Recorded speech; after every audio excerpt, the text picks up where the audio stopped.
Good morning, everybody. Good morning. Welcome morning. to the Dog and Swift Show, Welcome to the Dog and Swift Show.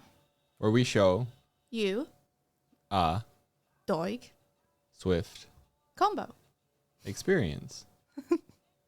We Are very excited to greet you, to the Dog and Swift. show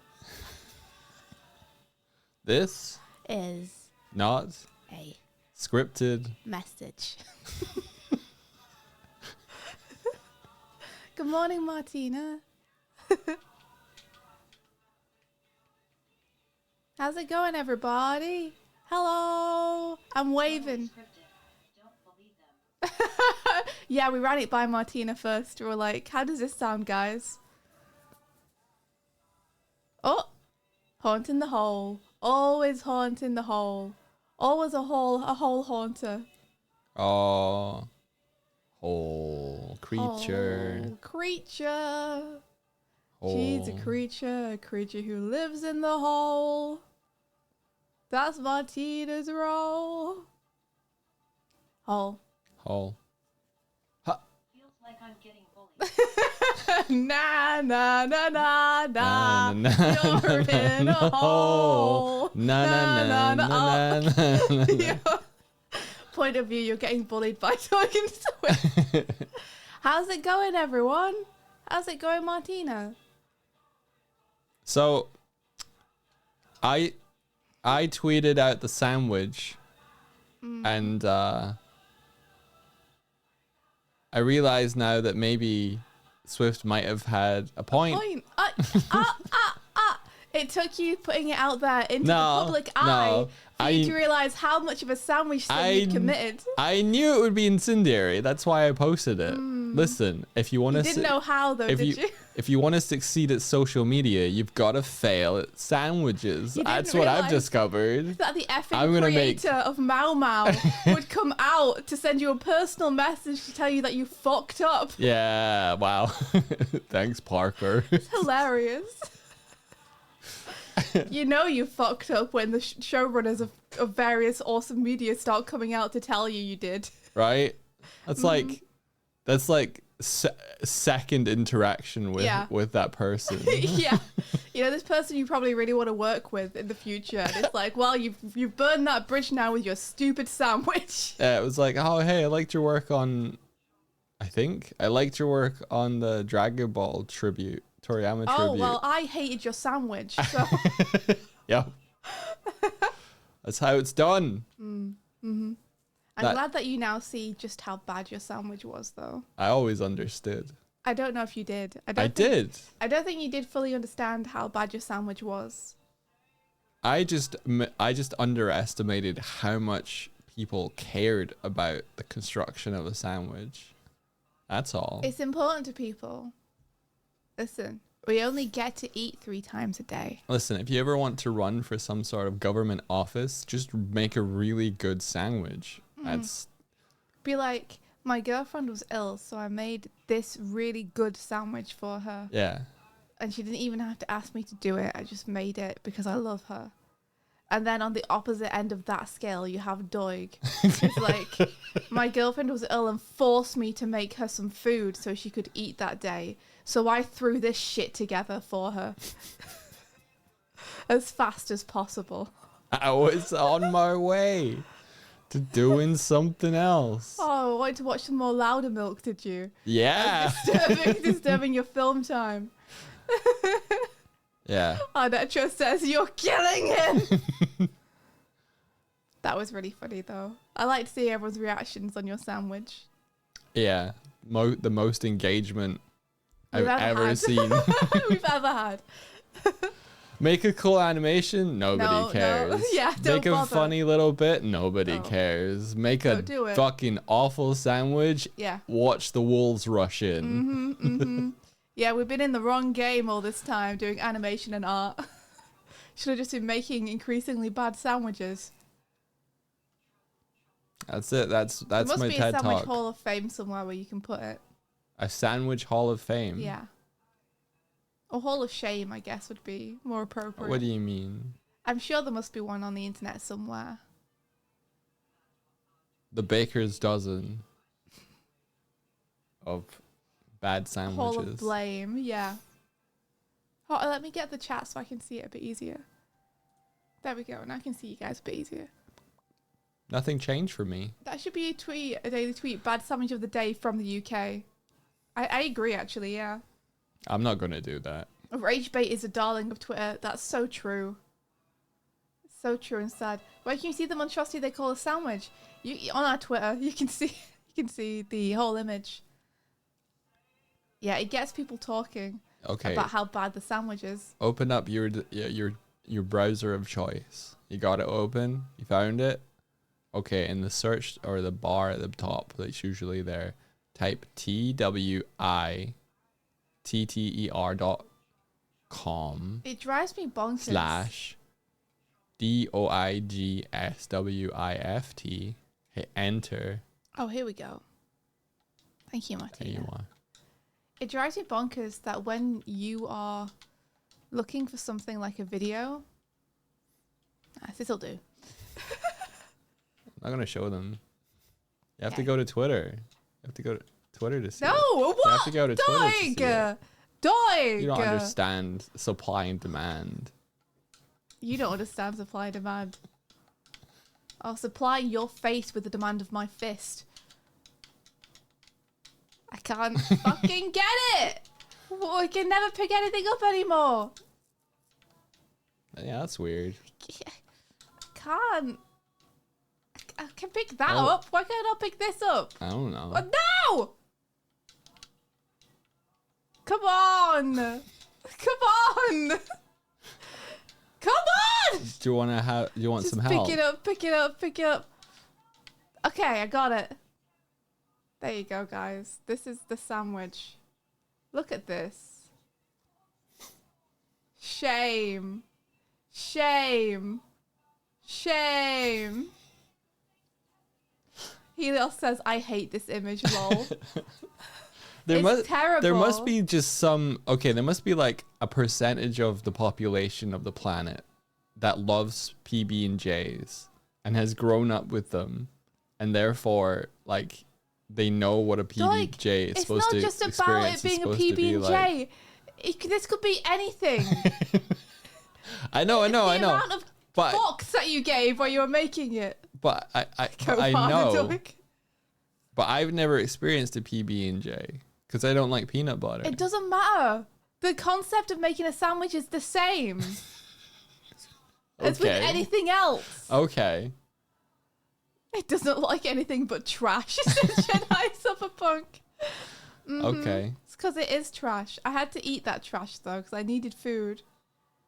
Shaving Doig 2 days in a row. This feels like a record of some kind. We always be shaming Doig over here. Mm-hmm. Here, let me help you stand up straight. You drunk old man. Vote. How is this sandwich? Let's see, what options do we have? The worst, meh, it's okay. The worst. I'm voting. The worst. What are the options? The worst or meh, it's okay. Yeah. Yeah! It's an okay sandwich. It's got all of the key ingredients that Ooh. compose a PB and J. It's Did got at bread. least It's got taste jam. okay. It's got I mean, it was peanut okay. butter. There was, the proportions were fucking whack though. It There was would've- way too much jam. It would. It would have been better if you'd eaten it while it was warm, and just squidged it. But you had to disassemble it and take a photo, and then you Yeah, had to I chat did about have to. it. Imagine if I'd eaten this the way it was. It'd be fucking awful. Fit GT says, I heard Swift D&D. It was so good. Thank you so much for listening to it. I'm so happy you enjoyed it. That's amazing. So, like, why didn't you just microwave it? Okay, two responses Two to that. responses. Why would we microwave it? What would that do? How would After that we solve? posted it. Number two. What would that solve? Two, we do not We don't have a We microwave. don't have a microwave. You don't microwave bread. That's not good. Microwaves are evil. That's my stance. People microwave PB&J. I mean, you can microwave PB&J, yeah. You know, if you want to. Microwaves make cooking with a microwave is awful. everything I've ever put in a microwave and taken out has not been a good Yeah. example of It whatever. doesn't. It cooks it, but it does not cook it well. No. My experience is things always taste crispy and better coming from an oven. So I'll put Right? in that extra like half an hour. Yeah. And for those who don't know, hey, if you guys like D&D, then I played it with my friends and we have a video of it, of the first episode up on Lady V's channel. You can go and watch it right now. Episode 1, Ballad of Ennisfall. It's me, it's Rebecca Roney, it's Artie Farty, it's Schnuber, and it's all DM'd by V. So if you're interested and you like D&D, please go check it out. Bookmark it. Add I'd it to really your appreciate it. add it to your watch later list. British Bigfoot, you just finished watching it. I hope you liked it. What did you think? Applesauce says the session was so good. Thank you so much, Applesauce. I'm really happy you enjoyed it. Ah. Jedi Subfunction said, I just watched Parker's reply. He made a video reply to you. Yeah, he recorded a did. whole ass video He just took- for Doig. He took time out of his day. Slow Trooper, did you watch it? I hope you liked it. Thank you everyone who watched it. Did the D&D go better than that sandwich? I'd say decidedly yes. Not that that tells you much about how the D&D went. Farty Artie is a great name. They're also a great artist in person, so you know. Exactly, anything is better than the sandwich. It's not much of a measuring stick. Farty already Oh, came Slow in. Trooper, thank you. Farty already came into like our social circles. We ran like an art Discord for a while. At around the ripe old age of 16. I was like, I'll talk to you in 2 years. That was all I said to him for 2 years. That's all you said to him for about 6 years, actually, because that's still the Euro DM exchange. He was talking about it the other day. It's only been 2 years. How's that 6 years? It's been more than 2 years, dog. It's been 3 maybe. But that's still the only response you've ever given him. How old is he? He's super young. Yeah. Sorry, did you meet? I didn't meet him when. No, I met him when he was 16. I didn't meet him. He came Discord, into the server. Discord proximity. Wow! We got a dox party. I feel like that. I'm not sure if that's doxing. But yeah, it's very funny with Farty Artie because Artie is a very sassy person who, like, you know, in terms of D&D, he really likes building super sassy characters with lots of romance options. And this time he's chosen to build a little shy guy with no designs on anything. And hearing him struggle to play this character is very funny to all of us. Because he does a great job playing Kova, who's his character. But then after the session, he's like...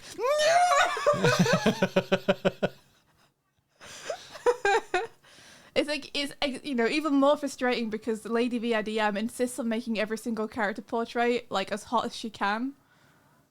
Like there's a couple of just like blorbos in there, but you know, predominantly the portraits that Lady V paints of all the characters, she makes them all so hot.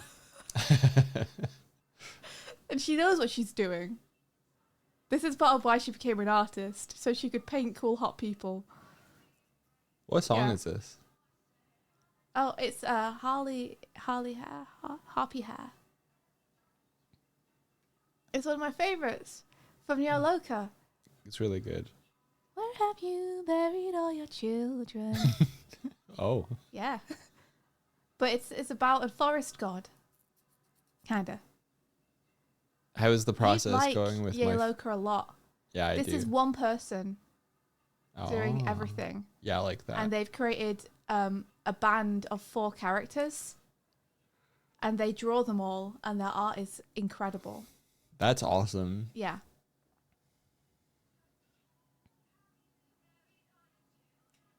So COVID is an analogy of real life executive dysfunctions. Artie want to do things so bad, but the character refuses. I don't know why Artie has caged himself like this, but I do think Kova's a great character. It's like reverse escapism. Yeah, It's like, I've had too much escapism. I need to rein myself in. What's the opposite of escapism? Incarceration? Incarcerationism. Doig, have you ever seen a PB&J? No. This is, well, I Hey, guess Doug, maybe... look at this. You still haven't. Wow. Getting Tupperware. I love that redeem on Rebecca Roney's stream. For anyone who doesn't know, Reb on her stream has a redeem where you can put her in Tupperware.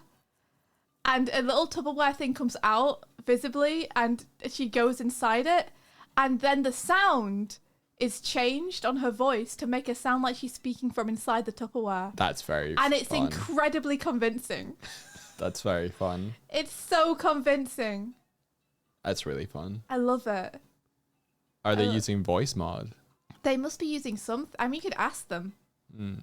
But it's really, it's hilarious how convincing it is. What kind of jam is it? It's raspberry.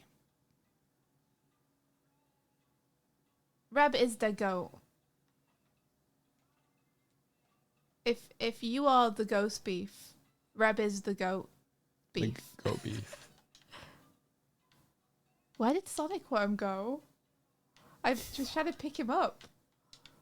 Where did he go? Meeps Kitten, thank you so much for the subby. Thank you. Thanks very much. Wow. Whoppa. Yeah. Ha. Double torches in the sky. Double torches all the way. You'll never beef with that goats. You piss on Sonic Worm, he'll take the moisture and it'll make him stronger. Be careful.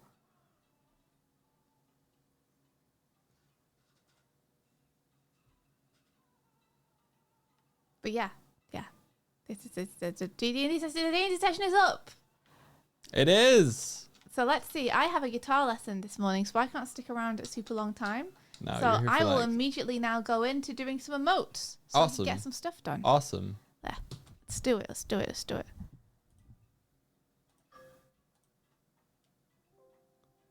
Thanks, Martina. What Why are we getting happened? hit? What happened? I don't know. Martina's going on a rampage. I don't know. We could say something like, oh, by the way, everybody, tomorrow is Community Day. The forum is now closed, but if you want to come and hang out and see what people have been doing, you can come and do it on Community Day.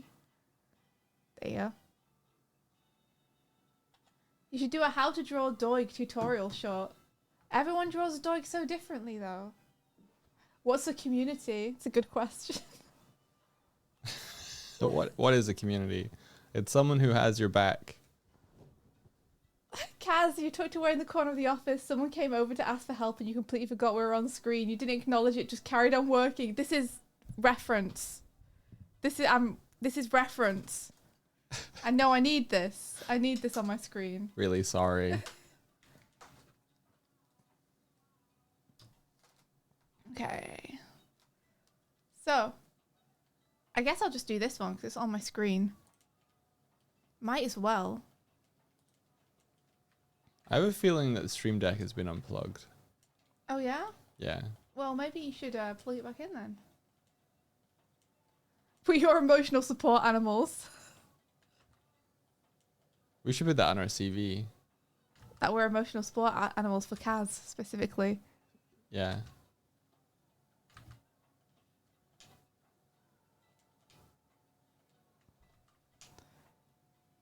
I like this See, feature. Astra and I were talking about this the other day. Okay. You like this feature where... No, you go. Go on. This is more exciting. I No. was just going to say that I can leave the torch in place if I'm not moving, but if I'm moving, I throw it. I think it's good. You go. Okay. Astra and I were talking about this the other day, about being too precious with our art and our lines. And I was saying how I wanted to learn to be able to let go a little bit more of my art and just, you know, the line doesn't have to be perfect. It just has to be done. And that sometimes art can come out well, even without you making every line perfect. So I'm trying that. I'm trying it. Preach. trying. Practice what you've preached. Looking at people like Rebecca Roney and Barry Kramer, and I'm like, I can do it. I can just put a line down and be like, that's a fine line. I'm going to leave that there.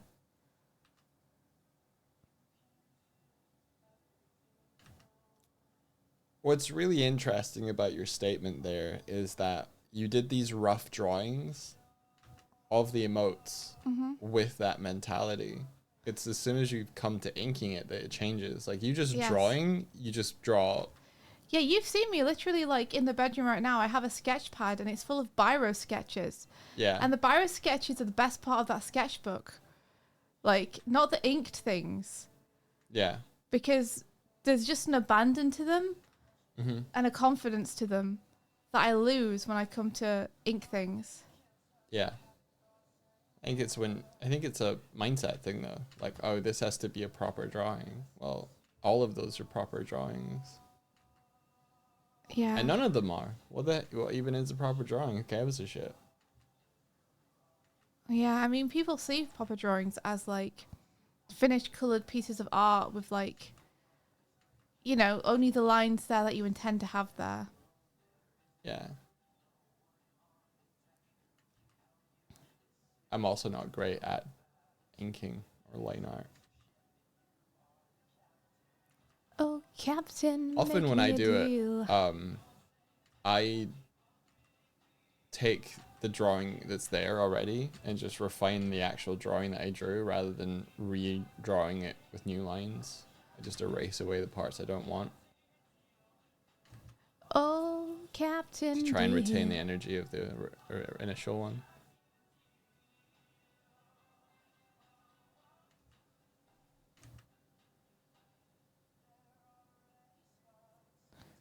Like, I wish I could just look at one of my biro doodles and it would just clean itself up and keep the best lines.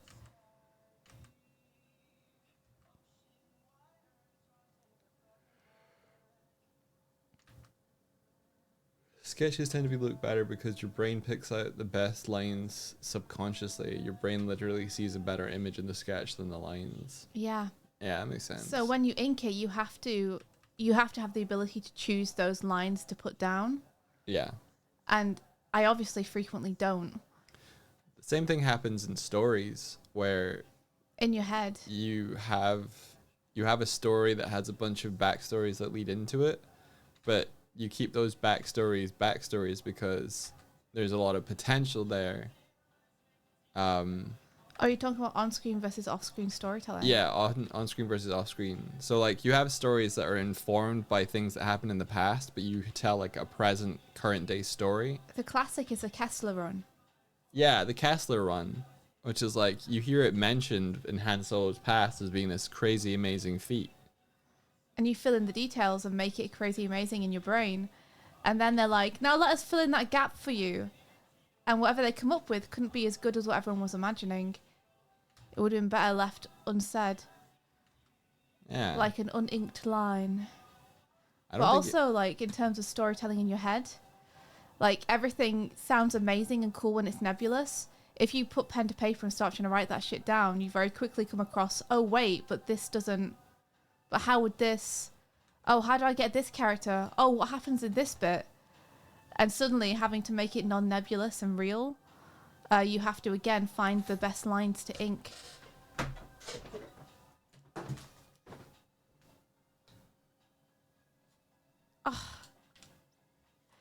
The thing that makes me sad about you trying to get me on screen is now I always know it's because you're trying to get a clip out of me. The knowledge that it's like, oh, she's saying something cool. Quick, get her on screen so I can make a TikTok. Well, it's because I've spent time building your character. This and all here the it is. effort. Here it goes. I've heard this one before. I mean, you're right. Captain Deal. And it's part of the appeal of the channel and etc. Child etc. actor type beat. Yeah, truly, it's how I feel sometimes. Sometimes I just want to vibe, man. Well, that's fine, but you have to take the accelerator off of Doig. Why haven't you done a clip today? Then. But we have such good clips already of just us being fools. Uh-huh. But I think if you mix in a little bit of like, oh, that's really cool advice in there. Yeah, but I can't do it on command, dog. Now that everyone's, now the camera's pointed at my little bird face. I can't get the knowledge out anymore. Ooh, you got a haircut today and it looks like my avatar. Cute. Cute. That sounds like a cute hairstyle. No, I haven't put out all the questions yet. There's so many questions. I'm kind of feeling like I should do just get all the questions together and make one video and put that on YouTube instead. You should just do each question. Okay. We have the footage, just do it. People ask because they wanted to know. It's been months. Yeah, like the VOD, says Martina. Oh, the VOD's up, isn't it? Yes, exactly. That's the point. Yeah, okay. I'm going to make that into a proper video Yeah. that goes onto the channel. Mordrum says maybe like 3 or 4 questions per week as shorts. Yeah, when we did the questions, I thought that we were just going to do 3 or 4 questions per TikTok real fast and do like a week of just answering questions and get them all done. I didn't expect it to be like 1 question every 2 weeks for months. Yeah. Like, can I feel bad for the people who asked and I have had to wait for ages to get any kind of response? That's fair.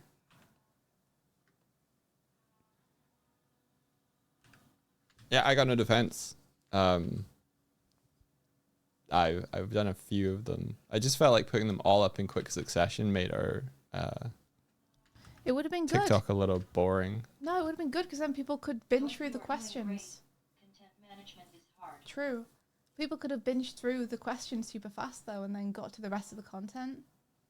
I feel like it would have been Now it's like, which ones are the question ones and how do I see them all? Because That's they're all fair. spread out throughout everywhere. yeah, which means they get cool question stuff and cool little moments. Yeah, but it I makes it thought- hard for them to find all the questions so they can see what the answers were. Okay. Well, I'll put a focus on editing the answered ones. Oh, it would be nice to have them donezo, Yeah. and then we wouldn't have to worry about them anymore. Ooh. You get why people are content managers now. It's horrible. Yeah, doing it all yourself is hard. It's not why we all got into it. No one got into making like cool stuff and streaming because they really looked forward to managing content.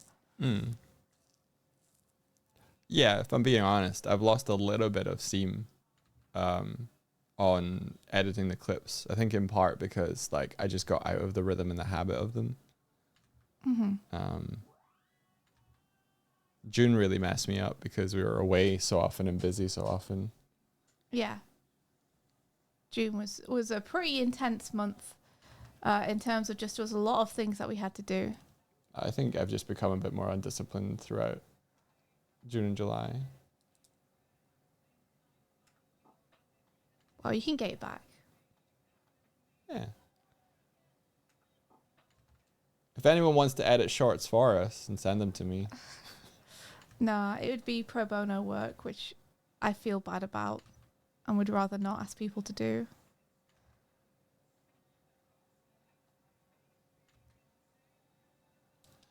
I was like, oh, I'm going to edit this one. And Swifty was like, that one. And then I showed it to her and she laughed. And I was like, okay, I'm going to ignore her disinterest Don't in the ones I'm completely picking. ignore me.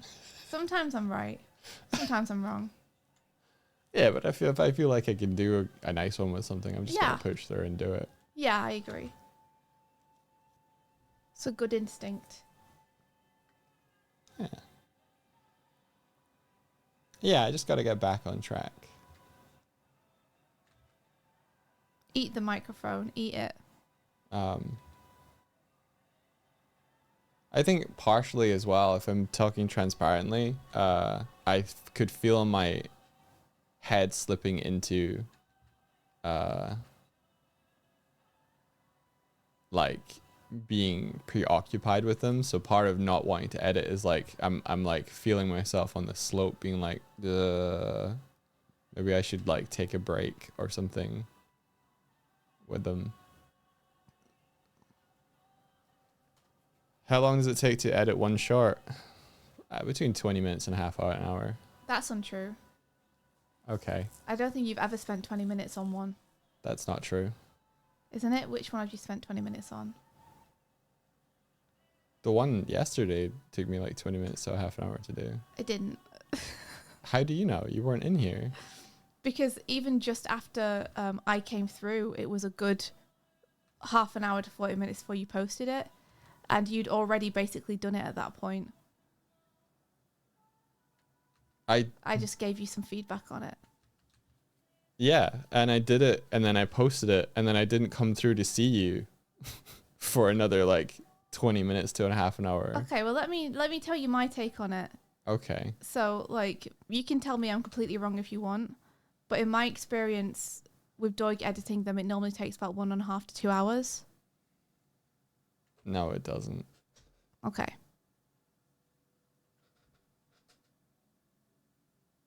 There are ones where like they're slightly more complicated. They take a bit longer. I mean, literally, we were going to go away on a holiday, and you were like, I'm going to spend the next, like, day just editing clips, like, non-stop, to make sure that we have a week's worth when we go away, and you managed to get 3 done in one day. Working all day on them. Yeah, that's because I did one and then was like, And how long did it take you to do that one? 20 minutes? I don't know. Okay. Well, you're the expert. I just don't want to give anyone a false sense of like how long it takes. I want to like be honest with people so they know how much work it is. They range, but it depends on the complexity of the clip. But it's roughly between 30 minutes to an hour then, or if we want to go for an average. I feel like there's been days when you've spent the entire afternoon editing one clip, and that's why you were worried that it was a time sink. Is because you would find the entire second half of your day taken up with just making a clip. There was a period early in the year where I would not do much productivity wise until it got to like 5 p.m. and then I would do a clip between like the hours of 5 and 6 or 6 and 7.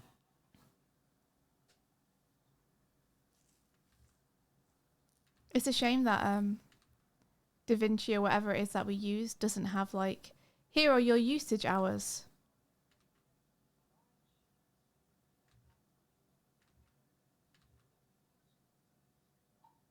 Okay, well, let's put it in context. I've edited around about 140 to 150 clips. Mm-hmm. Which, if they took 1 to 2 hours, would be 300 hours. Mm-hmm. Ish. Mm-hmm. What does that mean? That doesn't prove or disprove anything, does it? Resolve as a program to Steam that can log your hours when you open it. Oh, maybe we should do that. I don't use DaVinci Resolve, but maybe it still works for CapCut. Yeah.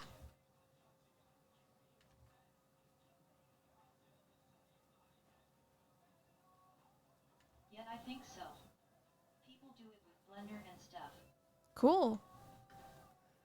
That's not a bad way to log hours for things. Yeah. It's pretty cool. I might do that with with my storyboard software so I can log hours every day.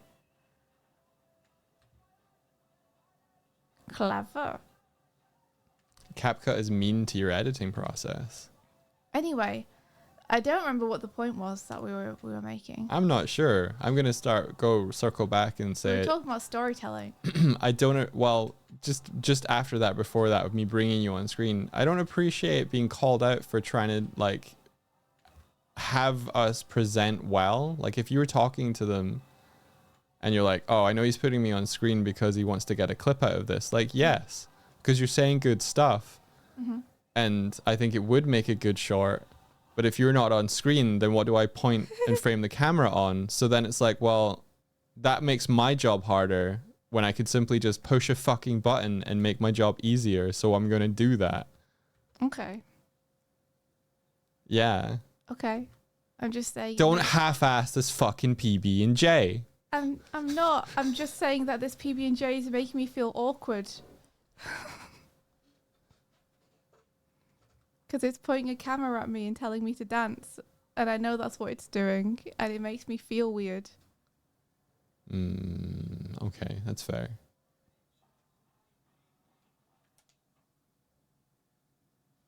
Go ahead.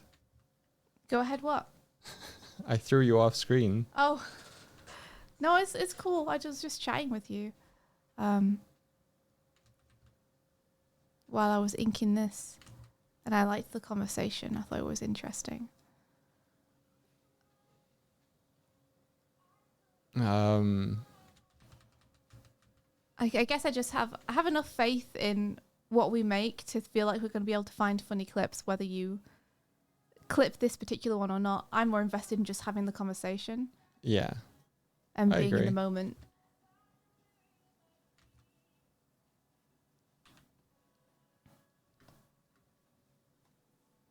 I'm trying to remember what it was we were talking about. We were talking about how inking is hard because Oh, and yeah, storytelling and telling a backstory and, Yeah, and not and leaving it vague. likening it to like a bunch of other forms of storytelling that aren't purely image based, in terms of that same metaphor of knowing which lines you're trying to ink and how that's really hard. I suppose we kind of finished the conversation, but I liked it.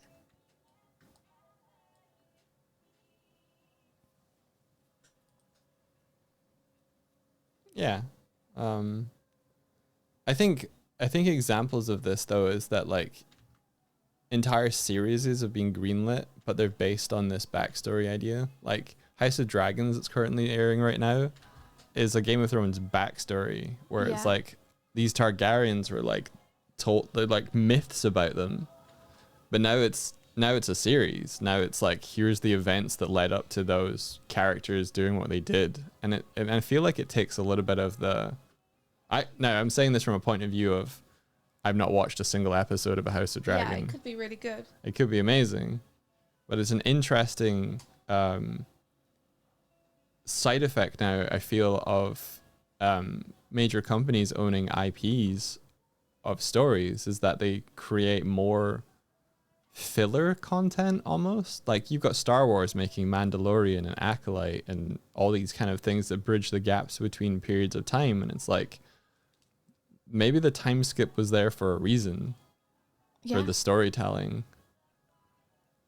I think it's just it's interesting that it's almost farming creative ideas and worlds for more stories, but they might have been not told originally for a reason.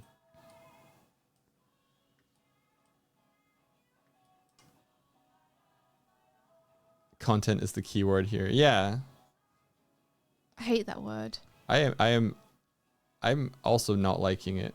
Like when people are like, "Oh my gosh, I love your content." I always have this like underlying feeling of like, ugh. Yeah, I realize we've just referred to a bunch of what we do as content, but I do hate referring to it like that. I feel like it should just be referred to as work, because that's basically what it is. Yeah.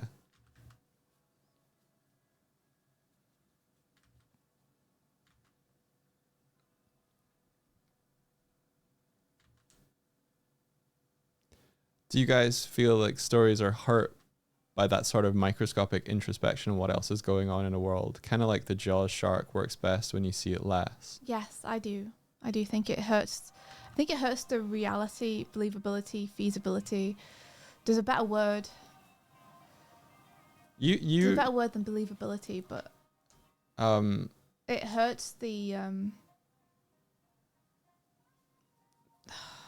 it's like an internal structure, like the solidity of something. You often say that it makes the world feel smaller because they tend to link this story to the other stories in some way in order to kind of like, I don't know, it's kind of like an inability to separate out stuff. Like every time you include a character or involve in a character from a separate story, because it's in the same world building stuff, it shortens the distance between these two events, which makes the universe, the world, feel smaller. It's like, again, to use Star Wars as the prime example, it's like if you make everyone who's important in the story related to the Skywalkers or Palpatine, like these two families in space is all the stories become. You know, you've got so many galaxies and worlds you could be exploring, and instead it feels like the only people who can affect things and the only people who matter in this universe are these small group of people. Yeah. And nothing else matters. I feel like The Last Jedi... No, not Last Jedi. Yeah, Last Jedi? Last Jedi is the one between Force Awakens and the something, Rise of Skywalker. So. Yeah. There's that shot at the end with the kid sweeping. Love that shot. My favourite shot in the new series of... Yeah. And the reason that one hits so hard, I think, is that it shows the possibility of something new. Mm-hmm. And that's gone Yeah, by the sequel. Then it gets retconned.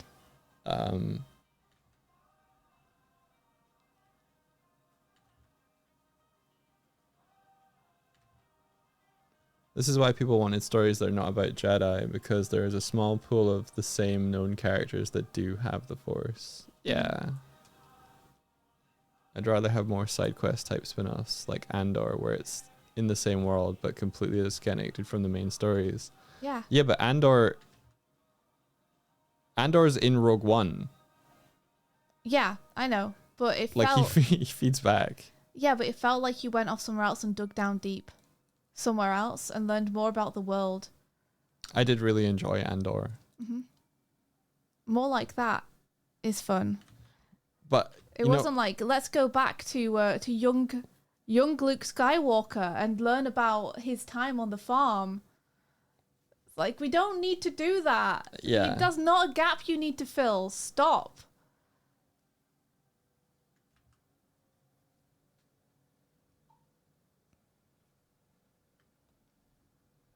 Does make me think of Venture Brothers in a way where each episode is supposed to take place in between actual cool adventure stuff happening.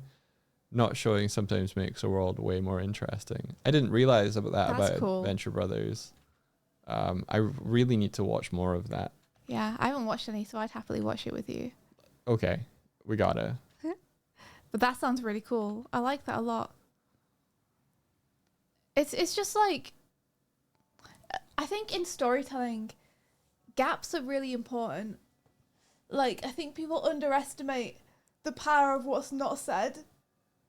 I think what's not said can be the most powerful part of a story. By which I mean the gaps that you as a storyteller and author leave in your story are the gaps where the audience get to put themselves and their ideas in. Mm-hmm. And it's the parts where the audience get to put themselves and their ideas into the story that hooks them and invests them the most in the story itself. It's one of the reasons why people love a good mystery book. It's because they're looking for those clues and filling in those gaps alongside the characters and alongside the story. Yeah. And one of the reasons people get so invested in those is because they get to figure stuff out as they go. And it makes them active participants in the story. And when you're an active participant in the story, you have more... There's more stakes for you in whether something happens or doesn't happen because you have a personal investment in it in terms of your time and mental energy. Mm-hmm. And so leaving those gaps as a storyteller in a story for your audience in terms of character backstory or implying something has happened rather than showing it happens, it gives your audience something for their brain to do that makes them an active participant in your story. Yeah. Yeah, they are given puzzle pieces that they can fit together, and you don't like have to run them all the way through the assembly. Like, it's not like an IKEA book or whatever. Yeah, like sometimes getting a story feels like someone gives you one of those boxes with the shaped holes in the top, Yeah. and you pick up a triangle, and they take it out of your hands and put it in the triangle piece for you, and then they put all the other pieces in the right slots for you, and then they go, "Wasn't that fun?" It's and kind you're of like, well, it would have been if you'd just shown me the shapes and the holes, and I'd got to put the shapes in the holes, but you took Yeah. them out of my hands and put them in there for me. it's kind of like replacing your game with a tutorial, or replacing your story with a tutorial. Mm-hmm. I was watching a series recently called Monk, and it features a character who went through trauma, and because of that, it manifests as a bunch of OCD tendencies and like kind of things that would make detective work harder. And I got to an episode where it shows a character and they're in a gym and they're lifting a barbell above their head, and then the barbell gets suddenly pulled down, crushing the guy's like throat. And I'm like watching that footage. I'm like, okay, magnet. And then like Monk comes in and investigates the room, and then he's just like, oh, that's strange. The clock is wrong. And then it's like, oh, that's strange. This floppy disk or some sort of data thing is blank. Oh, how strange.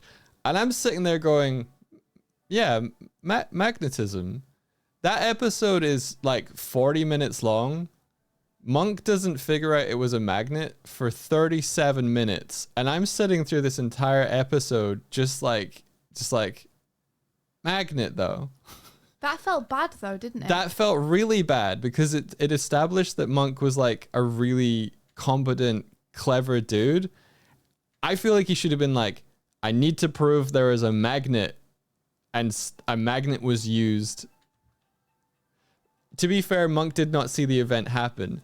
That's true, but there's like 3 clues that he picks up on immediately. Like if he goes in and goes, that's weird, the clock's wrong, and this data disk that should have information on it, I feel like he, with even those 2 pieces of information, he'd be able to be like, maybe a magnet was involved. So is that the lesson then? Is that you want to leave enough room for your readers or viewers to work things out, but not so much that it makes your characters appear dumb that they aren't picking up the clues? Yeah. Like I feel like the structure of the episode should have been more like find the magnet than it was work out. It is a magnet. Yeah. I want to just read chat for a minute because people were saying some really good stuff. Like I really like what Tiny Goliath said, which is the reader can't get invested in a story that has no room for the reader. That's really good. That's really good. Tiny Goliath. Good job. You condensed it into a really nice quote there. Room for the reader is a really, yeah, I love that. I want to leave enough room for the reader, room for the reader, room for the reader. I think that's why I had such a visceral reaction to Pokemon Sword and Shield, because it didn't feel like it left enough room for the player. Oh, well, especially when it's a video game. Where, like, yeah, you participating is kind of the whole point of that art form. Like we were doing a Nuzlocke let's play of Sword and Shield, and so there's like extra levels of investment. So and there was also like accountability, and even with those extra levels of like, I genuinely cared about our Pokemon team. I didn't want to lose any of them, and I genuinely cared about making a really cool series with Swifty. But I had to go, I can't stand this game anymore. Yeah, I hate this game. I Actually. I hate this game because they would do things where it would be like, over the next hill is going to be a Pokemon Stadium, where a gym's going to be, and you're going to have to fight someone in it, and then you would walk up like 4 meters, and it'd be like, and here's the gym, and here's another cutscene, and here's a character talking to you about what's going to happen next and tell you what the next thing is that you're meant to do. And then you walk down to the gym and you get another cutscene with a character going, oh, okay, you've arrived at the gym, and now we're going to have to do this thing. And then I was just like, I just want to run in and fight, or I just want to like go and talk to people. Just let me Pokemon, please. Every time they rooted your character in place, my heart was just like, please, please stop telling me what you're about to show me, showing me what you've shown me. Well, no, actually, stop telling me about what you're about to like show me, telling me about what you're showing me when you're showing me, and telling me about that you've shown me. Like, show, don't tell. let me play. Let me run up and discover what it is. Imagine cresting the hill and going, I wonder what that building is. I want to go. I want to have the agency to go up and run up to that building and be like, oh, cool, it's a gym. I don't want to be told that I'm about to see a gym, then get shown a gym and told that it's a gym, and then run up to it and told that I have to now. It's just really back All right, ass. let me keep reading chat. Okay. Hitchcock used empty space to create more fear by allowing the audience to scare themselves more than anyone else ever could, says Enabler. That's great. And Warbnot says, what are the gaps in the Doig Swift story? I'm imagining Doig had a dark past and was in prison, and Swift started out as a gumshoe detective. Well, we'll never tell! That's for you to imagine! That's very good. Let's see, and Electric Shot says, gaps are how we go from the Death Star blowing up to the battle on Hoth without having to lead the viewer the whole way. Makes the universe feel so much more expansive. True, true, true.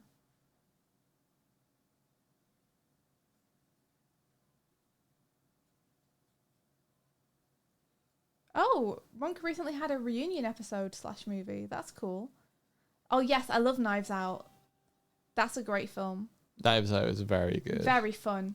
Very fun movie to watch. I think I enjoyed Knives Out more than Glass Onion. I feel like Oh, they yeah, fell I off a did. little bit with Glass Onion. Yeah, me too. I mean, to play devil's advocate a little bit here, there's a principle that I live by Oh yeah. a lot with animation, which is Charlie Chaplin doing tell them what you're about to do it, tell them you've done it, Wait, is that a dark bolt in the corner? I think. which is great in terms of animation, and it's great in terms of some storytelling. You don't want to take it too literally. I think it's more of a figurative example of, like, in terms of animation, tell them what you're about to do is anticipation. Do it is the action itself. Tell them you've done it is a follow through. Yeah. But in terms of storytelling, I think it's more about, like, clarity than anything else. And clarity doesn't mean tell everyone everything. It just means make what you are telling people clear. Yeah, I think there's a difference between telling someone something is about to happen and showing them the events leading up to it, creating a sense of anticipation, though. Like, you can have a... The fucking sandwich. Wow. I love it. I love it. Yeah, I love that you added the sandwich on there. The famous sandwich. If we had a deli shop, that'd be called the Doig. Sorry, Doig, go ahead. Like, you can have that sense of anticipation without telling. Like, you can have something about to happen without literally telling the audience that something, that, like, having a character exposition and tell the audience that something is about to happen. Yeah, so you don't want to literally tell the audience. When they say tell the audience, well, when Charlie Chaplin says tell the audience, he means just make it clear to the audience, not literally turn to the camera and be like, I just did this and it means this. Like, a great example would be the water cup in Jurassic Park having the vibrations in it. Mm-hmm. So Tell the it's audience something's about to happen. yeah, like, They did that. yeah, Then something happens, the T-Rex comes out and chases them. And then you tell them it happened by the fact that the characters are like, fucking hell, that was scary. yeah.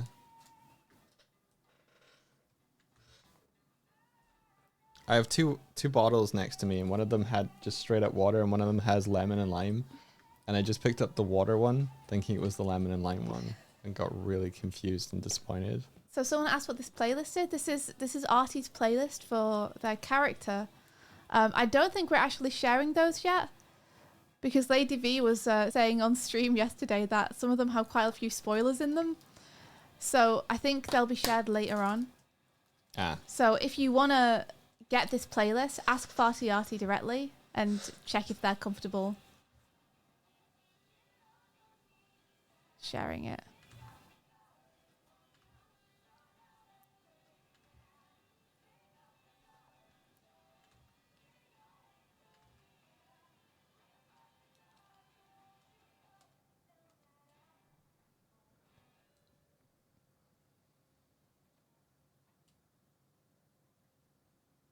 Du- du- du- du.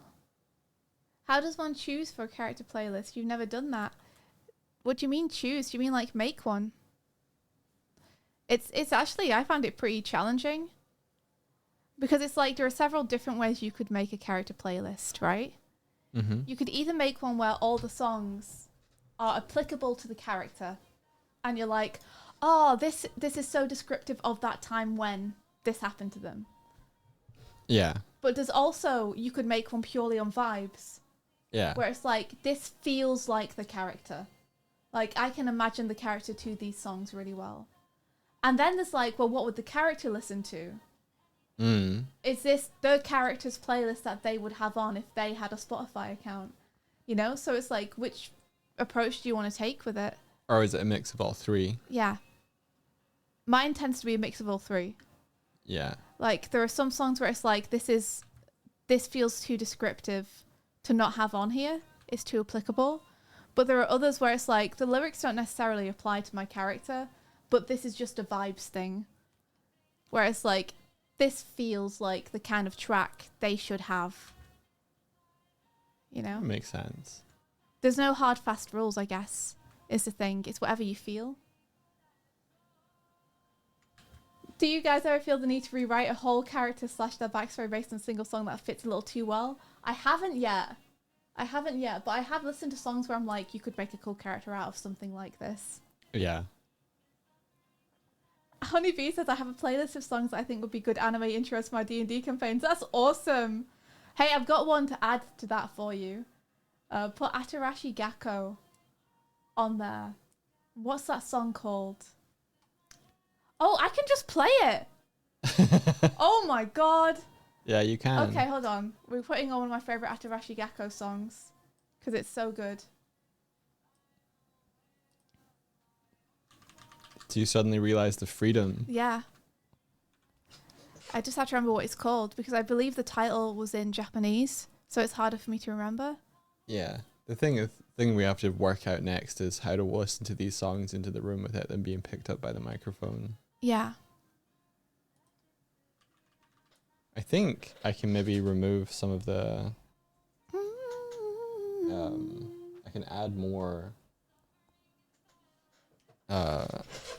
stuff to the processing of the voices, actually. I might have to just play it from YouTube because I don't know the name of the song and I can't read Japanese. So so it's really hard for me to recognize the characters and be like, it's this one. So here you go. I have to check the volume's okay.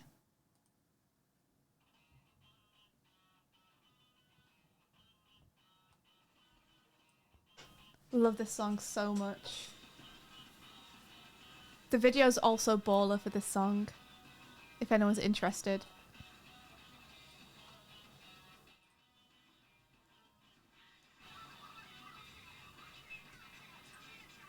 Imagine an intro to this. As I frequently do.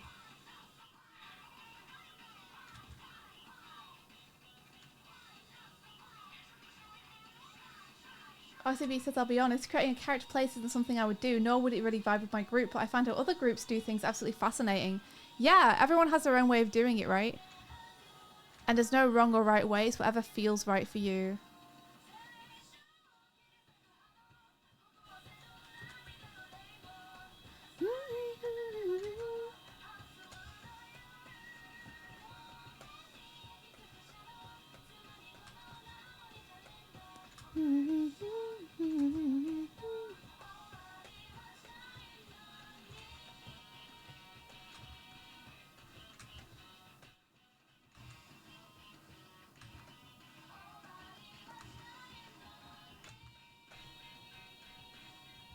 I will get this line right if it's the last thing I do. No, wait! I don't have to be precious about it.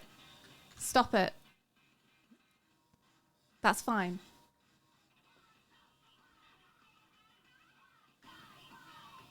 Little DC says, my entire playlist mix on YouTube is basically an OC playlist.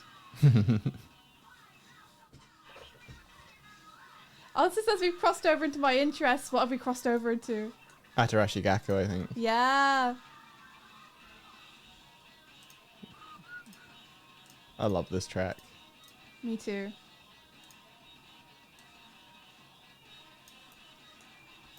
I love Atarashi Gecko. I love that their whole story behind the band is just that they're the best students. The choreography is always incredible as well. Yeah.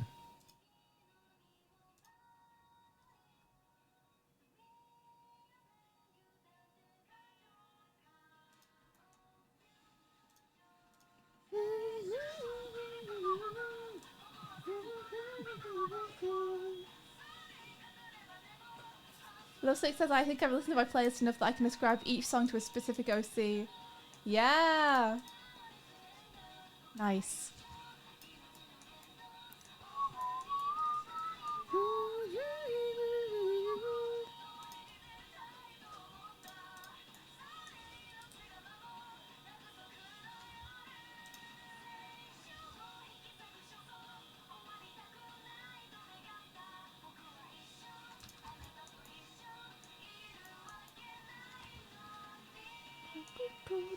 What's your favorite thing about music?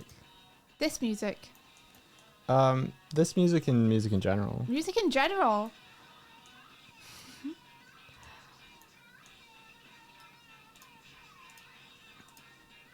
I'm going to have to wait for the song to be over to tell you.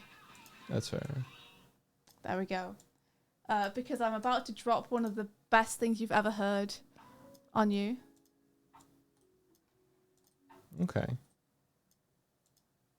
Thank you to Pinterest for putting this quote on my Pinterest page. Thank you to Pinterest for putting this wisdom up for me. Because I did not come up with this myself. However, I did read this on Pinterest and it did resonate with me a lot. So, my favorite thing about music is that if pieces of artwork visually are like embellishments and decorations for space, then it feels like music is embellishment of time. Oh, okay. If great artworks are how you decorate your space, then great pieces of music are how you decorate your time. That's cool. I like that. Yeah, I think that's beautiful. And yeah, I love the fact that my favorite thing about all art, whether it's visual or auditory or any other form, is how it can make you feel. It's the emotion that it can dredge up from you. My favorite visuals are always, pieces that tell a great story. And the same thing with music. If the music can make me feel something, that's my favorite thing about it. Yeah. And it's such a powerful way to remember times of your life, or to put a soundtrack to a time of your life that is evocative in a way that sometimes words aren't. Yeah. Like, yeah, there's the songs way that music can evoke a mood, just a collection of notes and the way it's played. Like, that shit's wild. Yeah, there's songs that take me back to periods of time in my life. My memory almost works in that way where I need external stimulus to like read a file from my brain almost. I think that's part of the reason why I keep objects around, is that my memory works by like stimulus that way. And I get worried I'll forget something, and songs are the same way. Like Imogen Heap takes me back to first year uni when I was like listening to it, or Rabbit Hearted Girl takes me to 2009, the summer of 2009. Imagine Dragons Radioactive takes me to June 2013 in your apartment.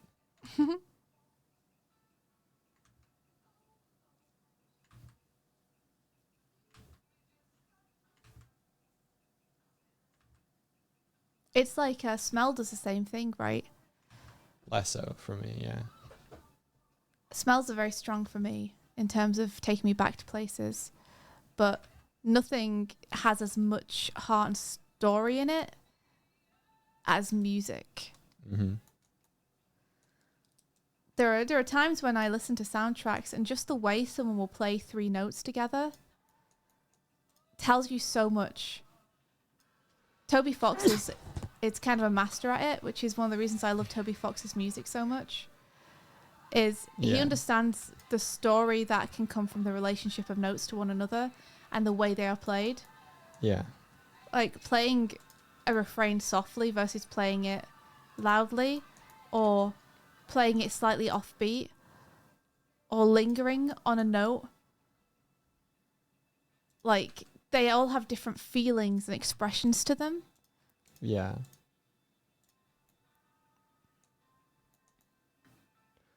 I think that's why there's a lot of overlap between music and animation. Because you can put that same sort of like texture, that same same kind of thinking into an animation. I think that's something I'm discovering about myself, is that the artists I appreciate the most in all different disciplines are the artists who approach things feeling first, empathy first, emotion first. Yeah. This is why Toby Fox is one of my favourite musicians. Steven Spielberg is one of my favourite filmmakers. Mm-hmm. It's why Matthias Bergara is one of my favourite artists. Mm-hmm. They all approach their artwork feeling first. Mm-hmm. And you can tell, and they've spoken about it, is they shoot from a place of emotion and empathy first. It's not about whether it's technically good so much as it's whether it's about, does this make you feel what I need you to feel? Does it express what I need to express about this character? Mm-hmm. That's a really good point. Mm-hmm. And other people appreciate different things about music and filmmaking, and it's all equally valid. But that's my particular poison. Your poison? Why would you describe it like that? Because I die from consuming it. You would die from it, or you do die from consuming it. I wouldn't stop consuming it.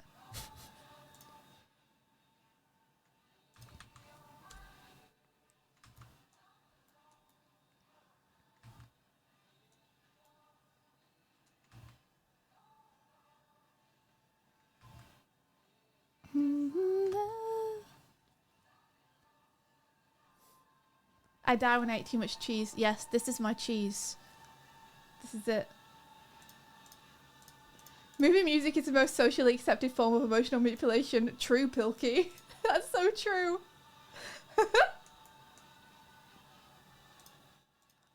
Let's see. Applesauce, I did check out Boogie by Brockhampton, and I've gone down a Brockhampton hole now, thanks to you. I did check it out. I did, and I do like it. I think one of the more recent examples of that, what you're talking about in music, of like just a small collection of notes pulling out such a feeling, is the it's that song from Nimona. And I only have to say, I only have to say that song from Nimona, and you know exactly which one I'm talking about. That one. That one. 4 notes. But it's the way they're played. Oh, Mhm. oh, my heart. It hurts. Yeah. Gotta watch Nimona again. Yeah. I haven't watched it for like 2 weeks. Have to watch it again.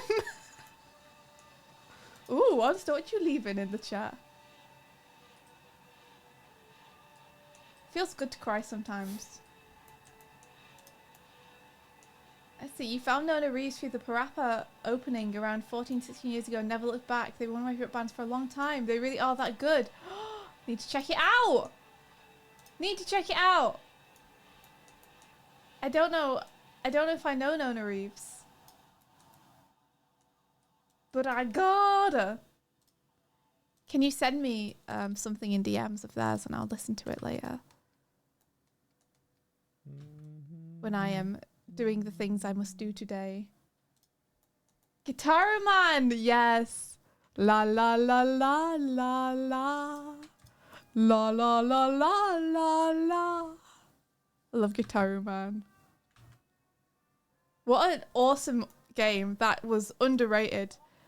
Like it's got a core like underground audience who are all like all like Guitar Man's amazing, but it still didn't do super well. That game does kick ass. It's so good. It's also really fucking hard. It took me so long to complete because the final song kept kicking my ass.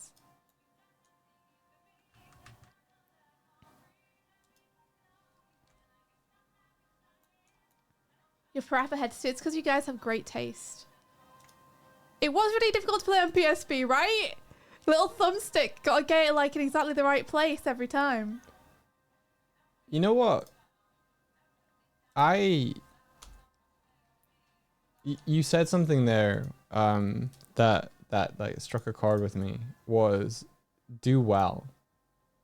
We attribute like financial success to something doing well. Like Guitar Man did well. Oh yeah, it did a great job. It was expertly crafted. I think we need to detach how a different way to describe. Yeah, we need a different way. Like successful. doing well, such a fucking loaded term. Like attributing discoverability or how well known something is to its success. It's financial success specifically. Like Because you could be an influential success or an emotional success to only an audience member of one person, yeah, you know? we need to untwine those two concepts. Unshackle it.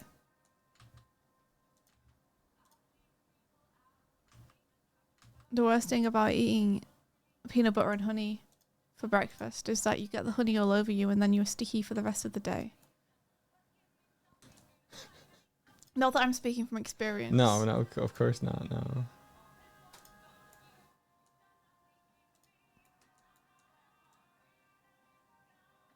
Honeybee says, but Doug, how am I going to define my self-worth if not with money? I Love Six says, Guitar Man is responsible for exactly 20% of art Twitter's art styles. Yeah, it was a great game. The style on that thing.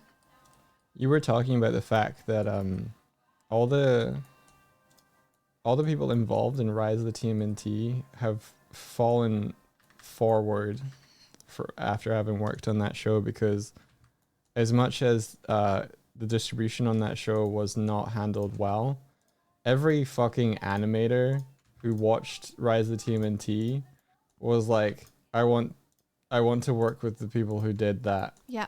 And then hired them. Yeah. Yeah.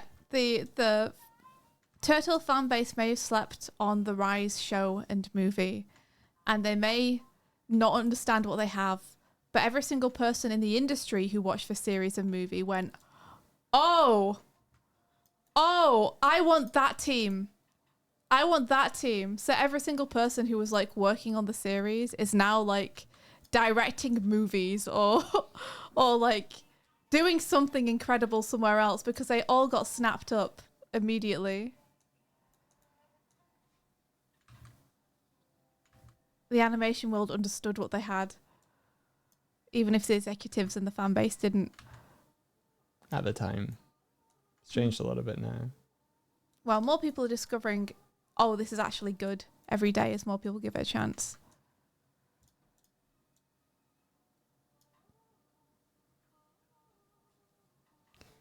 Question. What? Go ahead. Are you replying to Honeybee or? No. Yeah, I heard that the Shadow the Hedgehog animation was being done by the Rise of TMNT crew. Is that true? Kind of. In part. It's done by members of the Rise of the TMNT crew. Specifically, Chris Luke, Alan Wan, Kevin Molina Ortiz. I don't know if Sheldon was involved or not. They were the ones who went to the panel, though. They were storyboard, either episode directors or storyboarders. Well, I think they were all episode directors on Rise of the TMNT, the series. But Kevin yes. was co-head of story on the movie. Yeah, the question of whether you should get excited is yes, you should. They are effing the best storyboarders in the world, probably. The best part of that panel was it Anime Expo was GigX, those three directors talking about the story. Yeah. Yeah. So yes, some of the people who worked on Rise are working on the Shadow thing, and yes, they are incredible at what they do. So we should all be extremely excited. That panel was boring for about 90% of it. I love that as soon as Gigex started talking, though, everyone immediately were like, "Oh, these guys get it." Like in the chat, because we were watching live for that. You got free posters. Honestly, like that panel was incredible. I guess the posters make up for. Yeah.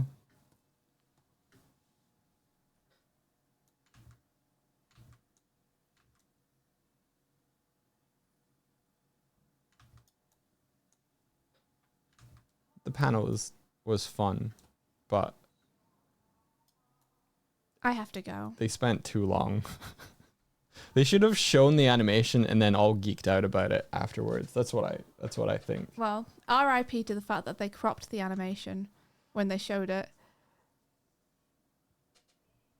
And even I, who had never seen this animation before, could tell that they'd cropped it. Yeah. I was like, I know these guys and they wouldn't frame it like that. Like, So why did you cut off a quarter of the screen, huh? So was it not cropped? Was it not cropped at the event, Onsta? Was it like done properly at the event? I think it was cropped at the event too. You think so? Well, that's what Kevin said, I think.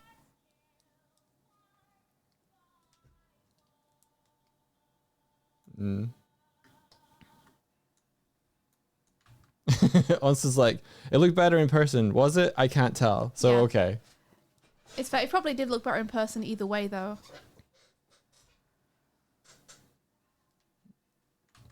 So Right. I have to go. You have to go. Because I have to leave in 20 minutes. And I need to go and make sure I'm washed up and everything Alrighty. before I leave. So I'm going to let you share your screen and everything, Okay. if that's cool. Yeah, let me just switch over which HDMI I'm using. Happy guitar, India. Thank you.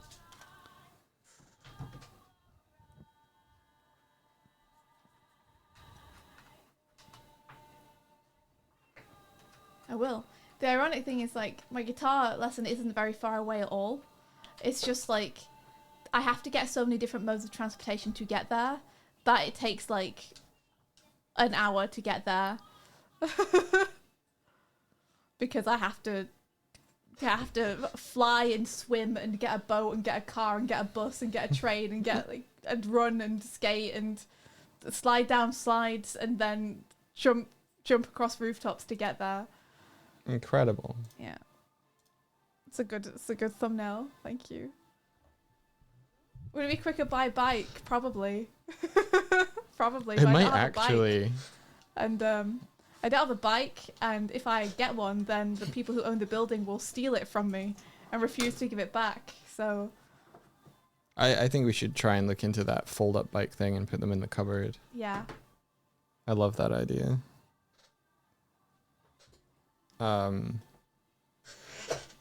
Yeah, I guess.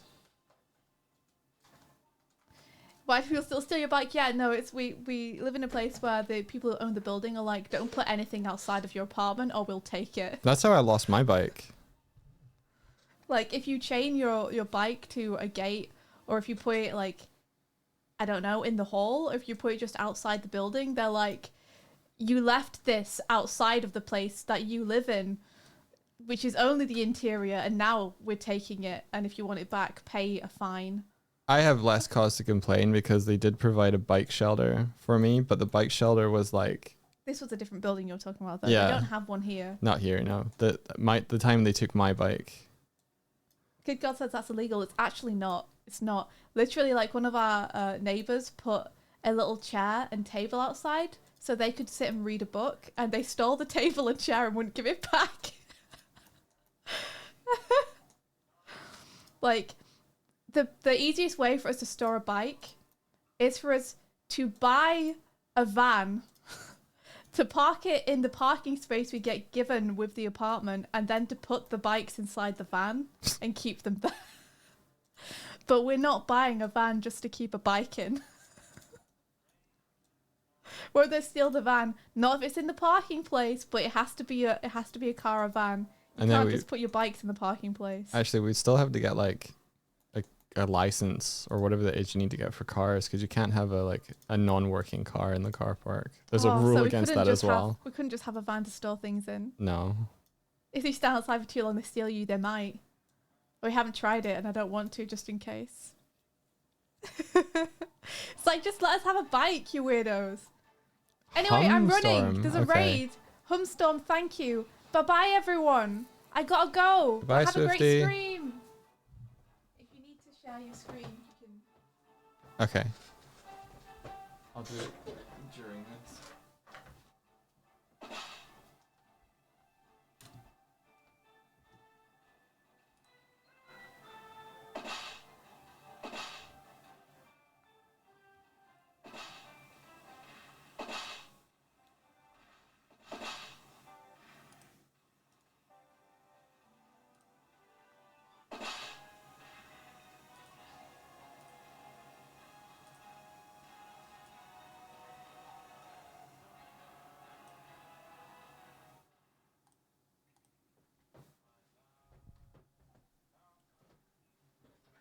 Hello, Raiders. Sorry, I was just turning my screen on. I'm modeling a knife in the background. Welcome. Don't know where I am. Here I am.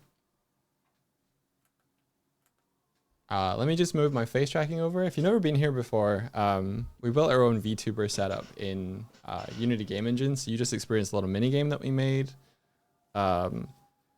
We are mostly artists, animators. We've worked in some music videos like Starlight Brigade, Magnum Bullets, Mystic Crystal, to name a few. A lot of NSP or twerp featured ones. And since then, Swifty's worked as a professional storyboard artist on series and feature.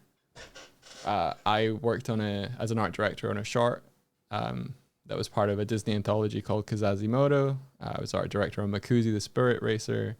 And since then, we've just been working full time on building this stream setup to try and make something cool and ambitious. So I'm just gonna move my face tracking over so that I can kind of look at my laptop while I'm making stuff.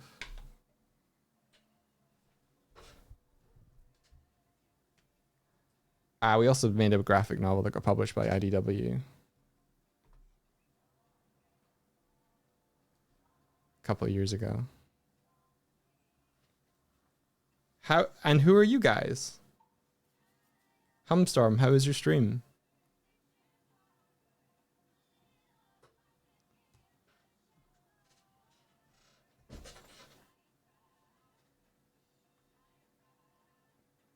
If you see a knife, stay away from it. Yeah. So Swifty used to have a knife, and then I got sad recently realizing that she doesn't have one anymore. So I'm gonna make her a knife, and then I'm gonna hide it in. So show you what I did yesterday. Who are you? It was good. I did some art for Artfight. So Artfight, as I understand it, is creating OC fan art for one another, right?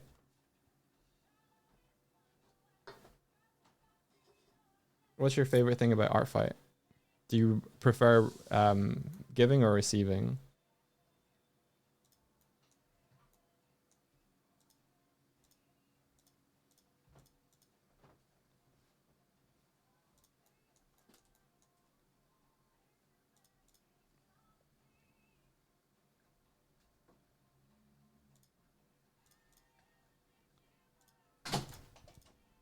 Hey, Swifty.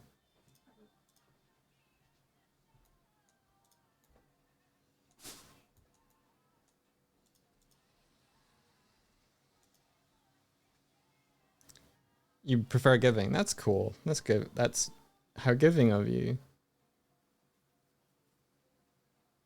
You didn't know I was on Makuzi, dog. That was your favorite one. Awesome. Ah, yeah, thanks.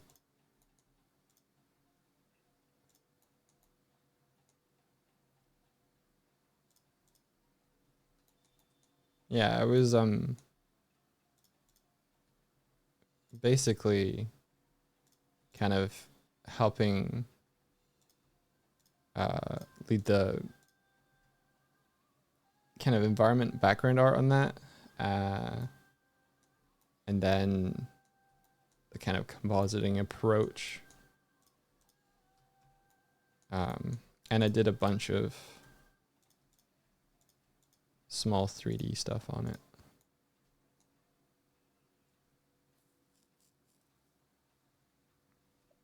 Thank you. I've been around for a few of your streams and love your stuff. Thank you. I appreciate that.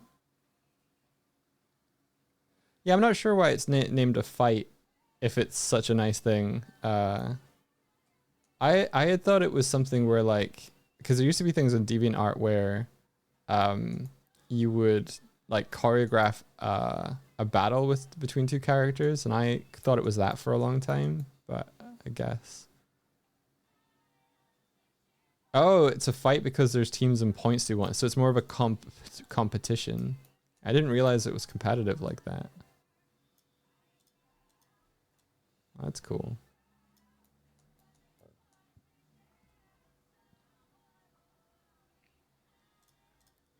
So who determines the points there? Who determines the winners?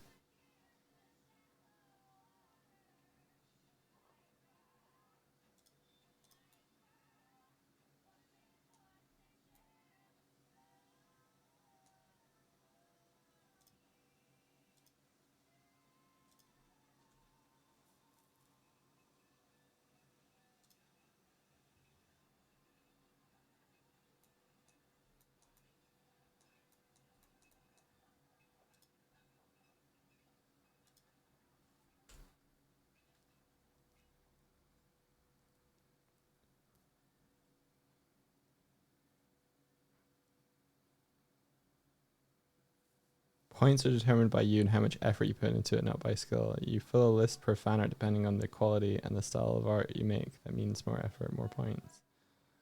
Okay. So it's a sort of, I think I get it. Like you're like, oh, I've colored and lit this.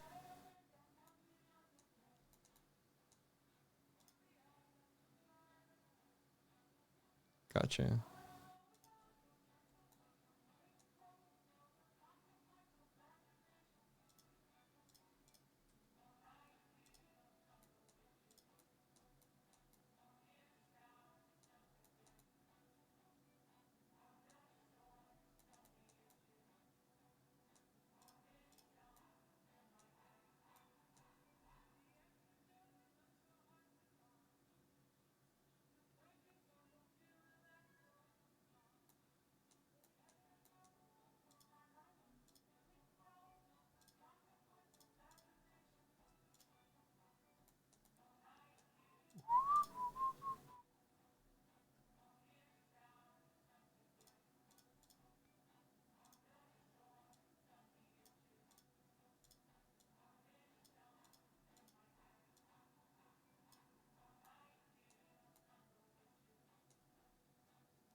Did I eat the bird? No, the bird's going to a guitar lesson.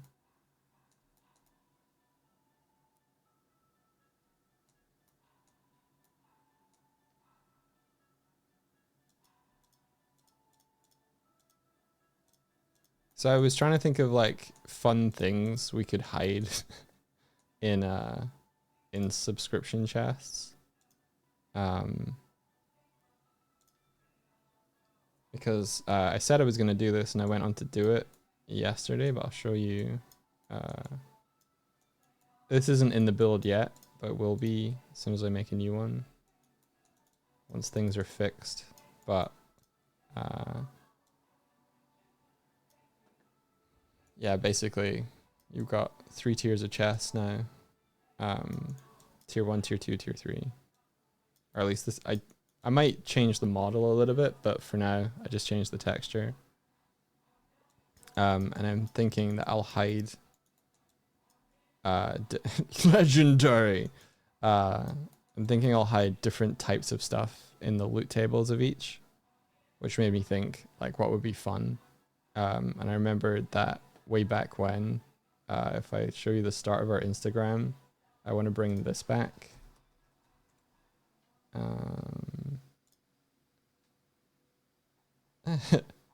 This was a daring first thing to put on our Instagram, but I'll show you.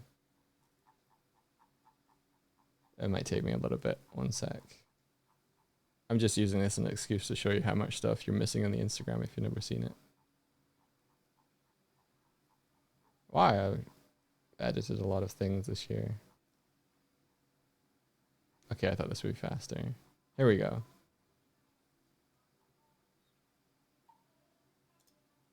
I want to bring this back.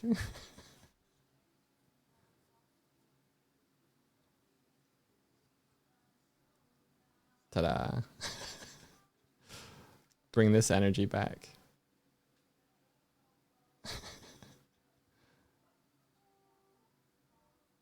Yeah, good gremlin energy. Back when she had boots as well.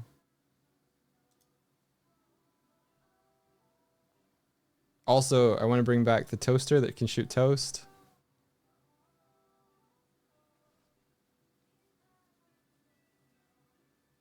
You miss Swifty's old model. I mean, her head shape, her face shape is the same.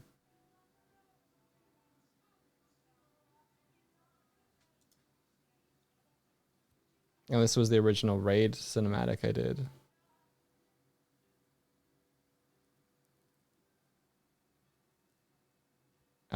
So that, yeah, this stuff is 3 years old, which is very wild.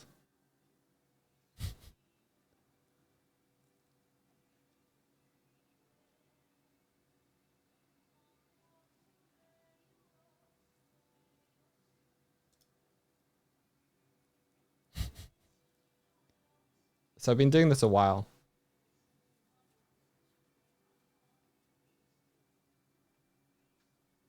We used to have a breakfast table of all these breakfast ingredients. The room looks so tiny. Yeah, and look at like the I was trying to give this like morning light vibe, but it was just over. Yeah.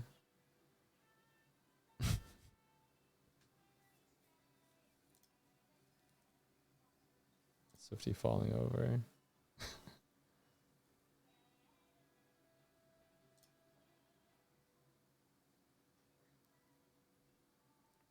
Oh yeah. This is when I first wrote the thing for putting images into the scene.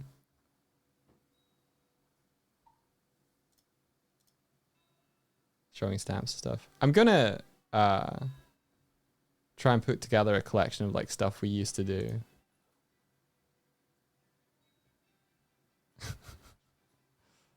Yeah, shipping. I did have the wallet. Yeah, you went out yesterday and came back. Be right back, guys.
The Scrungly energy was great, but the new look and features are incredible. Thanks.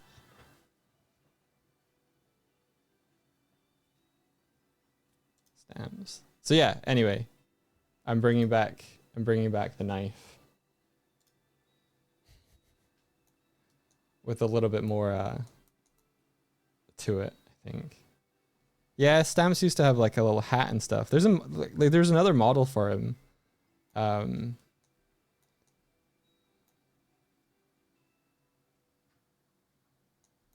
Yeah. So I think it needs to feel chunkier.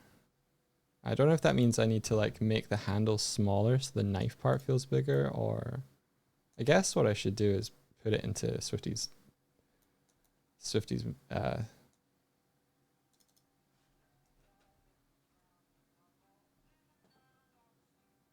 give me a sec. Save it.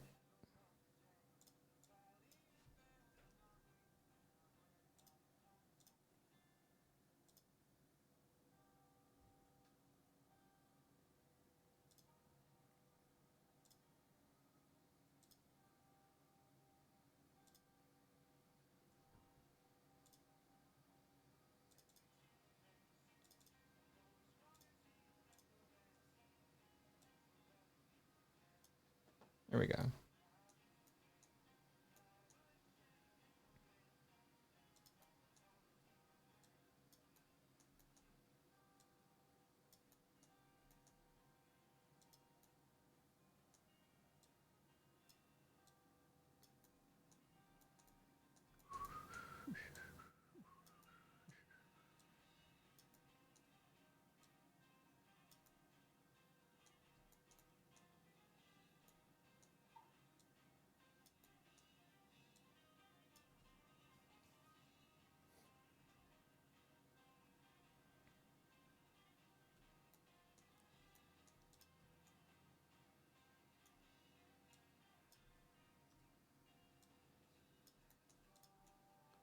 Zanpakuto.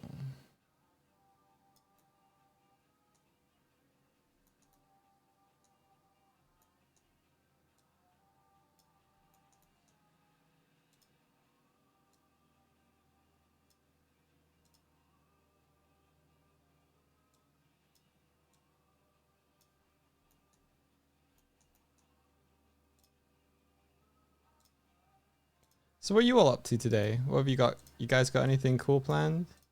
You what is it, Tuesday today? I guess that means our veg box is arriving at some point.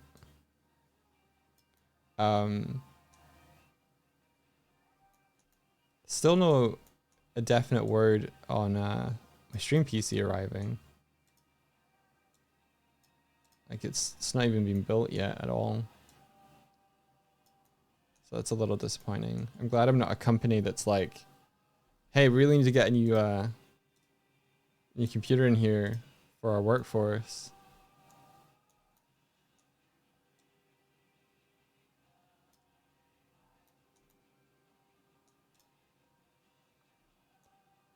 But at the same time, I might be like, hey, you said this was going to be 4 to 6 days. It's been like 15 days.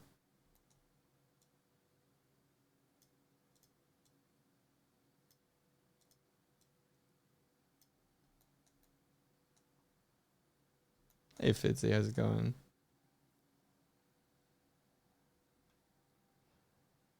As someone who works in IT and has to order new laptops, it's hell out there. Really?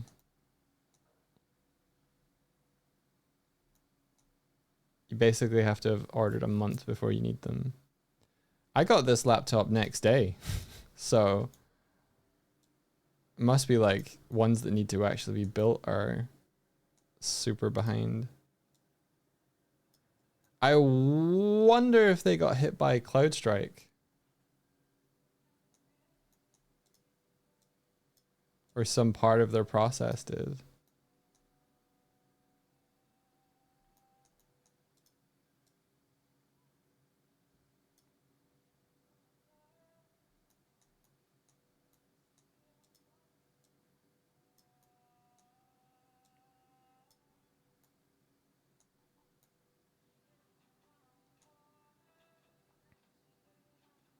Your whole studio got hit by CloudStrike. It was a mess. Has it been resolved now?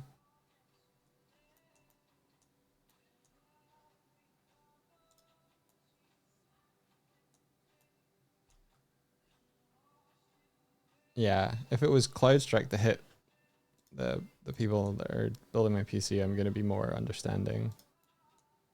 Cause no one saw that coming.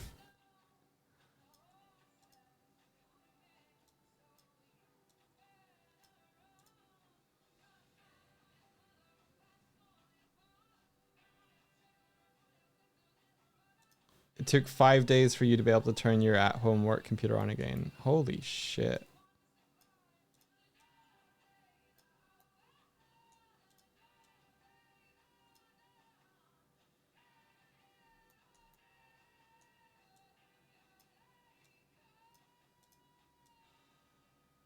Your computer uses Google Cloud. Mm.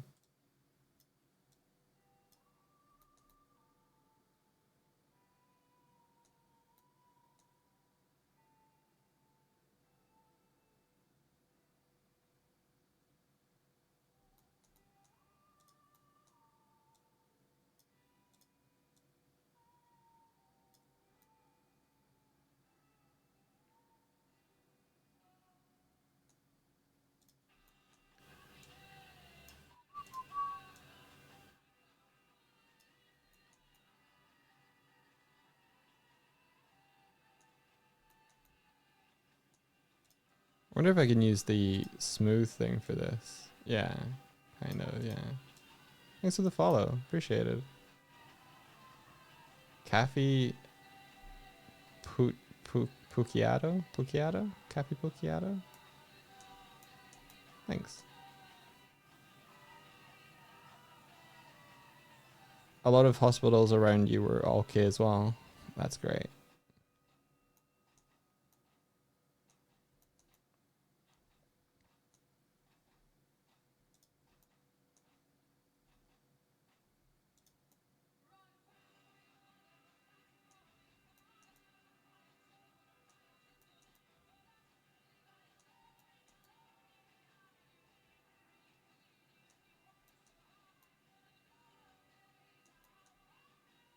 The dark days are over.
Does anyone else watch Supercell?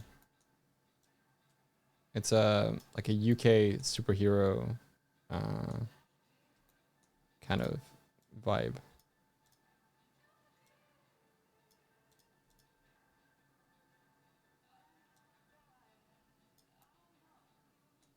You've not heard of it? I think it's on Netflix.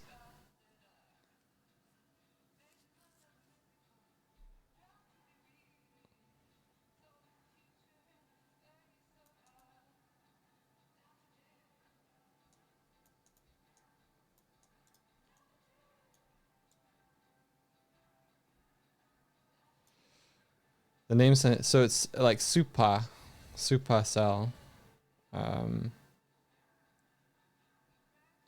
It's it's interesting because it had a lot of like really good reviews. So I gave it a watch, and the premise for it is kind of interesting, but I got thoughts about the third act of it.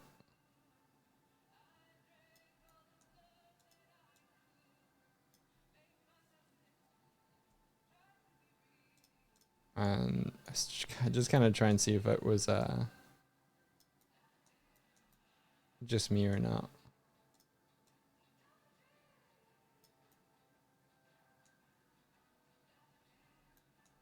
But I can't really talk about it without spoiling it, so I'm stuck.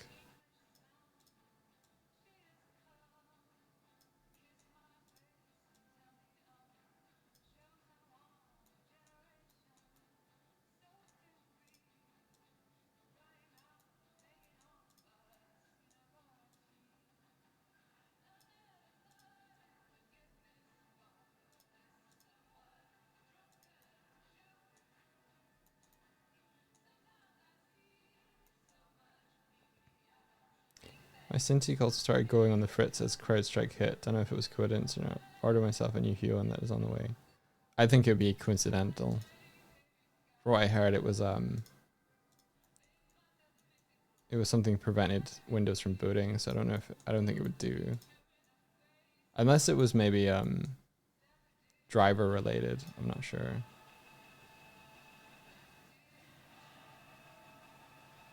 You got a copy of The Girl in the Glim in last Friday. When you say in, do you mean you ordered one or you run a store?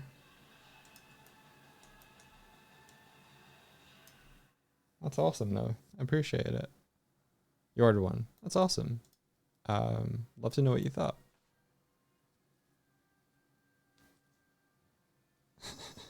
I'm not making myself a knife. I'm making a knife for Swifty. Trying to work out what size to do it though. I think maybe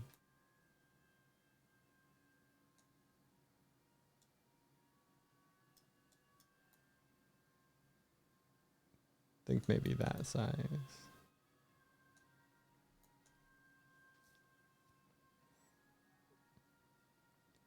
Different sizes for different chests. Oh, is that what you were saying? No, it's gonna be the one. It's gonna be the one.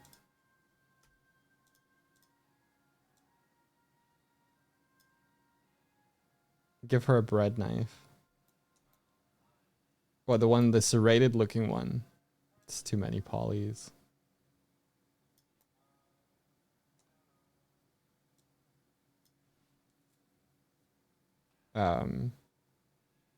It's supposed to harken back to this.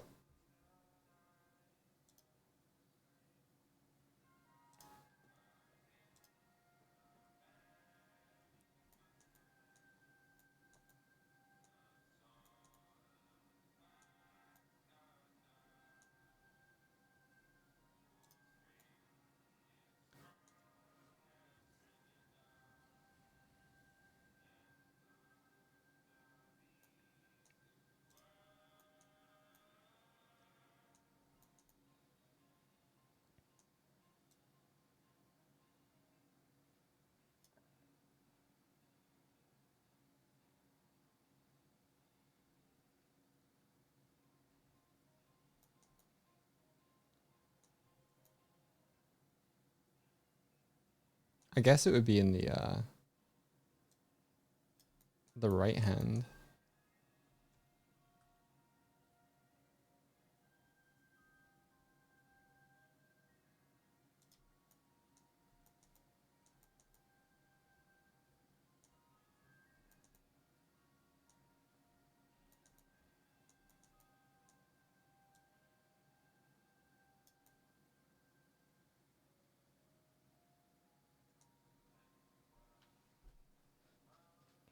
What's your favorite game series? I think probably Legacy of Kain. I think just the sort of gameplay it was, and the narrative, and the music, and yeah, it's probably Legacy of Kain for me.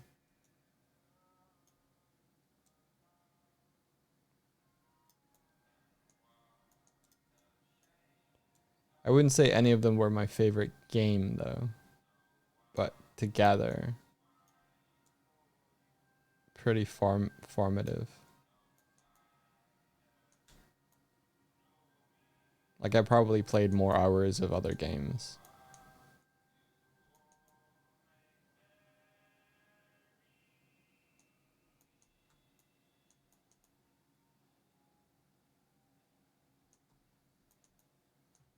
Okay. How about you? What's your favorite game series?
Hitman, not influenced by your current obsession. I've only ever played one Hitman, but I want to play more. I think I cracked Swifty up the last time I played Hitman because I was just deliberately playing it impatiently and badly.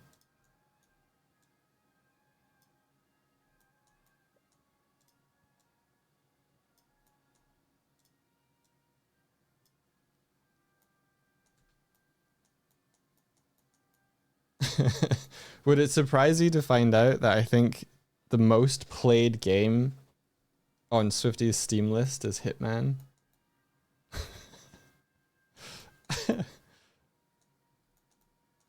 She is Agent 47.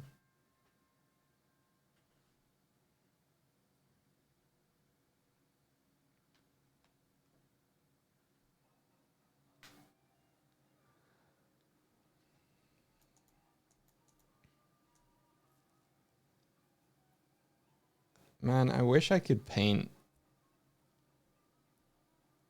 and share my screen at the same bar. Hitbird. That was so when me and Swifty were like first contemplating doing Let's Plays, it was long before we had the Dorg and Swift channel, like a couple years maybe before that. And we were gonna do a YouTube channel called Dogbird. And the first game we were gonna do a Let's Play of was, it might have been Hitman 3, whichever one starts on like the it's the same one we played again when we played it on stream. The one where it starts on the pier, or like the yeah, and we were gonna call ourselves Dogbird. It didn't end up happening, but I kind of wished we'd gone with Dogbird for a YouTube name than Dorg and Swift. I feel like Dogbird is just like a much better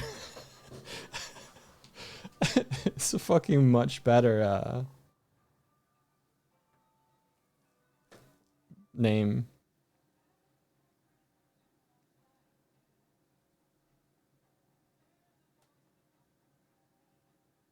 Could always use Dogbird as a code name. Yeah.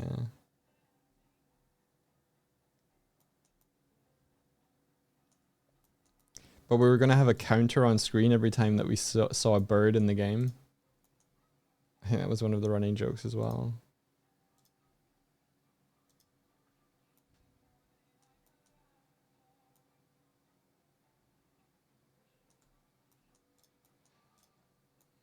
All right. And now we grab the edge tool and we separate this, and we add a seam, and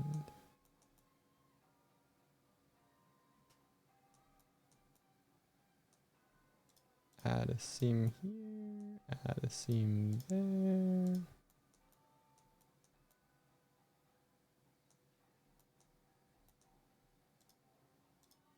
I don't know, maybe add a seam. Nah, we'll see what happens. Mark seam A. Go to UV unwrap. Oh, I'm already there. Wrap. Ah, it's not so bad. Can I just make a new one? I can just make a copy. Okay.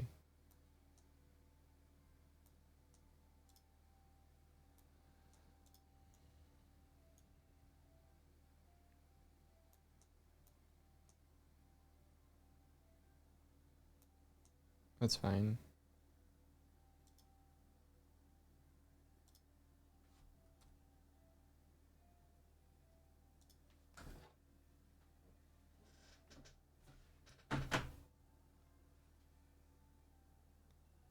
Did anyone else play Metal Gear Solid 2 and shoot the birds that are on the oil rig?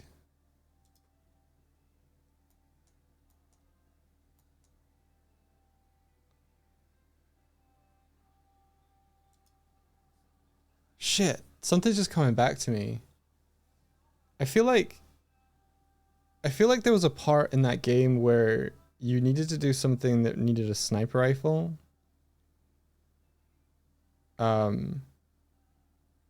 Or something.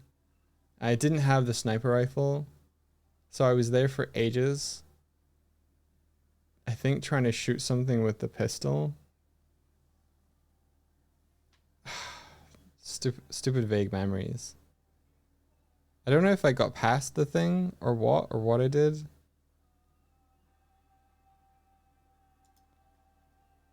If anyone knows Metal Gear Solid 2 better than I do, let me know if that's a thing.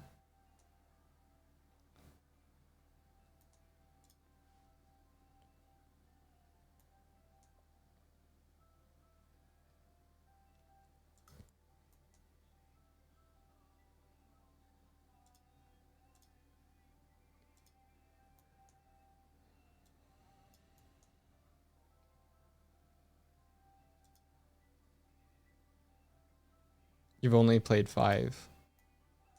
Fair enough.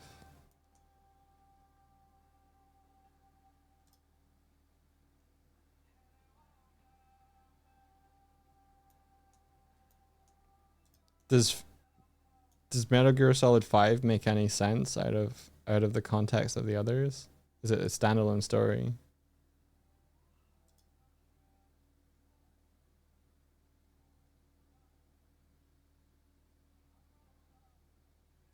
Metal Gear Solid 2 has a sniper section connected to a long distance listening device, so you can only minimally influence the scene.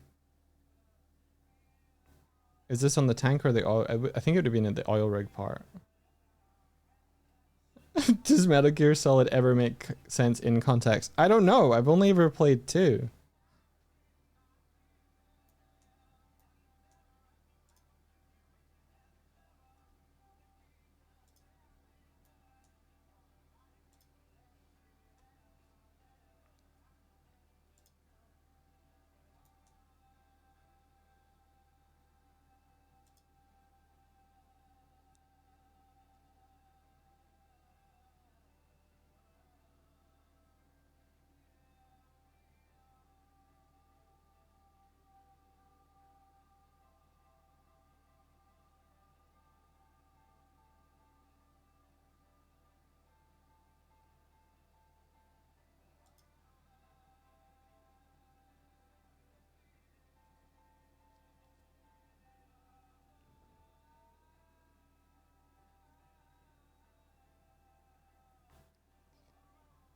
Metal Gear.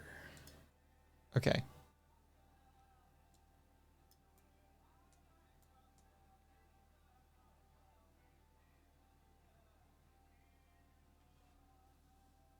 Metal Gear Solid 1 makes sense. 2 mostly makes sense until the final 2 hours. After that, Godspeed. Okay.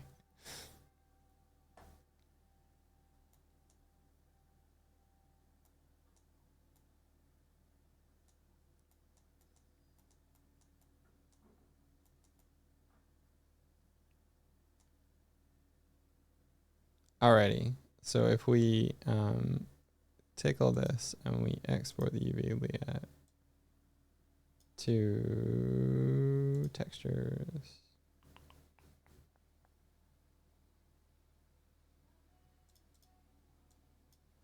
Knife. UV layout.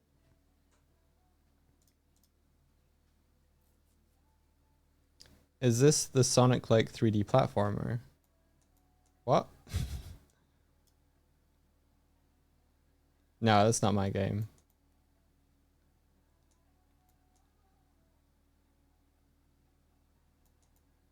This is the this is the very wholesome, cozy bye Martina.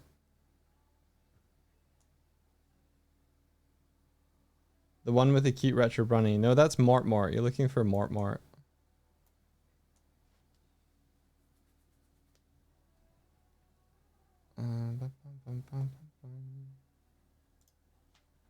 Clip Studio.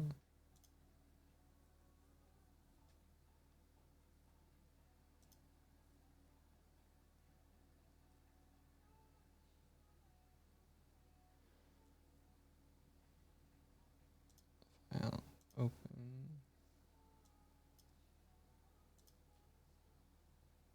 Textures. Knife open. What size is this? Canvas size. 2048. That's too high for this, but that's fine for now. Thank you for the Sonic Worm. May your day be blessed. Alright. Here is my UVs.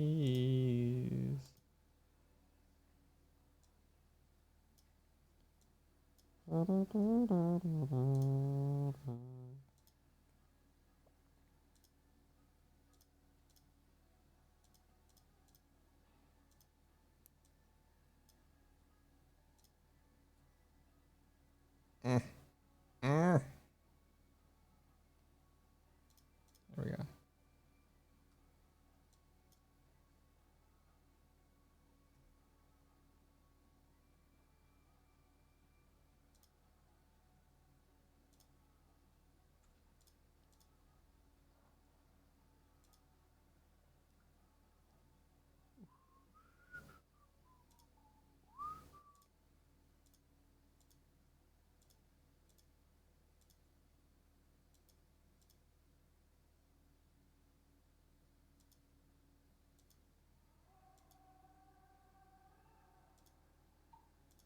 Thanks for the follow. How's it going?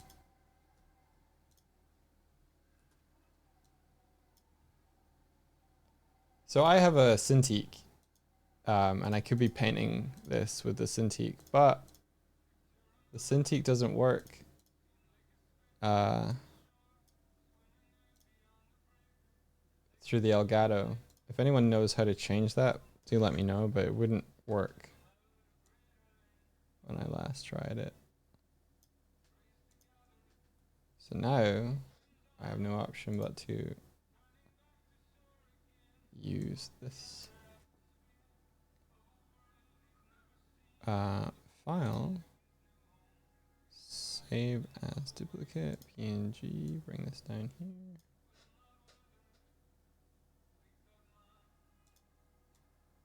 Knife, texture, save, yes. Now we can make our own material. New knife, blade, and then image texture,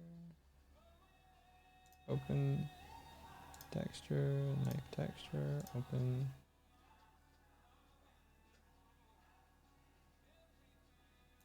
Not gonna lie, I was expecting to see to see that pop up. Oh, I get it. I have to assign it now. Assign. There we go.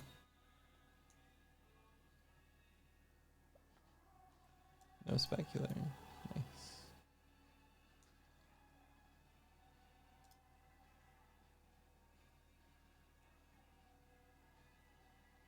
You made it to a stream. Welcome.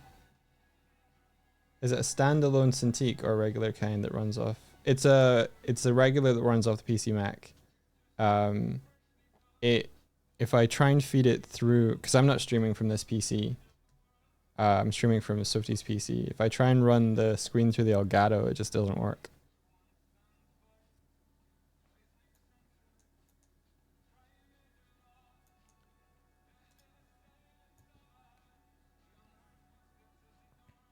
You don't know how much you trust them with a knife. Yeah.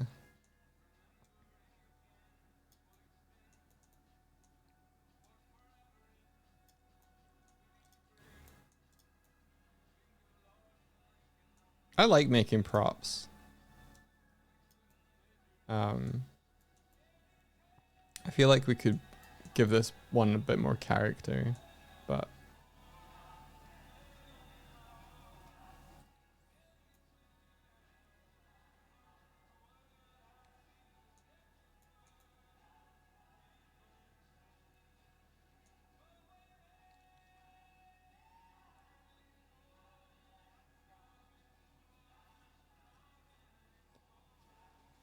can you run OBS on the other PC that has a Cintiq and set it up as a virtual camera that can be detected on the LAN for the streaming PC OBS to detect?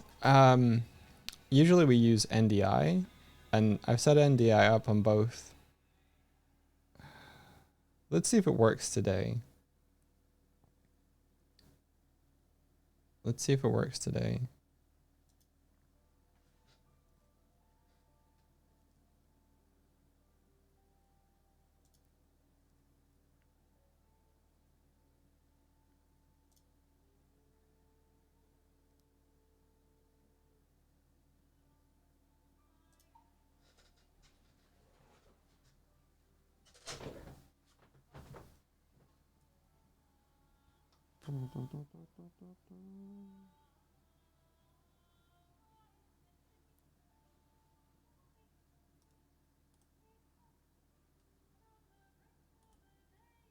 Nope.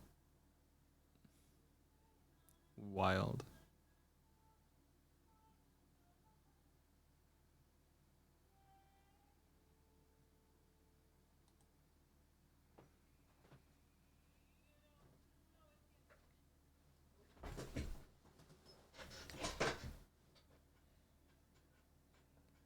Have a nick of the blade. That could be nice. Yeah. That might be really nice.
Use a knife tool to cut the knife.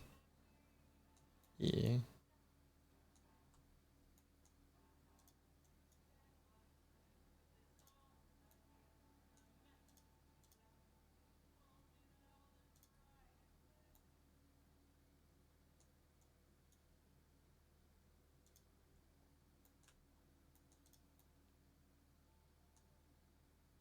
Don't know if that nick is enough.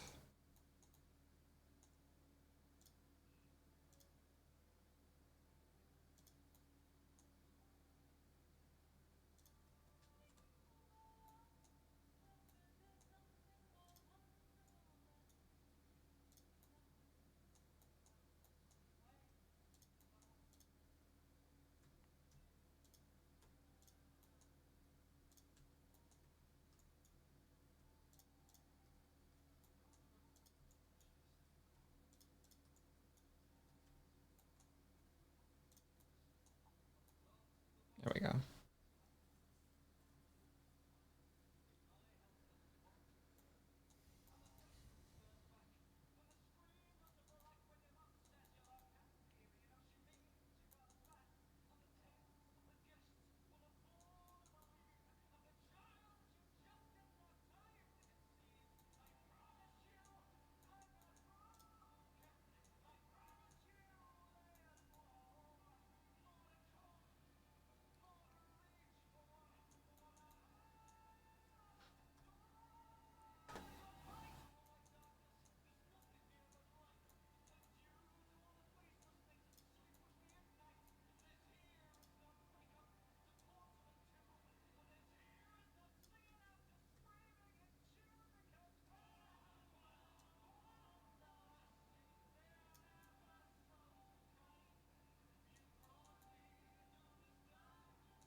More chonk.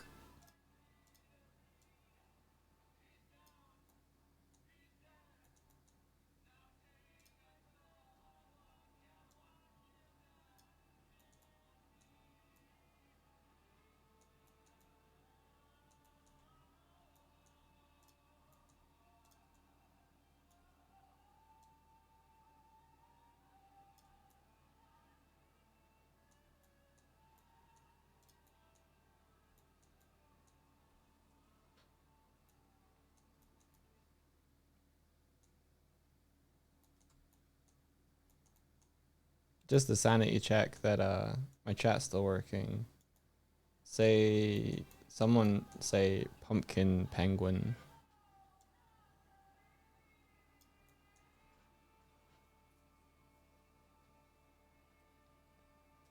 Okay, cool. Thanks.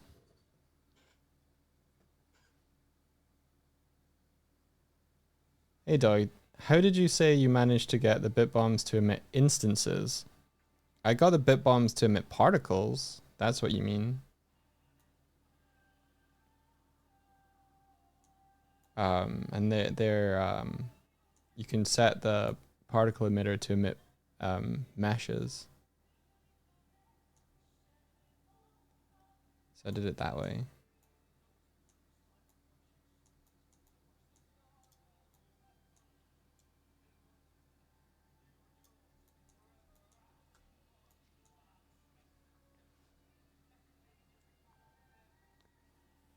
Can you have particles to be game objects? Yeah.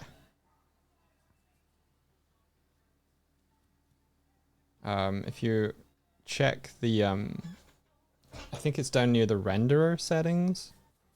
You can choose whether it's going to be billboards or that sort of stuff. One of them is a mesh, and you can give it a mesh. The trick I need to do though is that because I want the characters to collect them, I have to turn them back into game objects when they get collected.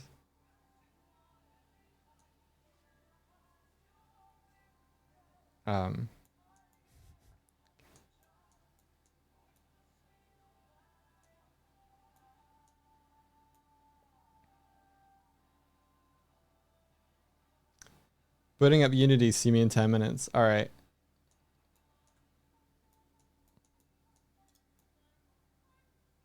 Yeah, feel free to ask me questions, dude. That's what I'm here for.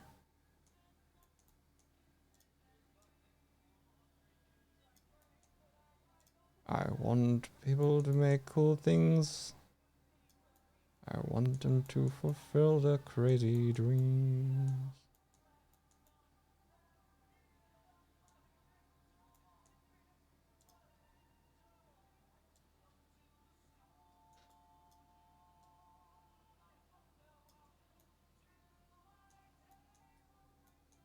I think it's funnier with a straight edge knife.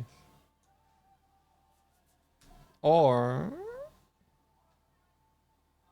funnier with the hook.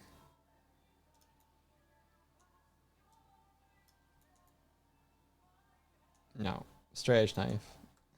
Just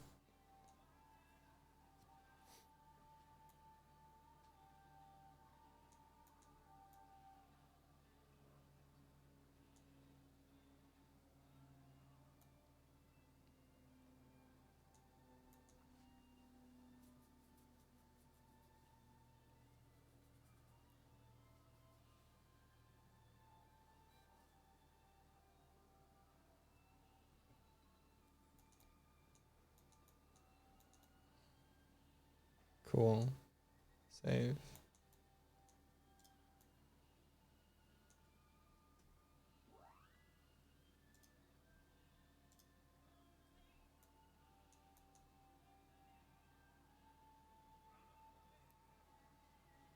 What knives would be on a commandeered airship? Plenty, I guess.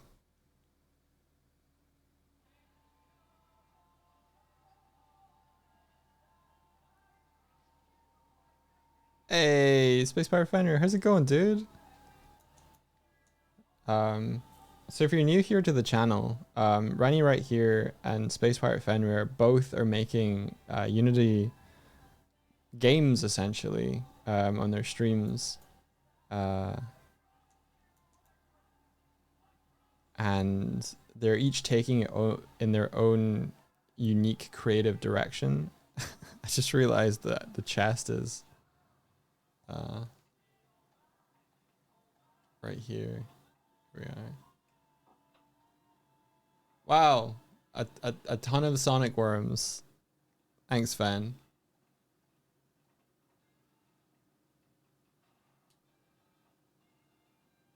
There we are.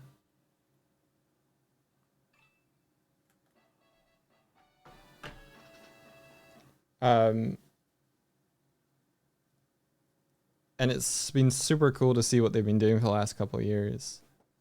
Like Rennie right here has a Cursed Theater, and a whole bunch of lore surrounding that. Multiple rooms, a stage. It's super cool. Space Pirate Fenrir is a space pirate. Would you believe it? So he has a deck of a like huge wolf head shaped spaceship. When you raid him, it causes a space battle. He's got like a cool sword and gun. He streams from the bridge of the spaceship itself.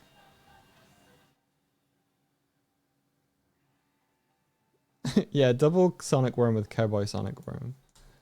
So I'm looking for more ideas of what to put in chests to make them more fun, so that it's not just the same hats and stuff. I want to create a real sort of gacha feeling to them.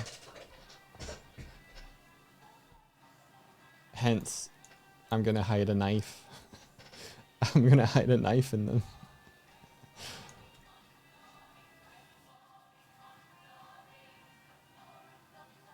Doig facts. Doig facts would be fun. Yeah.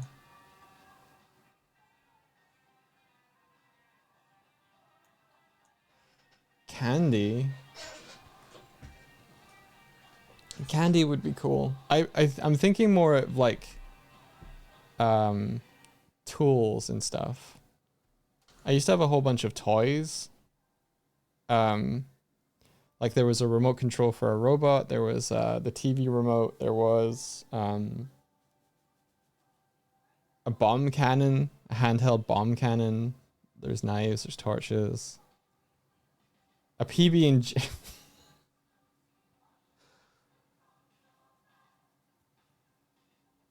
Do you know what? I think we need to change the ingredients for our sub sandwich. I think we need to add some peanut butter and jam in there. What do you guys think? Do I have to redeem myself by modeling and texturing a good PB&J?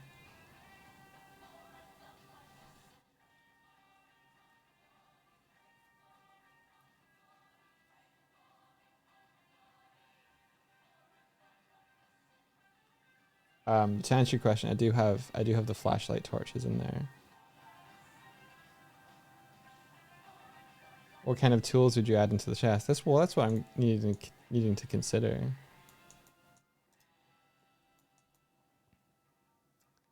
I keep thinking of like violent stuff though, like a baseball.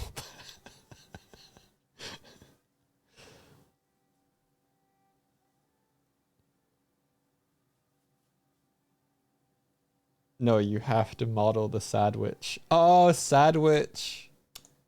That's good. That's good.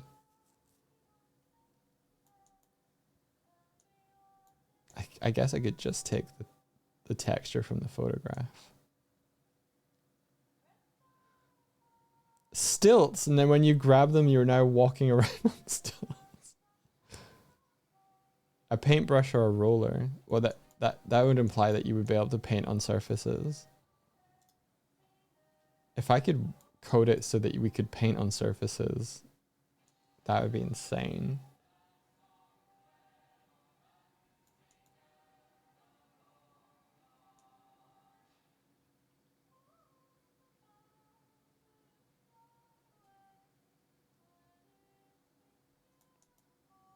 Okay, knife is done until I paint the texture properly. So I'm going to call that done. What? New fine art drop. Oh my gosh. That's so good. That's so good. Oh, I'm sad Swifty's here to not here to see this. That is so good. Oh my gosh. I love the way they've like incorporated the theming, even the exhausts and stuff.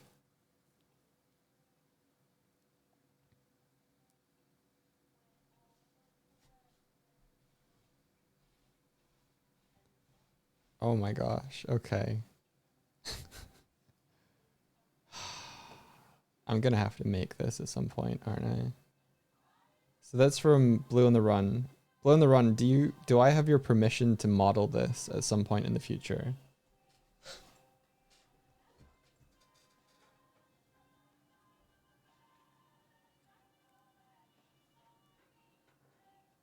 I love that you've incorporated even like the checkerboard and like this. That's so fun.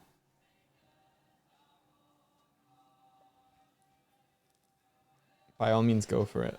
Well, thank you.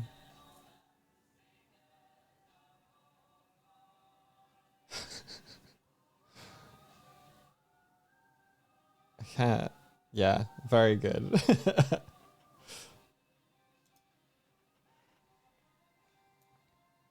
That would be something to hide in a chest.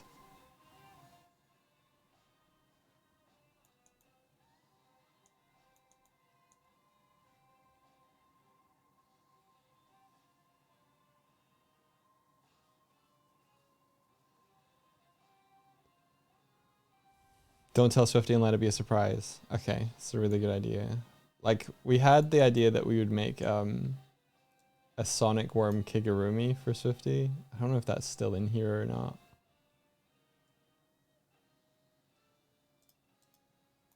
Yeah, no, I don't have it.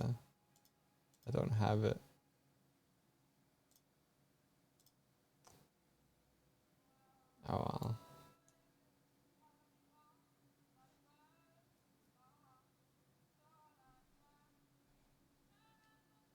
Hello, man. Almost. Cute little guy. I was playing with Kuma yesterday and he managed like to get my hand, but he wasn't playing. He either knew that he was going to hit my hand and retracted his claws, or he just was soft boy, no claws playing. She's not there to meow at. Where'd she go?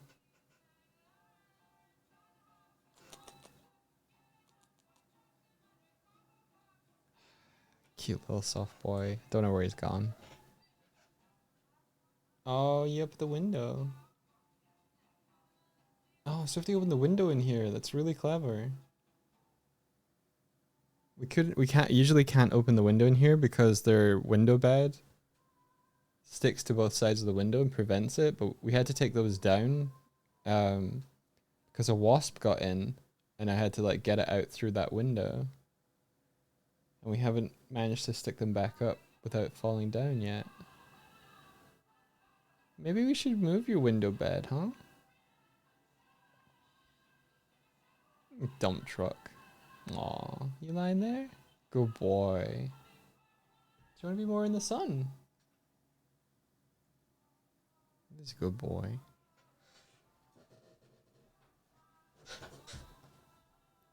Have either of them accepted their chair beds yet?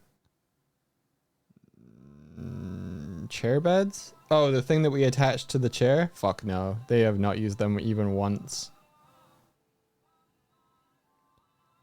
That was fucking like $100 down the fucking drain, man. They were curious about them, okay, and they went to no, I'd have to ship it back to the US. Fuck that. They were curious about them, and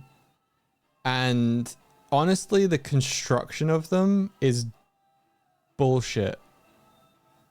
So they're like a wooden frame that comes out, and that part's fine, but the actual part that attaches the like the horizontal part to like the vertical part is like a really narrow L-shaped bracket that you screw in, and it's like 2 screws on this narrow thing, and like the whole thing wobbles left and right.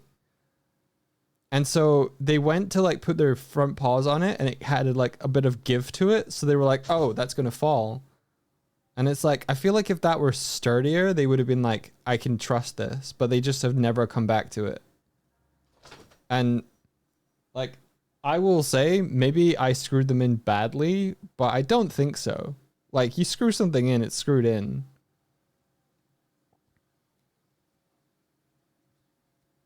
But the whole thing has like a little like about a 1 to 2 degree give to it, and our cats just were like, oh shit, I don't like this. Don't like that this moves.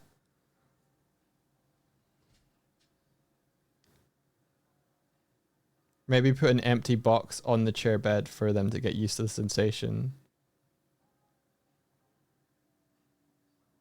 Like, I feel like I shouldn't have to screw that part in. I feel like it should just come attached and just send it in a bigger box. Or like have more of a like more support underneath there. Or like a metal T-shape or something. Like, that's what I would do. Rather than having it like screw in to like wood, I would have just had like a T-shaped bracket. I'm gonna fucking build my own. I could design something so much better. Like, even if it were kind of like a T-shape that you just had to like slot in, that would be better.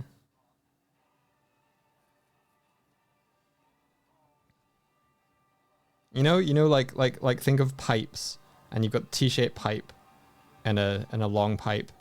You just like slide them in. That would have less give. But yeah, our cats didn't like it. He's on his cat tree.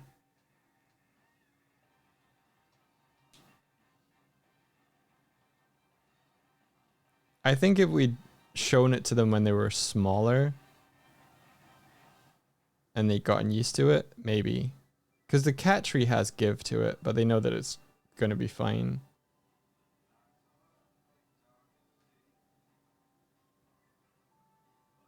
Yeah, early exposure of a kitten to the chair bed is... The thing is, it's not even that wide either. Like...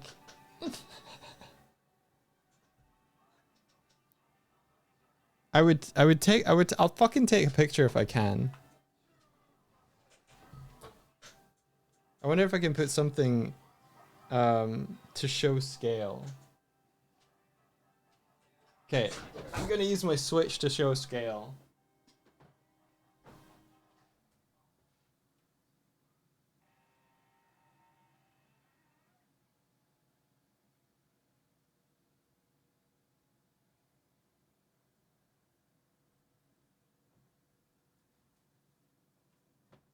Easy, good boy. Easy, good boy.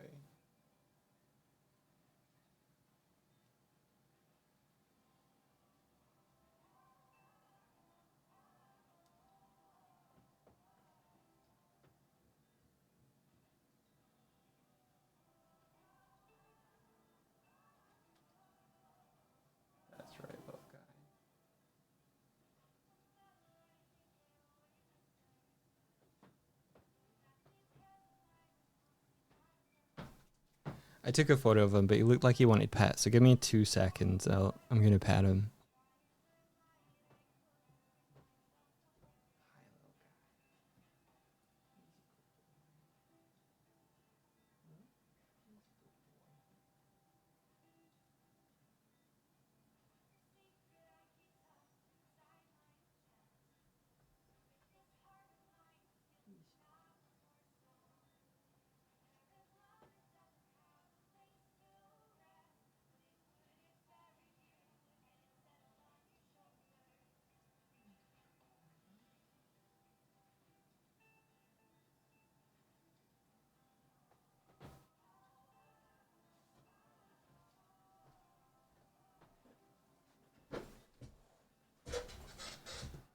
Switch for scale. Yeah. Okay, let me send these to mod chat.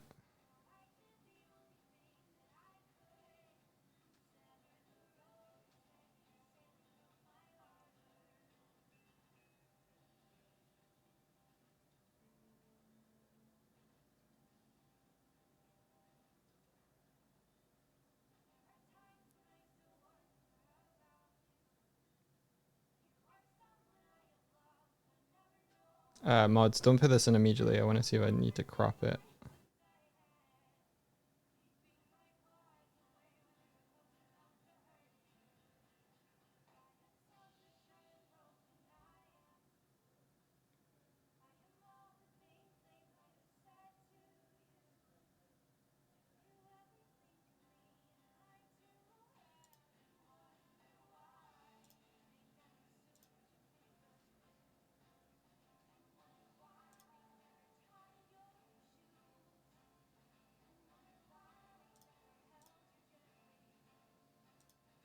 Okay. I think I got it. If I bring back my face motion and hook it back up to being charged.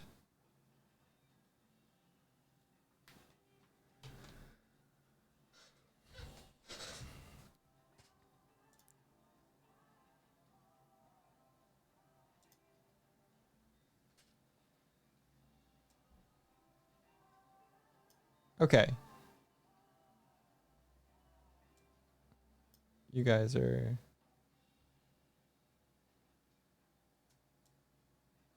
here. That's not you guys. You guys here? Yeah, there we go. So this is the size of a Nintendo Switch, okay? And this is the construction of this thing. Like, that is not big.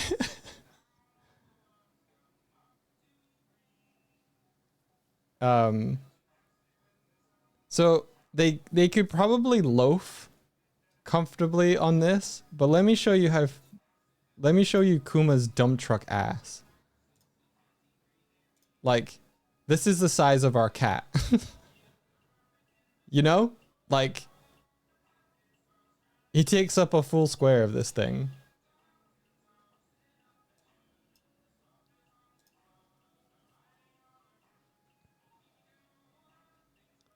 He is a wide lad. He's not even that big. But when a cat lies on his side like this, he's gonna overhang. So bad on the other one. There you go.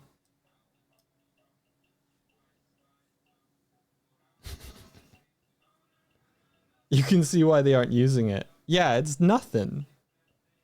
I was expecting like it to kind of come in here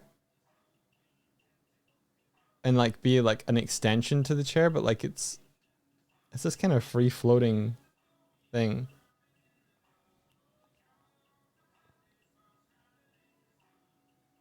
So yeah. 80-90 bucks. Gone.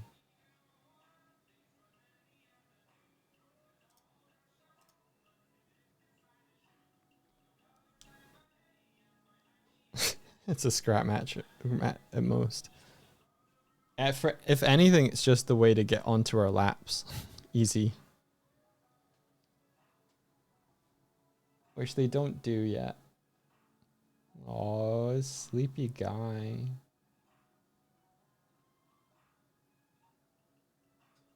Gotta take another photo because he's fucking beautiful.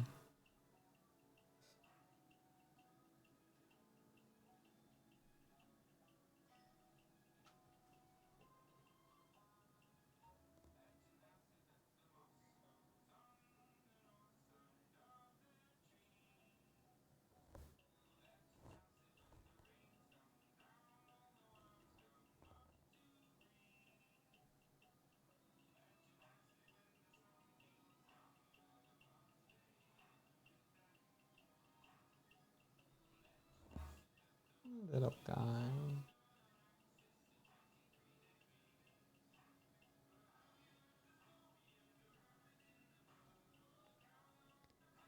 Pay that kitty tax.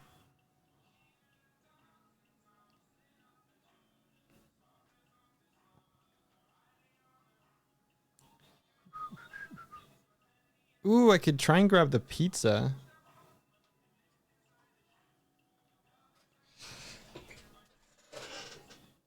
Adding the pizza to, like, I made a pizza for the multiplayer. We could grab some of the food stuff from the multiplayer. Bring that over. Oh. Kuma activated. Did you find a fly little guy? Or a wasp? I have to check. What'd you find? Where is it? Where is it?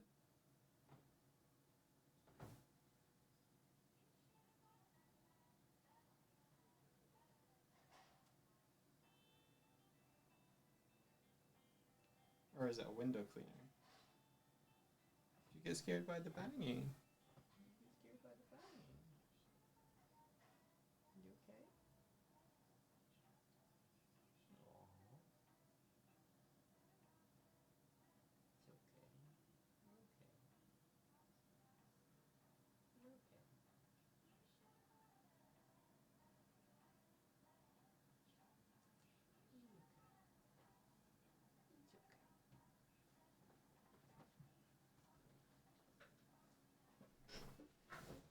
Might not have been a fly. I think he was maybe remember the multiplayer. I remember the multiplayer. Speaking of pizza chest content. Doiglesaur plushie. A Doiglesaur plushie. Man, I haven't thought of Doiglesaur in a long time.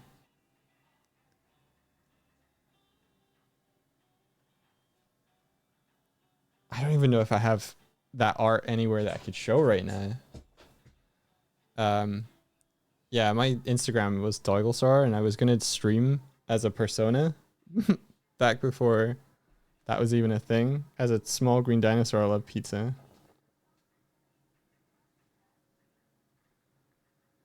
Fuck, let me see.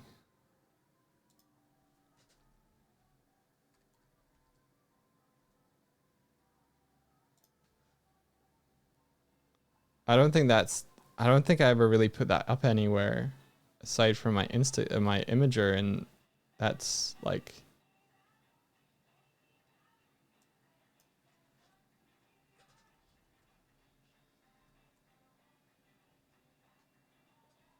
yeah, that's not anything anywhere.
A fun little caveat about the mesh from particle system, it only works if there are no submeshes. Ah.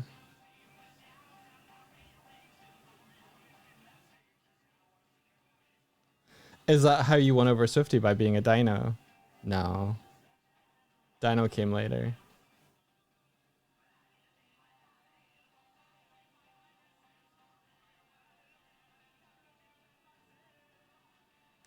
How you doing, Valerie? I hope you're having a good year.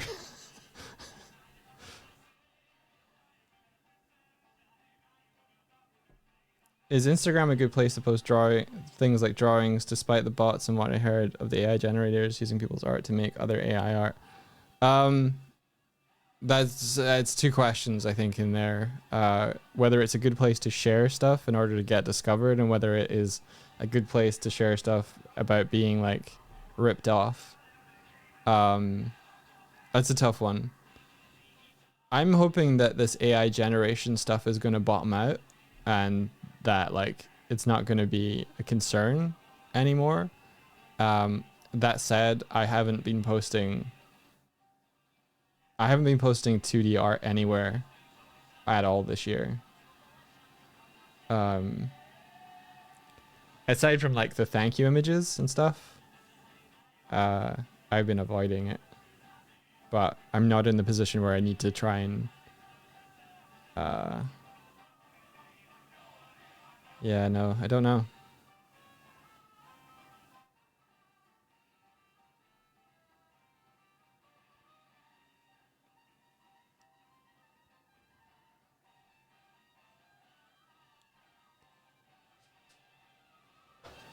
What about AI poisoning of your material?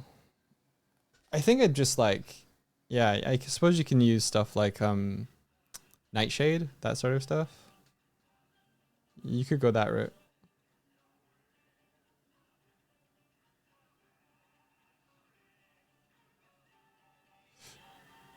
It depends what you're looking for, okay, Katie. Like, are you looking to attract clients? Are you looking to just build an audience based on your artwork?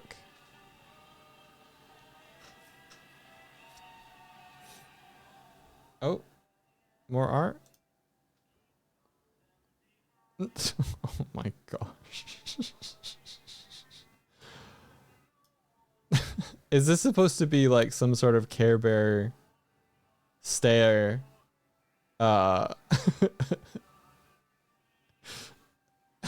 From Paradax. Yeah, is this a that's their description of it. Okay, let me go check out what they were saying.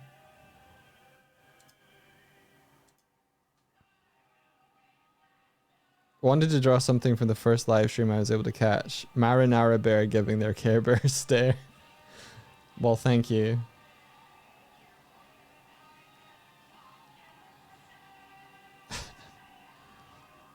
I think making the fan art gallery is one of the best decisions we've made. It's so fun to have everything all in one place.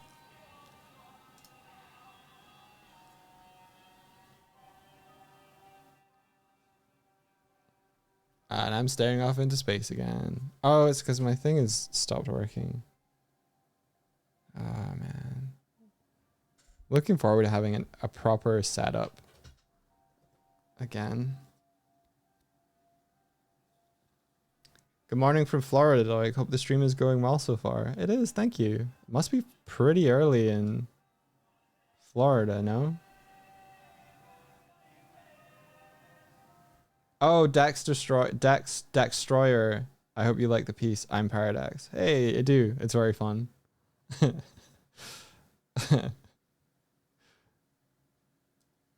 Thank you very much. All right. Let's get back to giving Swifty a knife. So let's apply the scale, the rotation, and then I guess apply the mirror.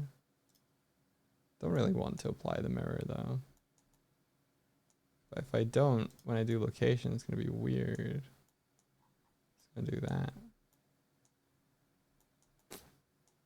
Fuck it, I'll just apply it. There we go. Hello. Did you just tap me on the elbow? I'm really impressed. stretchy girl. Hello. You wake up. Hello. Hello. Hello.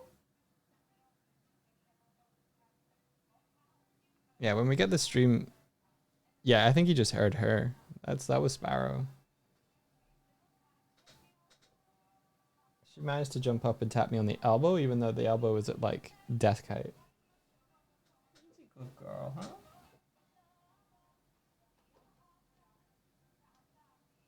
Yeah, when I get the stream machine set up again, I'm gonna try and bring back cat cam.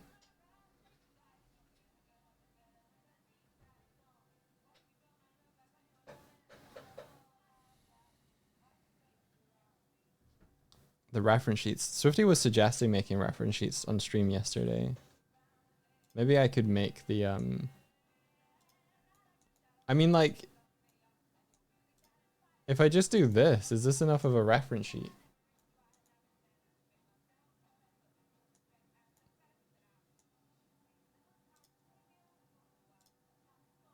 Like a render like this.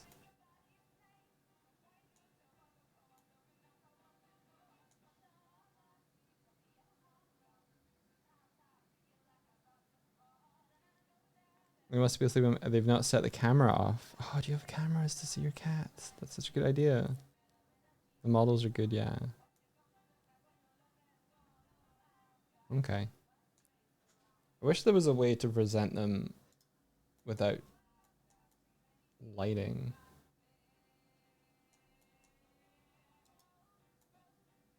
Oh, that works.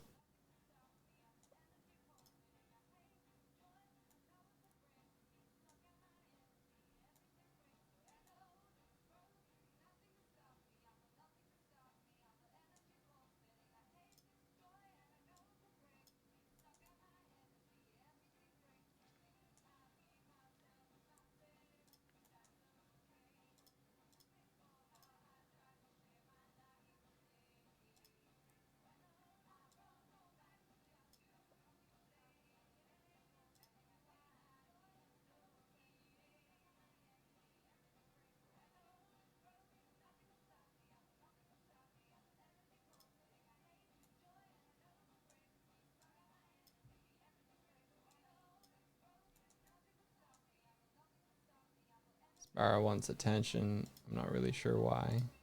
Guess to play, maybe?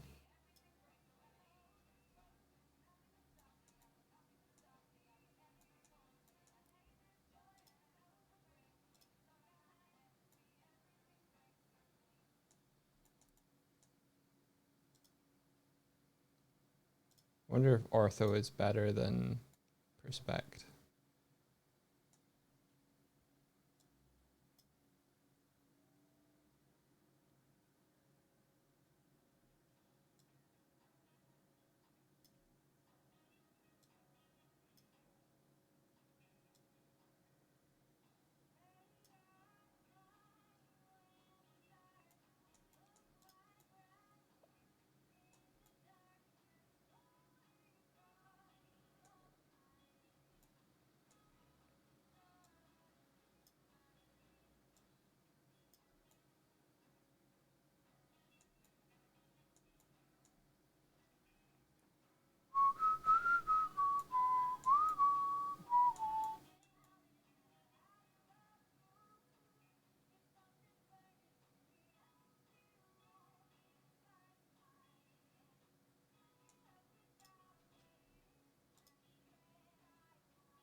What do you want? What do you want? Do you want a fish? Do you want a fish?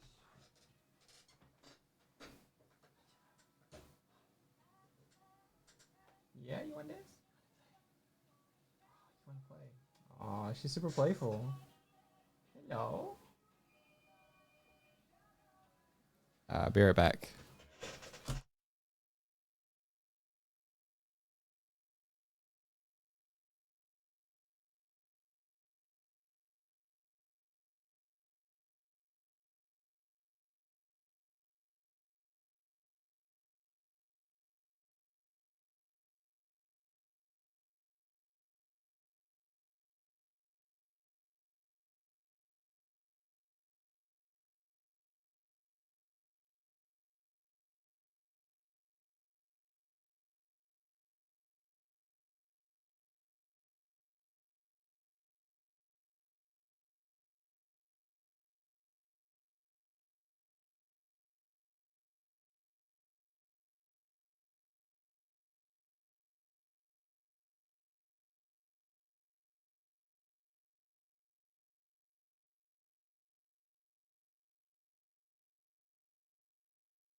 Veg box delivery. Out of 10. Yeah, so we could do something like this.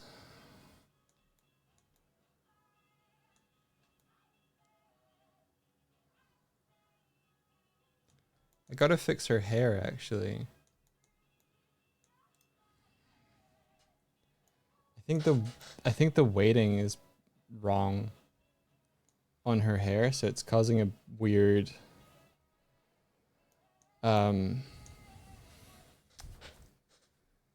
it's causing a weird thing happening.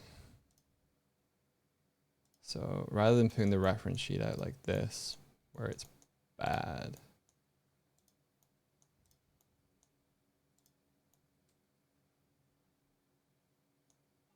like if I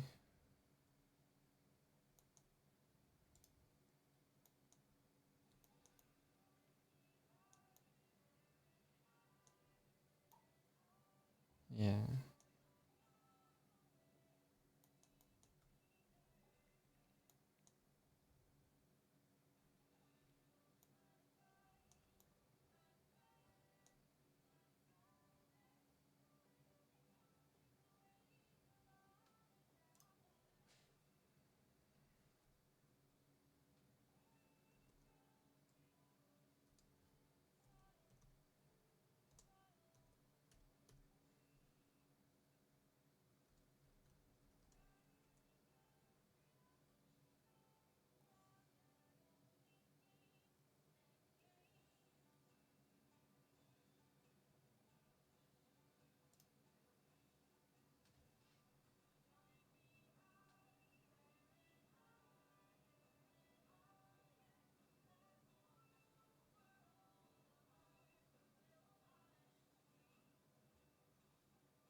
Cool. Okay, just had a weird call. Didn't answer it. Looked at the number. Probably a scam. I'm just not gonna answer calls from people I don't know the number of anymore, because we haven't given out our number to anyone. So yeah. Email us.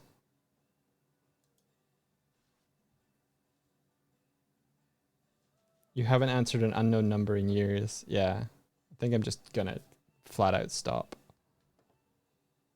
If you can't contact me in any other channel than phoning, I don't know who you are.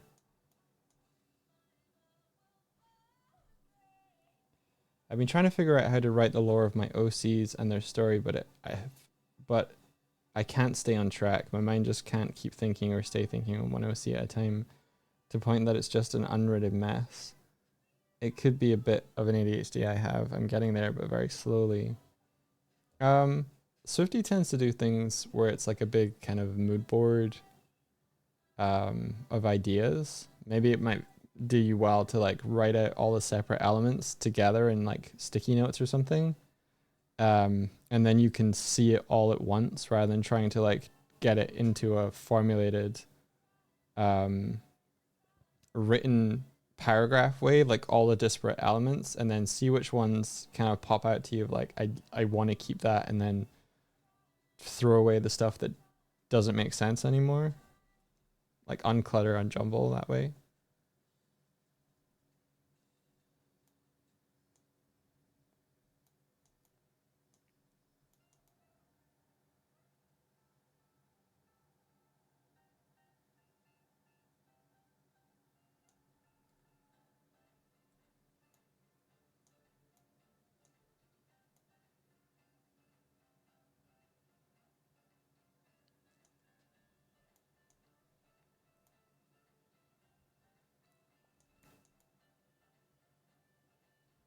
I can't tell if this...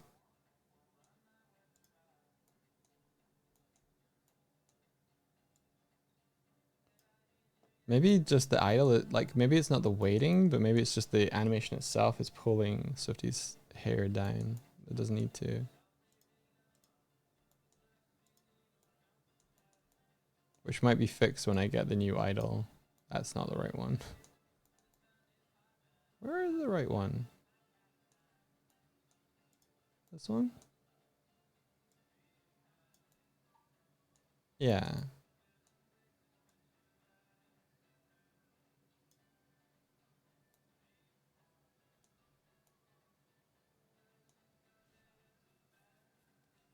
Okay, so I don't need to fix this necessarily here because we might have a new idol from Bex anyway. So let's grab that, I guess. Surprised I haven't already. Do do do do do do do do do do. Let's do it now.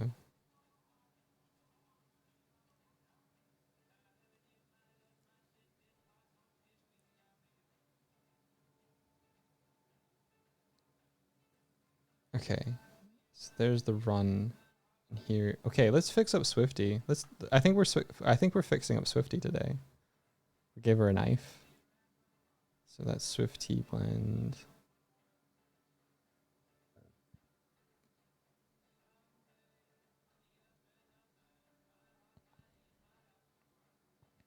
Swifty idol. Here we go.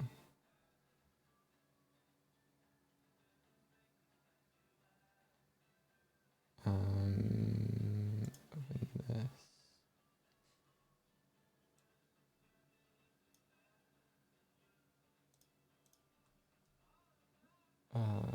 Go to our assets, Swift, new folder, Bex,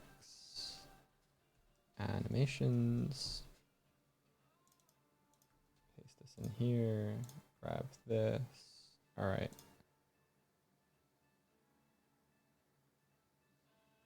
Not sure what she will have named the animation. Hey, leave those veggies alone.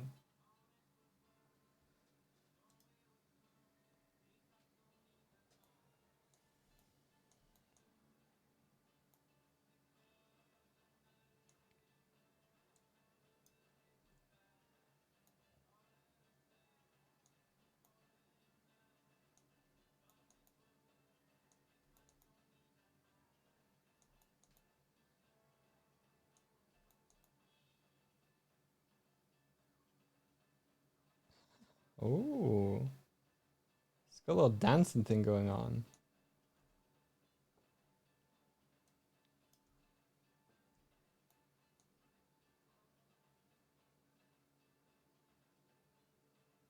That's cool. This isn't the one that, yeah. Give me a sec. Okay. So this is called, what are you called? Have you been put on Swifty Bro Idol? That's funny. Okay, let's rename this to Swifty Idol Bex.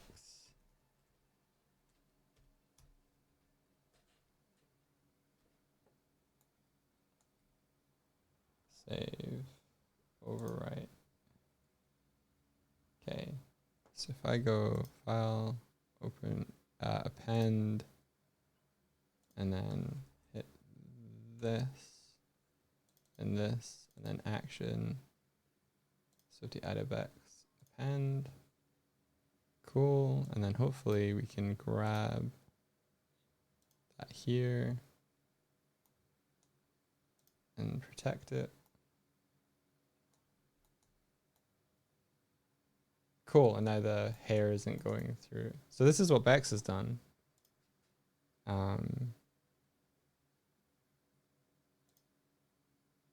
See you guys again.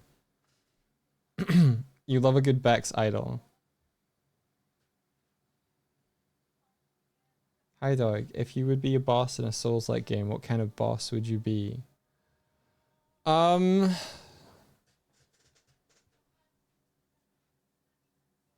Ooh.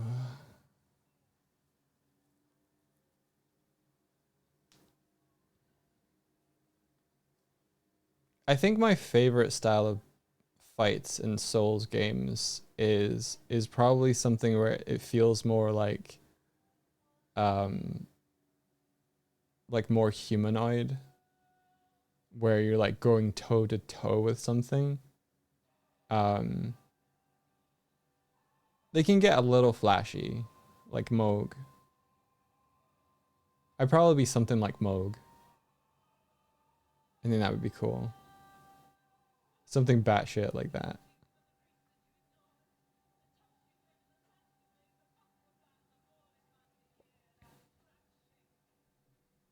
Let me play the idol. Here we are. Oh, it's not playing the whole thing.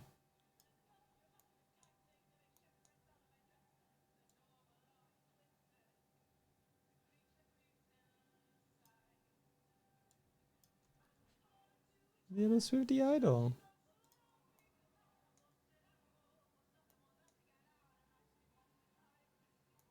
Yeah. Do you have any OCs? Yeah. I think the bear is one. And of course, I'm off screen.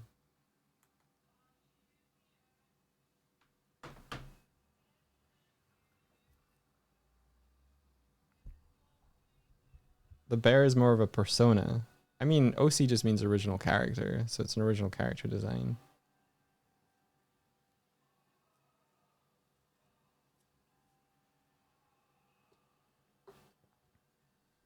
I feel like OC is almost synonymous of like it's a character outside of a story, right?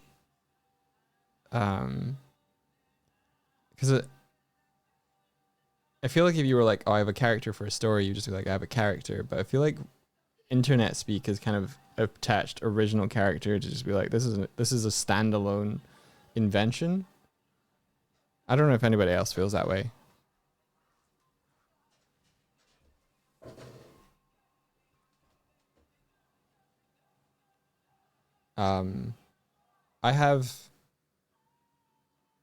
I have more characters from stories I want to tell than OCs. I don't think I have anything that's just sort of like just a character. I think it's still an OC if you create a character for an existing universe. True, but then it's still outside of a story. It just happens to be inside of a world that has maybe a story told within it.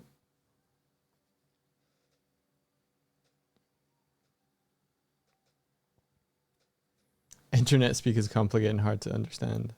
True dat. True dat. I'm interested by Bex's choice to pull her feet in like that. That's cute. I think that feels better.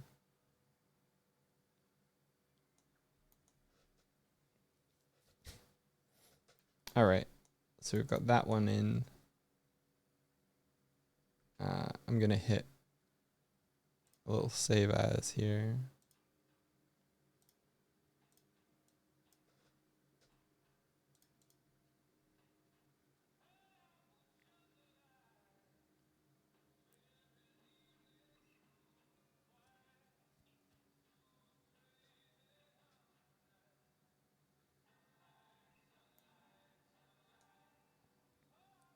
You get a little prickly if you're creating a literary character for a story and someone calls it my OC. Yeah, I wonder if it's like a misattribution of purpose connected to that kind of like self-insert wish fulfillment thing.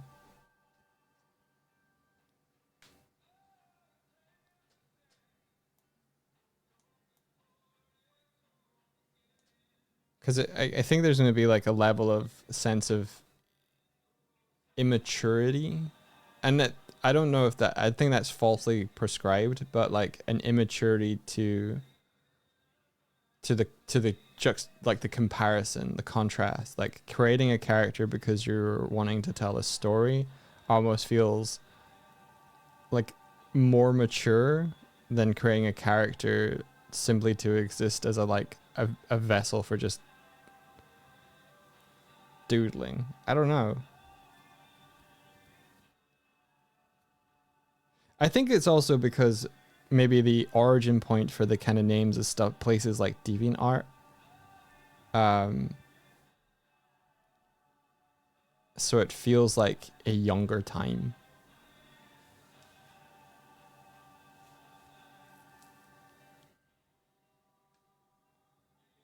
Yeah, I agree.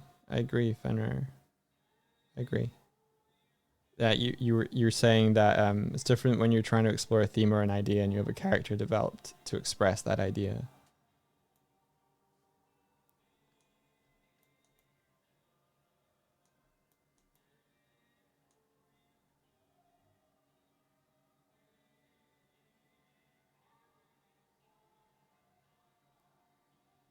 When you said OCs, you were talking about my own characters I made in my own universe.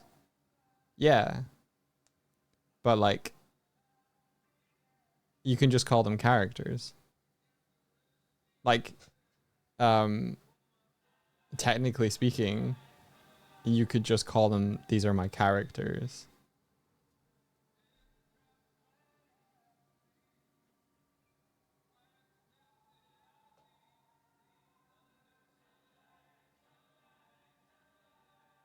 You usually follow the idea that if a character exists before the story, it's an OC. If it exists as part of a story, then it's a character. I don't think you need to attribute it that way. Like if a character exists before a story,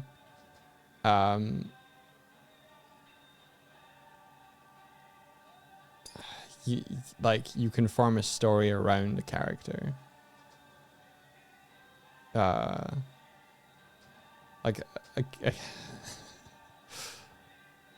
It's kind of chicken egg scenario. I don't think you can neatly pile those two rocks.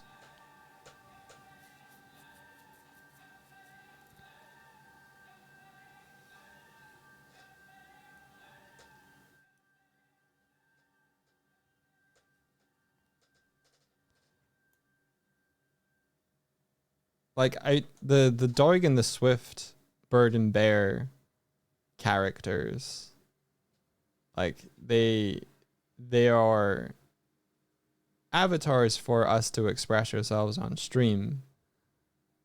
But I don't know if I would call them personas. Persona. I don't know. They're yeah, I guess avatar and persona are interchangeable.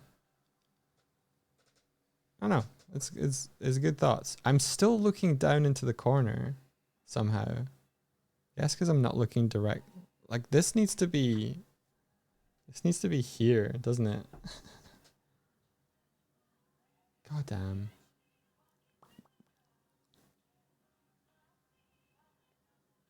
I'm seeing everything with a delay. I think I need to get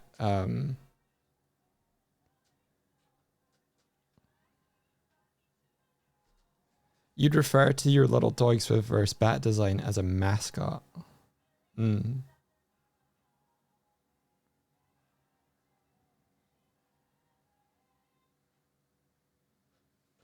Yeah, they don't have distinct names from our in real life ones. But that's partially because like the channel name. Mishka is a good mascot. All right, I'm gonna go and grab. So that's Swift Idol, and then I think there's a run in here somewhere.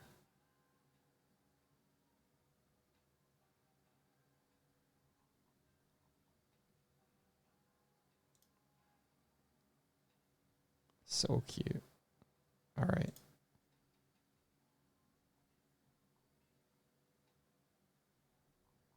Okay, there's the run.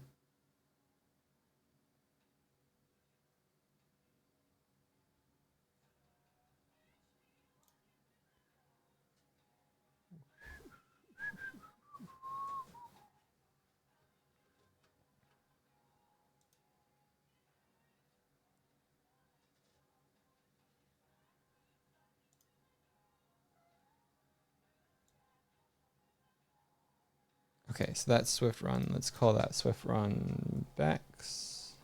Save, overwrite, then find it.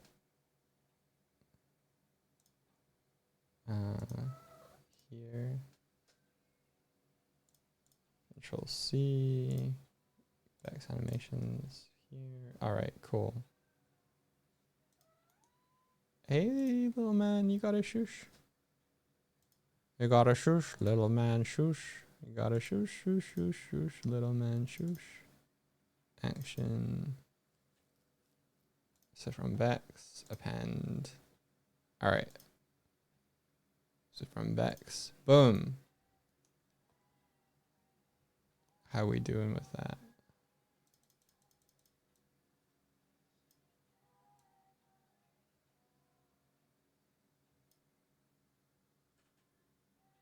Play.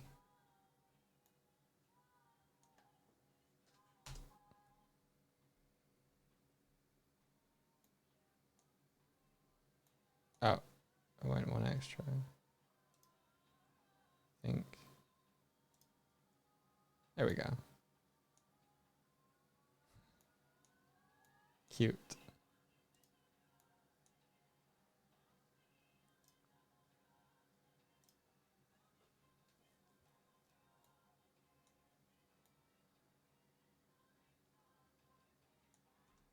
Wonder what the white material is.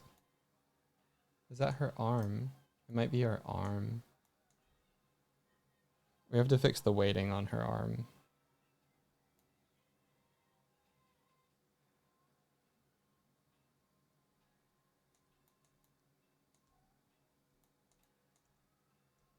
She gets so scrungly in the playback.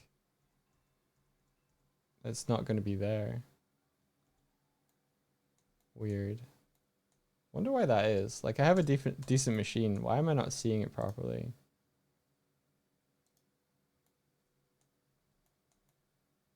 Might just be because it's trying to render. Yeah, I think it's because it's trying to render it. Scrungle. There we go.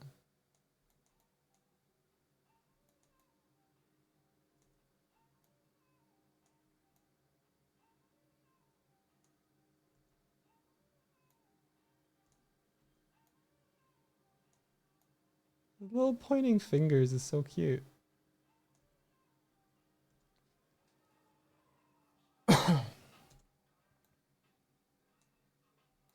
To the music is good.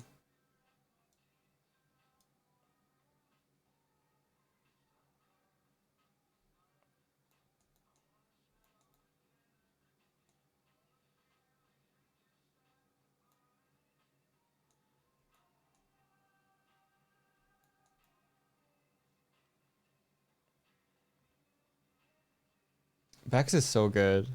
It's so charming.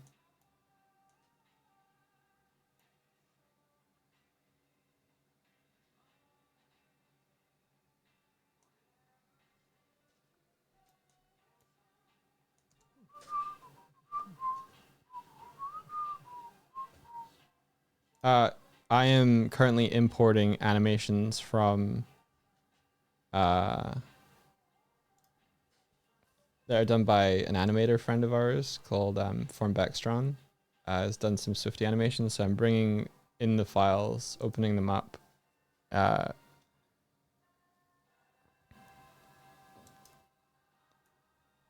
Okay. This one has the bone. Shit. This one has the bone for the T. I think it's just an offset from the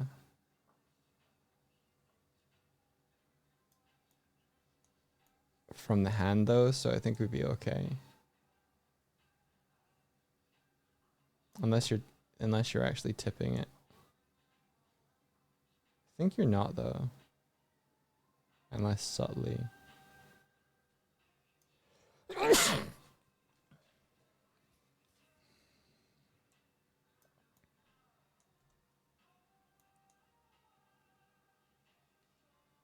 So good. Okay, let's grab this. This one's called. Did you work out actions yet? Nope. That's all right. Still on Swift Bright Idle. That's fine. Swift tea drink. Save. Overwrite.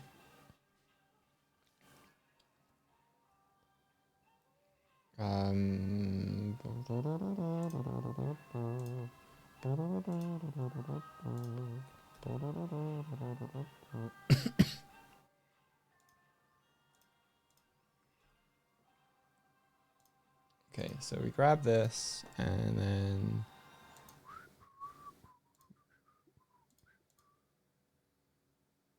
Swift tea, action, Swift tea drink, append, and we grab. Ooh. Ooh, no.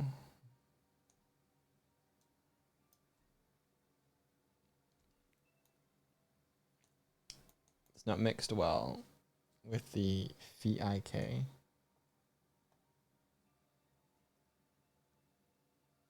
That's all right. That's all right. I think I know how to fix that. If they're just supposed to be in the idles, then yeah. Okay, that's fine. We can get that. Fuck.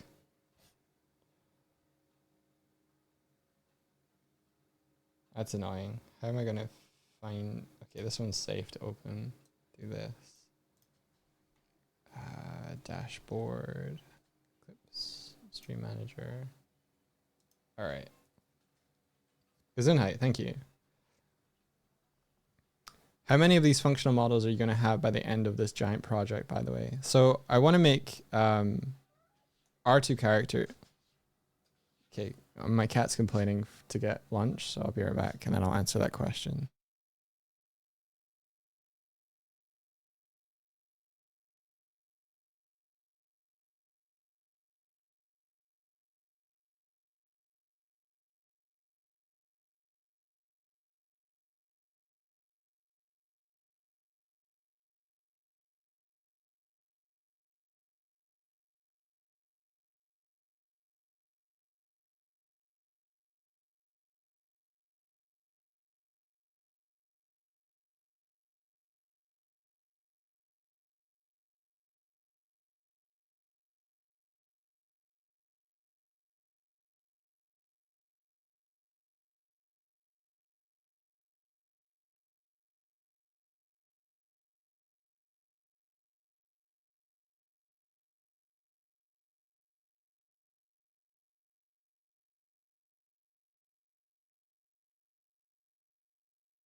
Hi.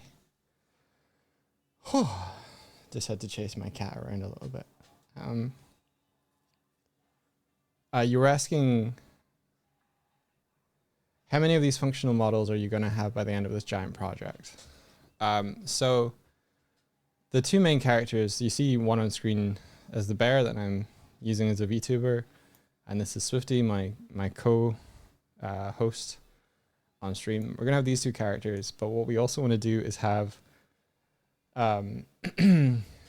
friends characters appear, so other streamers, and we're going to try and make and incorporate their characters. So there's no finite list with that plan, so I can't really give you like a page count, but sorry, character count. But if I don't think they actually come in when I run it. If you ever see me run this application, we have a character select screen. At least in the first instance, we're trying to get a few of those. And hopefully multiplayer network what we're doing to allow them to join in and play on stream. That's the current plan. But I'm a solo dev, so it's taken a while. That's interesting.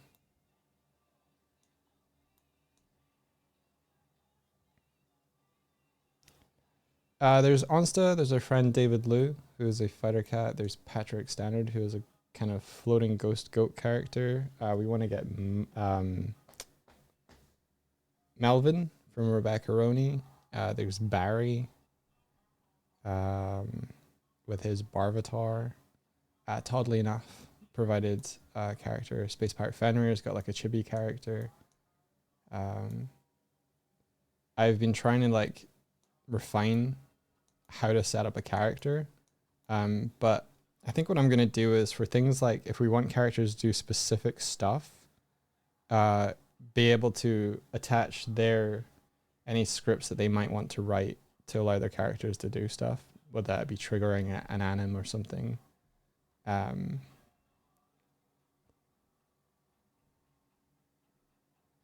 Yeah, it will be cool to see all the different types of characters. Yeah. I need to figure out. I think that, okay, so this goes up to here.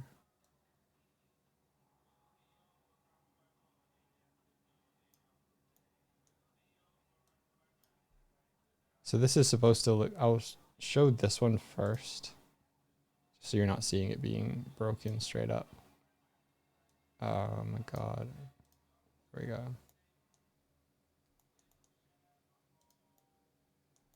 Swifty with their little cup of tea.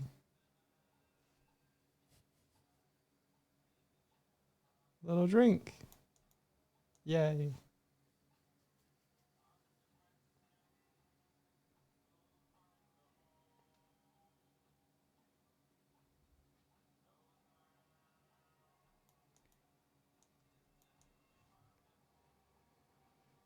I want to solo dev a bit at some point. Got some games I want to make in the future, but it's always been daunting to me, specifically when considering the drawing animating aspects. Yeah, it can quickly double up and become a lot.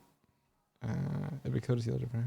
I'm not a dev, and I'm not asking for anyone, but would you accept help from the community if there was people that could and would help with the programming? I think what I would do is like if people were sharing particular components, like say in my project I was like, okay, I have a system for creating a cannon that can fire stuff into a scene.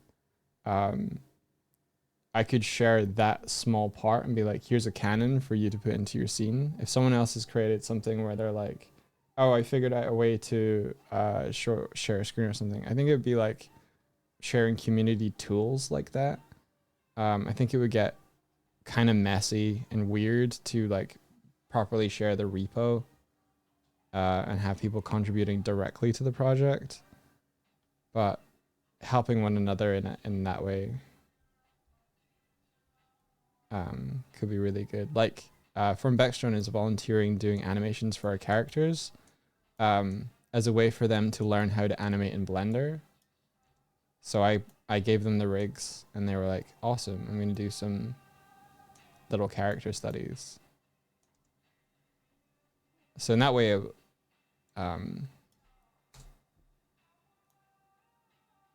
every time I talk about, or every time somebody takes a drink now, just pop a little credit thing of animate by Form Bextron.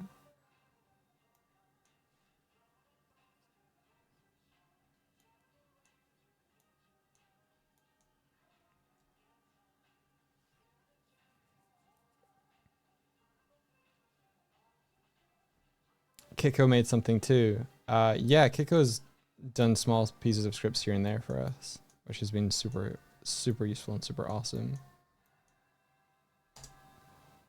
I should actually do like, you know, the credits list. Anybody who helps contribute to I should add them to the credits list.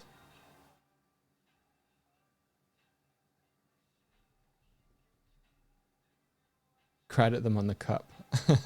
That's funny. Every time it tips up.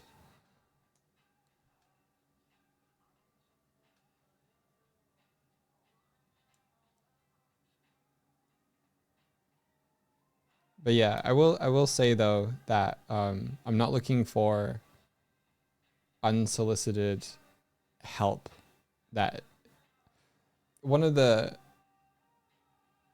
more uncomfortable things I've experienced is when someone offers help but is very insistent, even if you're like, no, it's okay.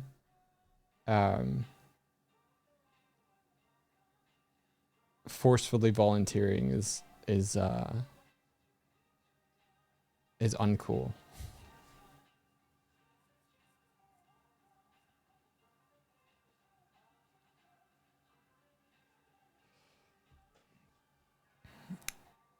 Did you and Swift work on the story of The Girl in the Glim book together? If so, did you work on the story like how cartoon series are made by doing planning and working on different parts of the story, not in order? So, in terms of the story for Girl in the Glim, it's more Swifty than me. My input is usually as a sounding board. Swifty will be like, I have this idea for this going here. What do you think? So while it's partially collaborative, Girl in the Glim is Swifty's story. But it will be a kind of thing where it's like, I'm thinking about doing this with the characters, or like there's this scenario. What do you think? And then we'll discuss it that way. So,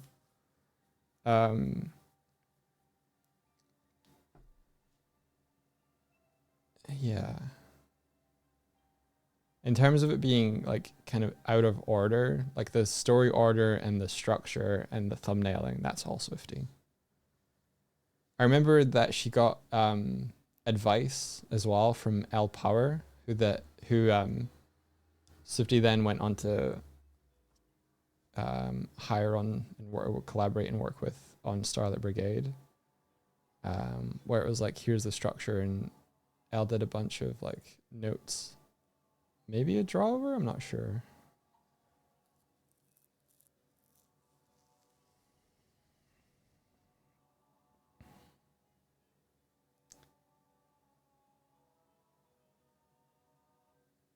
Oh, you know IDW from the Transformers comics. Gotcha. Yeah. They published the first book. I'm not sure where we're standing on future books.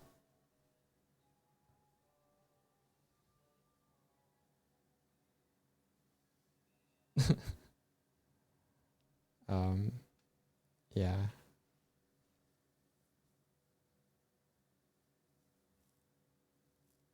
More Than Meets the Eye run. That run was so good. Do you know who the artists and the writers were on that one?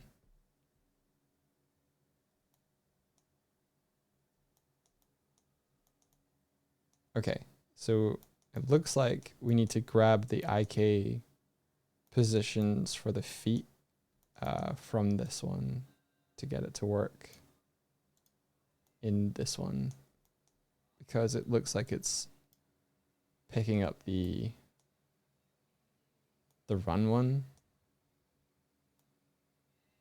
Ooh, it's also okay. Okay, so we need to get some IK switches, I guess, keyed in here.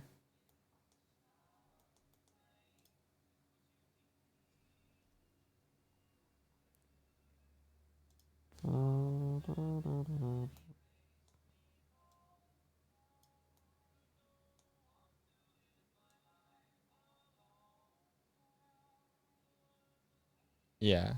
Okay.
James Roberts and Alex Milne. Amazing team. Yeah, those two. I'm so bad at remembering names. The person who did the line art for the series was really amazing. That's awesome. Do you guys earn a living from your own work nowadays, streaming YouTube, etc., or do you work in the industry? We work in the industry, but more recently, Swifty has taken time out, so we've been living on savings plus the supplementary income we get from Twitch and Ko-fi.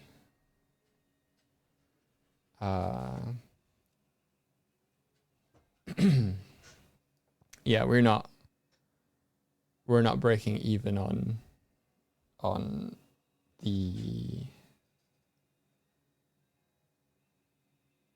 the Twitch side of stuff. I think we've also had a number of expenses this year that we weren't accounting for, and we also traveled, so that we've eaten into the savings a bit with that stuff. But we built up those savings from industry work.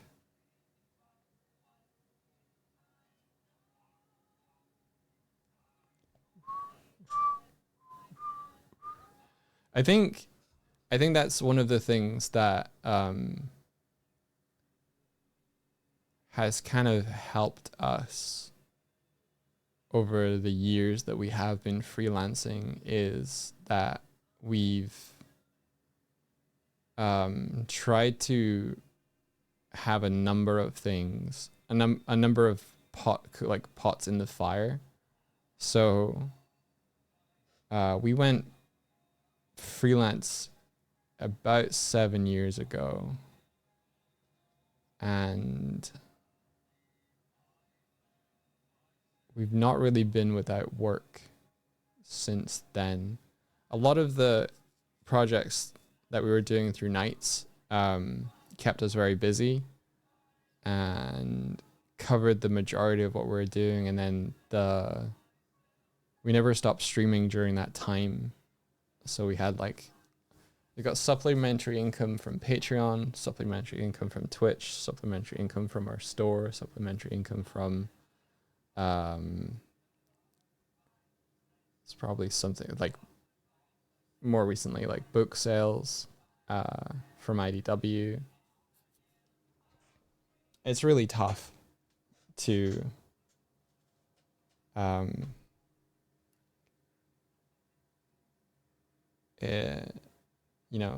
it's a tough thing to do with freelance, but I think having our streams have enabled us to kind of stay on people's radars a little bit more than if we were not streaming. So it's helped a bunch. I will say though that I'm discovering that through gaining more awareness for ourselves and almost separate from our work, there are people who have discovered us through the Bird and Bear shorts, and then when I put out that like imagery that showed the past projects we've worked on, there's people who are like I found you through the shorts, but I also know your work and have known your work for years, and like are making the connection between the two.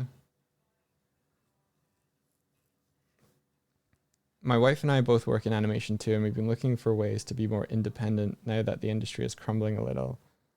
Love to see how you guys work. Yeah, I think we've always operated on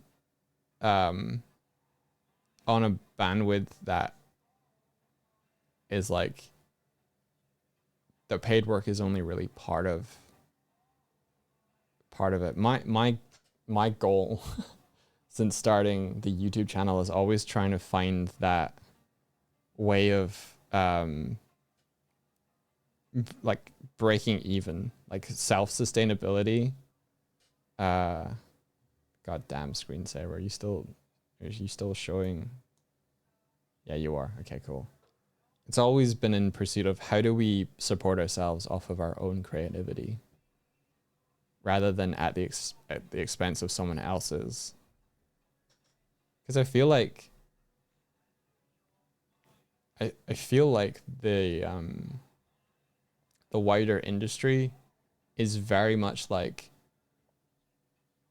making other people's ideas, and that collaborative experience can be really good. But I feel like there's a lot of hoops to making anything that is ultimately in someone else's control.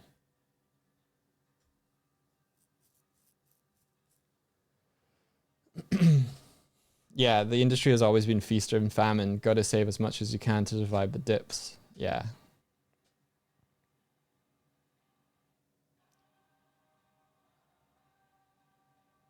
Yeah. I think because we were making client work under a different banner, it's been a little difficult to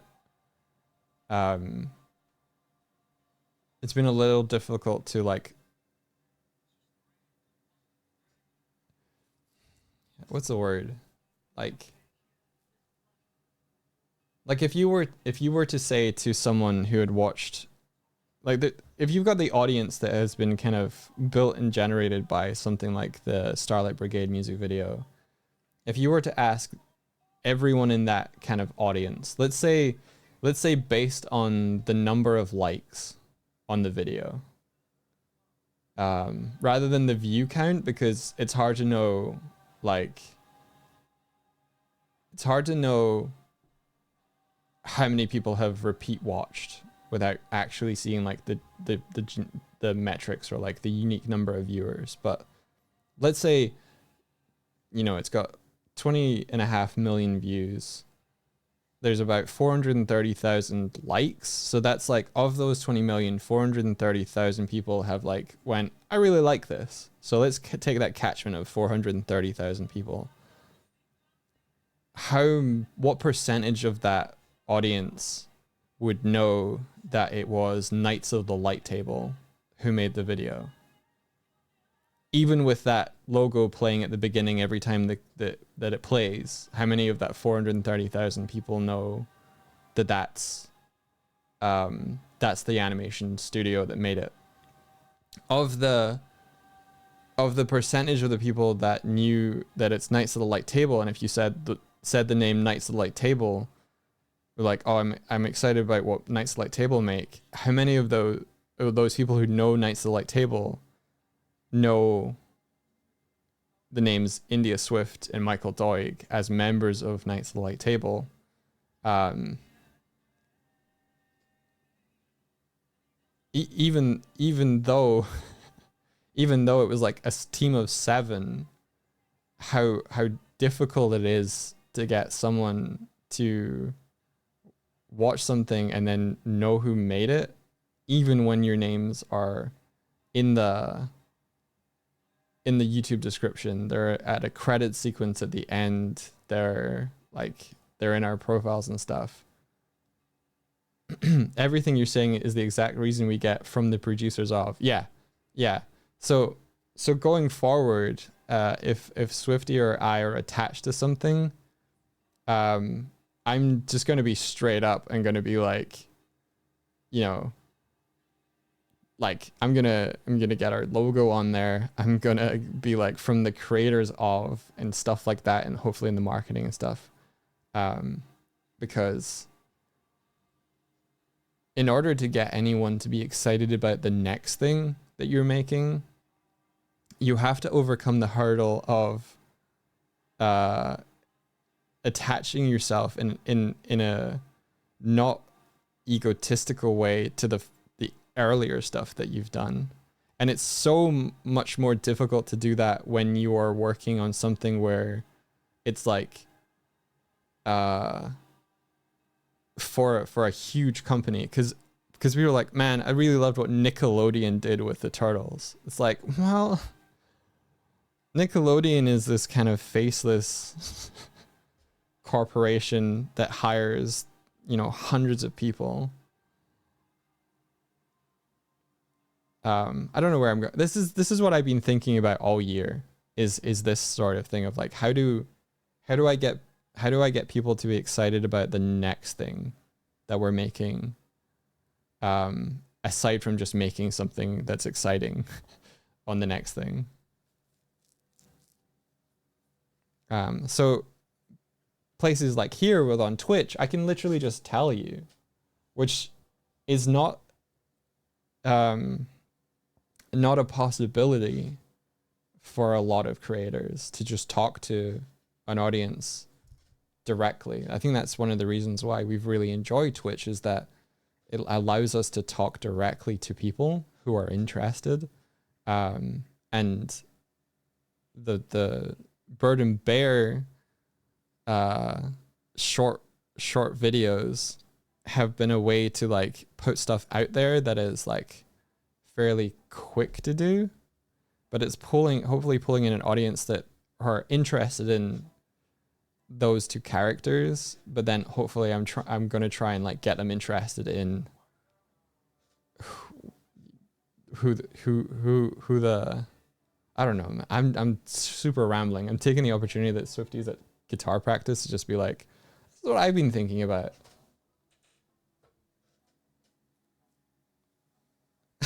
Starlight Brigade shot for shot fan remake starring the Bird and Bear. No, I never want that. Jeez.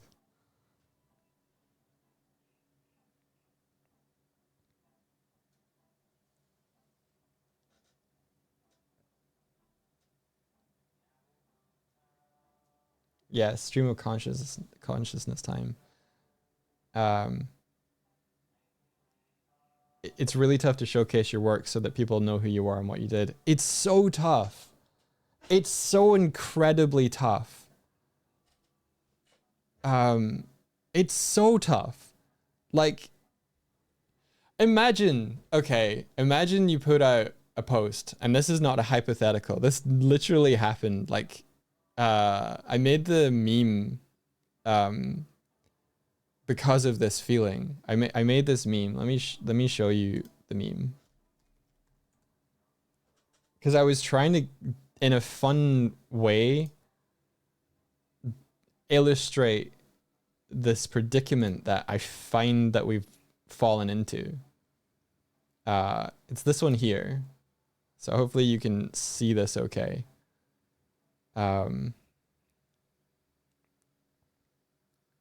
The iceberg meme. Let's go. Okay. So people are finding us and discovering us through these shorts.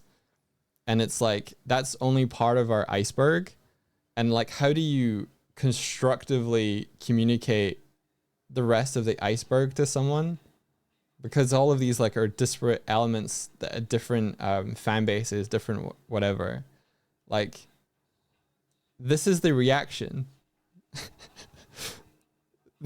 This shit keeps me up at night sometimes, and it's like, I have proof. Like, I didn't know. Wait, that was you. Oh my god. Like, these are people who are already following us, discovering this.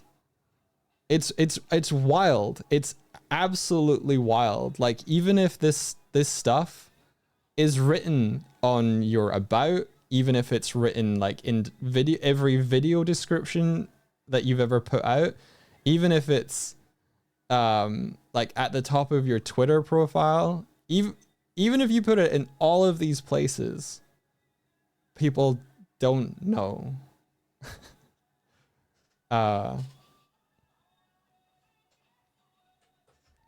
It's mind-boggling, and it's crazy. Like, I think there was someone who was like, oh my god, I was obsessed with this video. It's so cool to finally put a face to the people responsible. And like, part of me is like, that's awesome. It's really cool to make that connection with you. Like, it's really cool to for this to be the case. But there is a part of me that's like, okay, you were obsessed with this video, but you weren't obsessed enough to read the credits. Do you know what I'm saying? Like, and I'm not like angry. I'm not blaming them. It's just this cognitive dissonance in my head of like, what can I do to help? Doig is having his monthly vent. Yeah. What can I do better to communicate like who we are? And that's why I made this meme. You should have seen Swifty. She walked into this room, and like, this was on one of my screens as I was making it, and she was like grabbing her mug or something, and she took like 2 or 3 steps past my screen, stopped, and was like, wait, and then like reversed, and then looked at me, smirked, looked back at the screen, and she's like, I'm not gonna say anything, and walked out again. After working in retail, I can tell you the general public as a whole does not read. Yeah. Yeah, the world is moving too fast. So how do you spotlight or headlight it without like, that's my question to you guys. How would you appreciate learning this kind of stuff? Like, what's going to work?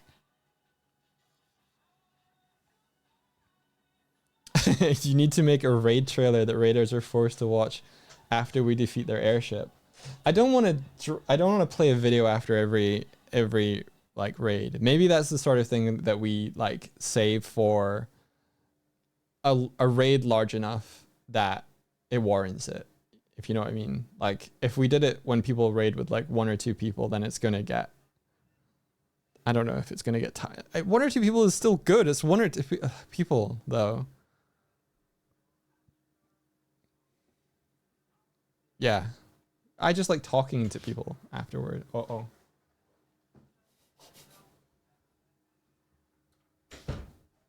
Hello. You warm? Yeah.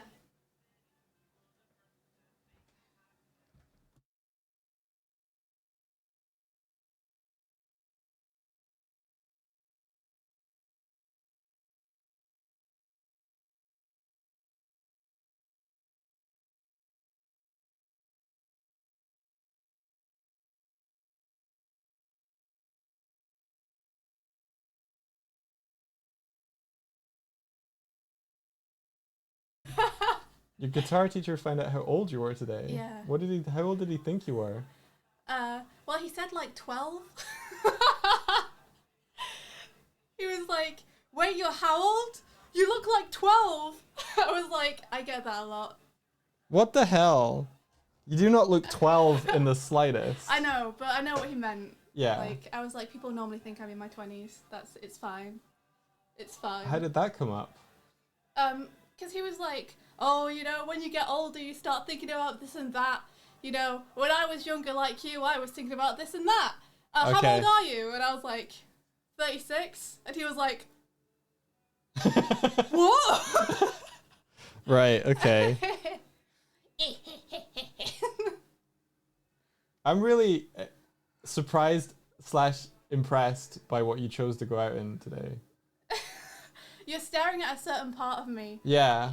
You can stop staring at that certain part of me. I've had a Okay. sweatshirt on like the whole time until like 5 minutes before I got home. Okay. At which point I was like, I'm too hot and I have a guitar in my back. Okay. For context, everyone, Swifty's wearing what kind of garment is that? It's like a loose tank top. It's my pajamas. It's a loose tank It's my top. pajamas. Okay. I didn't think I would be having a jumper off today, but it's really, really hot outside. Okay. Okay. So, yeah. Hello, I'm talking about. Hi, Doig, I'm up here. We're talking about the meme before you came in. That's why I said Oh, uh-oh. the meme. Yeah, we're talking about the Oh, meme. The meme, yeah. Like, I'm trying to gauge an ass chat. How do you constructively let people know about things that you've worked on without seeming like an ass? You're just cool about it, I guess. You just don't bring it up continually all the time. Yeah, but if you were in a setting like Twitch, like I guess you don't boast about it, is the thing. You just let people know. Yeah, okay. That makes sense. Yeah. That makes sense. When I was 22, I was at a Unicore. When I was 22, I was at a Unicourse that had a lot of teens and older people, and the teens all thought I was in my 30s. So you've got it the other way around. Oh dear. You're like in your 20s and people are like, you must be 30 something. And I'm in my 30s and people are like, you must be 20 something. The way you were talking, I thought she was in her bra.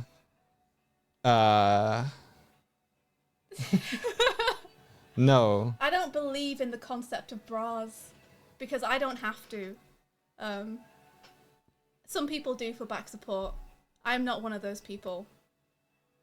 My body shape is what could be described as a surfboard or an ironing board. I'm straight up and down and flat all the way, so, you know. I'm like a Weetabix. Not like a Weetabix. Oh So my I don't gosh. need to worry about that stuff, which is great. Yeah, I consider myself blessed because it would be annoying to me to have to deal with back pains and stuff. I am 2D. Yeah, I'm a 2D character. That's it. Lil Puffling says, well, when you find out, dog, do let me know. My Englishness makes me cringe into myself when I come close to boasting. Yeah, same little puffling. I think Swift also feels uncomfortable. That's why she's like, as long as you're not talking about it every time. But I feel like in a place like Twitch, where there are like people coming in and out of the stream every day, saying it every day is kind of becomes more... It's smarter than not doing it. Well, maybe what you want is just like a command. Yeah. Where if someone asks in chat, someone can bring up a command that doesn't like derail you vocally, but can provide some visual cues. Yeah. You know, like a little past projects tab or something that people can bring up. And then you don't have to go into a spiel every time, but if someone's asking in chat. Yeah. I think that's the way for it, is like someone was mentioning doing the doiks with facts, but putting the facts inside of chests. Yeah. So it's like a reward kind of thing. Yeah, and Kezek is right. There's nothing wrong with having a spiel ready to go. Like, Thor uses that to great effect. Yeah. Yeah, I was trying that out earlier in a stream today. I don't know if people noticed. I'm not sure you were here. Maybe whenever you were AFK or start end stream, you video going through your previous work. I just read the about section. It pretty much covered it for me. I love you, Overdue Live. Thank you for reading our about section. A lot of people do not read though. Like, check out the comments on this. What? Like, so you are the ones who did my favorite music videos. That's a rhetorical question, though, Doug. You understand that, right? No, that's not a rhetorical question. That's a legitimate response. No, it's like, so you're the ones who did my favorite music videos. I know they're not literally asking, Yeah, but that is describing the feeling of my favorite music videos, but I didn't know who you were.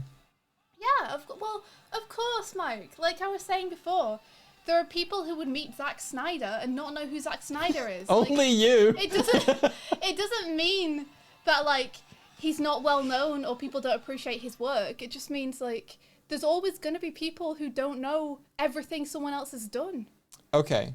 Like that's So normal. wait. No. That's a straw man argument. That's a false equivalency. How is that a false equivalency? Because you are describing a scenario where at a coffee shop. No, I'm not. I'm No. No, listen. Okay. Someone says, I love Zack Snyder's work. And someone else says, who's Zack Snyder? Okay. Like, but, it happens. But my response to you of like, not everybody's going to know who Zack Snyder is. You were referring to the fact that in person, you didn't know that that person was Zack Snyder. Yeah. Because you don't know what Zack Snyder looks like. No.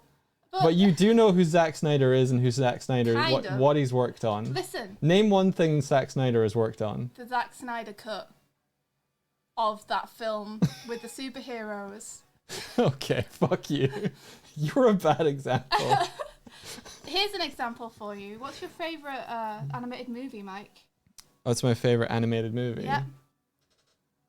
And you know what I'm going to ask next, so you're not allowed to choose based on that. Give me your genuine favourite animated movie. That's a hard one. I'm trying to think. Treasure Planet. Who directed the animation? Of Treasure Planet? Yeah. I don't know. Right. I know, that's as bad.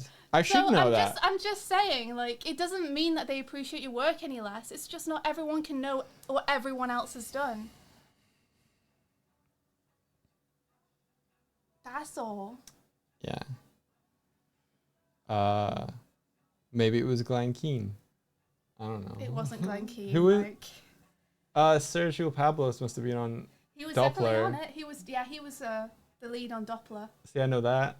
Yeah, that's because I've raved to you about how much I love the animation Dr. Doppler before and why Sergio Pablos are my favourite animators ever. Because he perfectly combines character with technical expertise. He does. He's very good. Do you want me to put a sweatshirt on? No.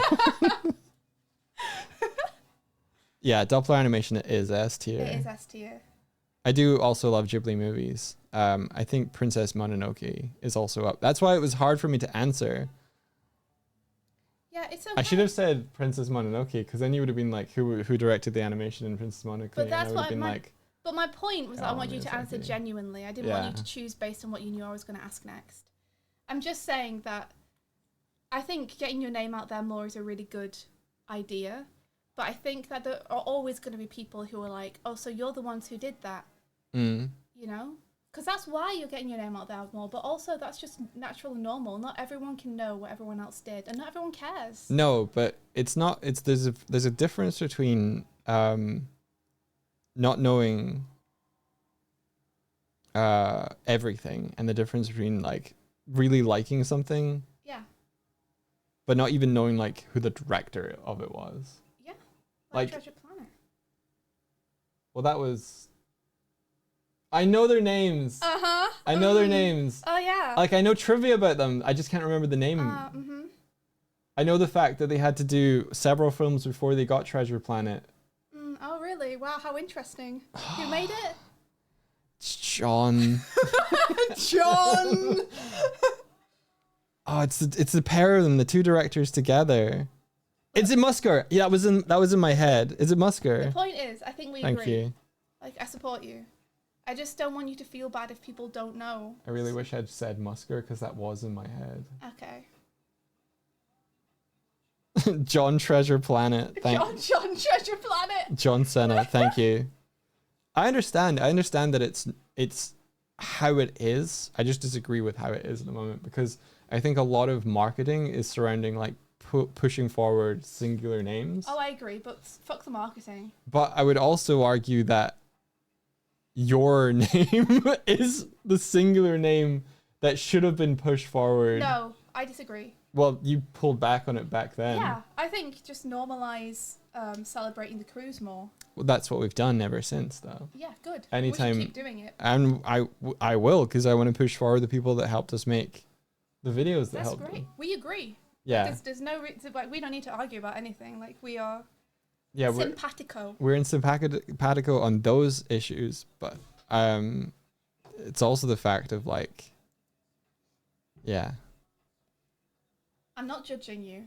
I know. It's okay. I'm gonna get back. Look what I made you. You made me. Look what I made you. Did you make me? Is this the right one? I think this is the right one. I made you a knife. You made me a knife. I made you a knife. I don't know where it is No! though.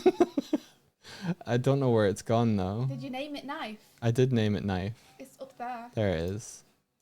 I made you a knife. Wow. Thanks. You're welcome. I like you're the one pushing the narrative that I'm a little murder bird. It's You not are me. you are a I murder didn't bird. ask for a knife. You put one into my hands. So now anything Yeah. I do with it is your responsibility. What are you gonna do with it? I don't know. You just have Yet. to. You just have to look threatening with it. Mhm. Yeah. Also, do you want to see your idol? Yeah, I'd love to see my idol. You want to see it? Beck's idol. Where is it? Yeah, little idol. I feel like I was gonna get a plugin for Blender that automatically shifted the start and end times for actions. So I might grab that. Here you are. It's a little- Oh, it's cute. That's actually how I stand. It's a spooky thing. Really? Yeah. Like you've seen me. Let me Like see. when I stand and I'm like idle, I'm like. Yeah. Yeah, you are. So Bex has literally animated my real life idol because I'm always bopping to a song in my head. Having never met you. Yeah. That's pretty Incredible. Incredible read of my energy. good. I guess this needs to go here. Yeah, there we go. Okay, I'm going to go and get the rest of my pajamas on Okay. because it's too warm even for the cut off jorts that I have on. Okay. I am wearing jorts. It is No pretty one warm. will judge me for my jorts.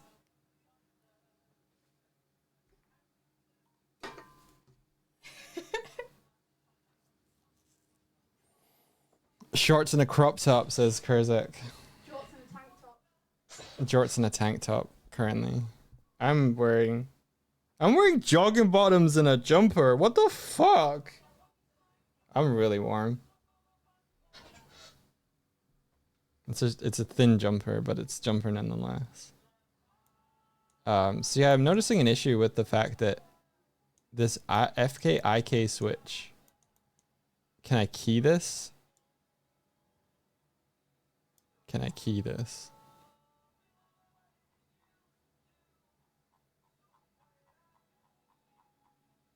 I don't know if it keys. Or should key.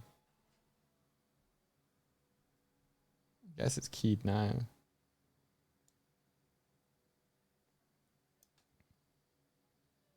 Apple bottom jeans boots with the fur.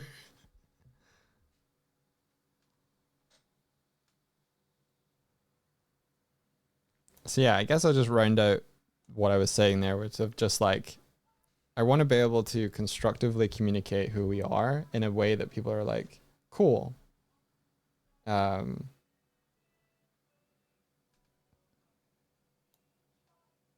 With this like several layers of abstraction that I need to like get past.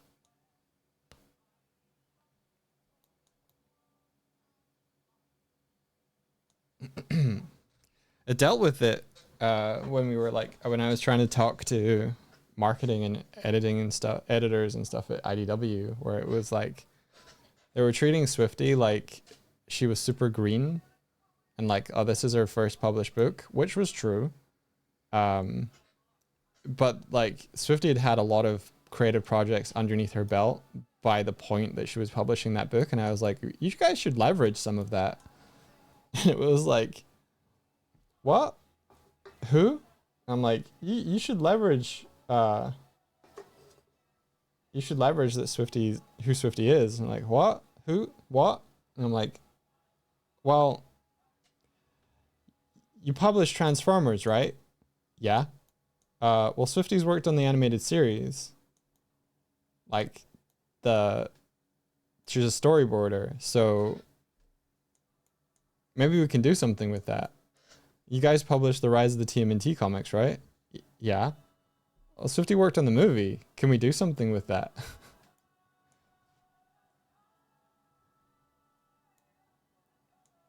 Maybe the readers of the comics you guys published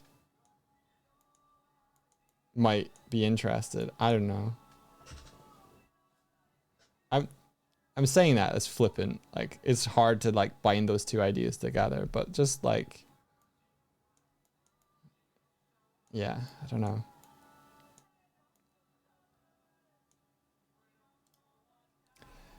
I'm also biased because I feel like, did IDW just not do a check on Swifty's previous work? Not as far as I could see, no. Swifty just told me to stop talking about her. Like, ever. I'm not allowed to talk about you at all. You haven't got a knife, so you're not threatening yet. What? That's a phone. No, wait, what is that? It's an MP3 player. Okay, you can, like a throwing star.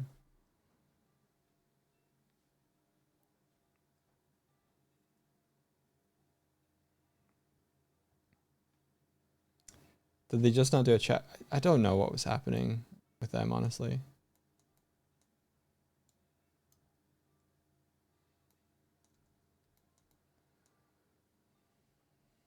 Okay, so if this runs like this, is there a way to go to the run and then have that? Okay, so that's working correct. That's working correctly.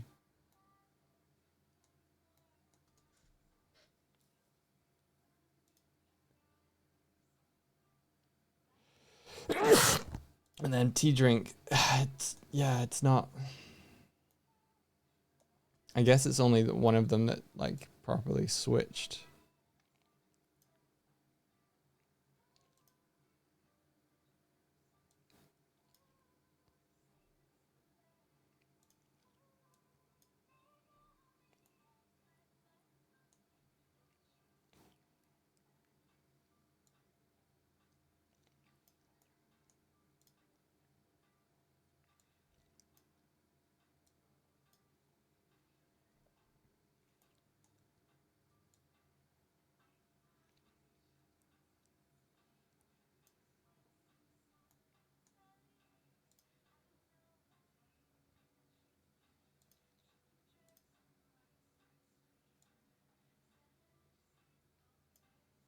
Cool.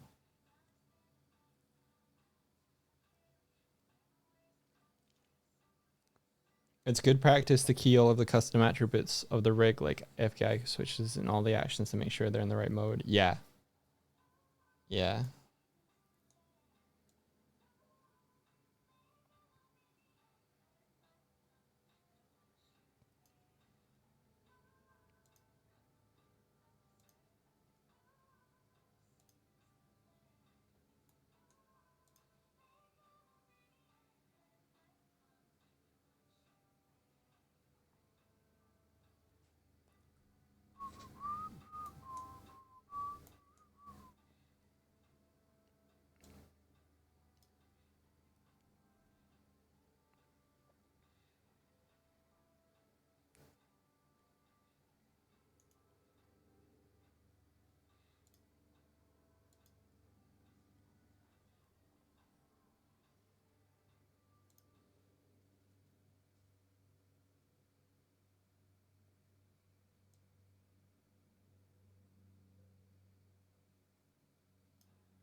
On Twitch, I've seen an introduction redeem that you also say when raiders come in, something short like "Welcome in, we're artists, animators, storyboards who have directed and worked on, and we're working on." Sure enough, that it doesn't distract them from the current stream. I like that. I like that. Let me go up and see what you were saying, Puffling. Dog, I totally relate to what you're saying. I find it super hard to promote myself and then get enraged when I feel people don't know or undervalue Jeff. Yeah. Yeah. Like, Jeff is an incredible animator. If you see even just one cut of Jeff's work, you're like, holy shit. And yet, you know?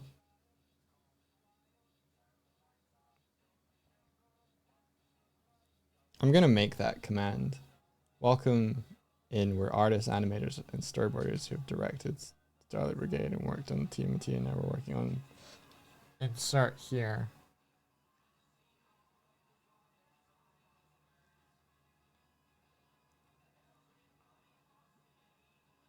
That's great. That's fantastic.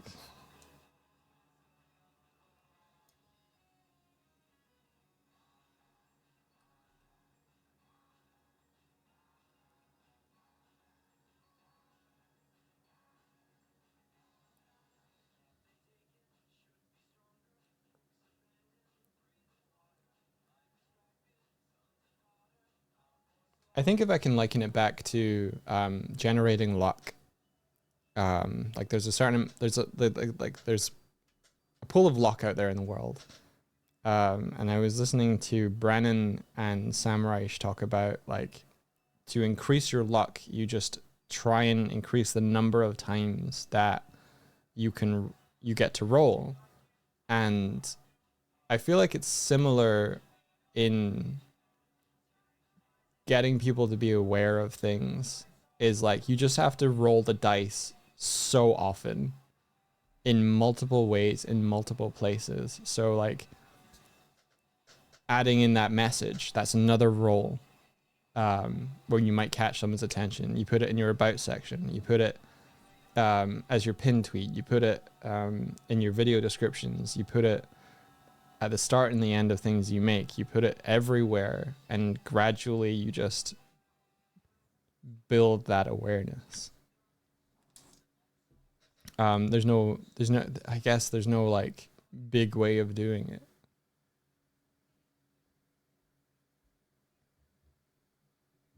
What is that image of you in the background? Oh, I think that's a fan art. You mean this one? This is by Darkvolt.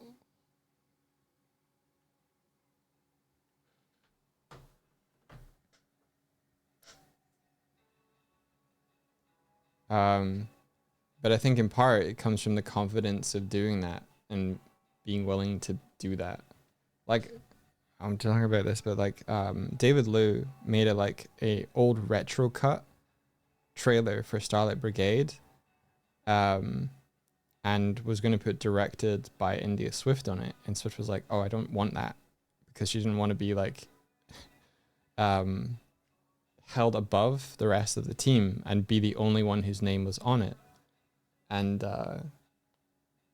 we all had to, the team and I and everybody had to convince Swiftie that it was okay. And I think I've got a face in mind, but I think it was what convinced Swiftie was like, someone else said it would be inspiring for me to see like a female director's name on something as cool as this. Like, don't do it for you, do it for everybody who is going to see that and be inspired by that. And I think that's what convinced Swiftie to be like, okay. But for herself, Swifties is like, I don't want my name on it. It doesn't matter. Like, I'm just going to make cool stuff. Whereas I'm like, I don't want everybody to know how cool Swiftie is. And also me. But I find it harder to talk about just me.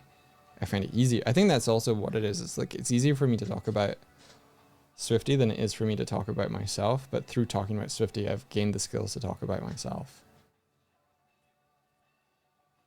You know that feeling of cringe that you get, Puffling, about like talking about yourself, and being like, no, I did these things and I think you'll find them cool. I don't feel that.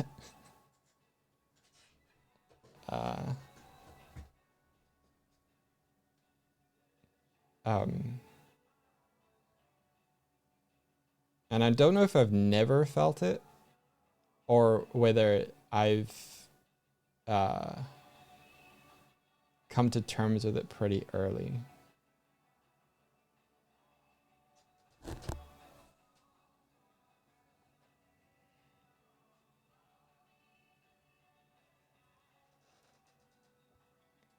It feels bad to talk hype about yourself. Yeah, I think that's the difference as well. It's not like, I think adding that extra element of something like, you know, this is the coolest animation you're ever gonna see.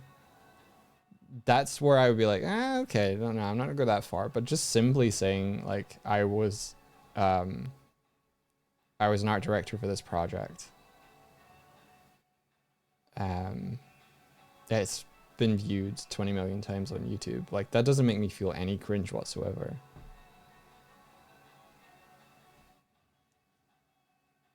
I don't know. Conversely, I would never go on a webcam. So we all have our issues.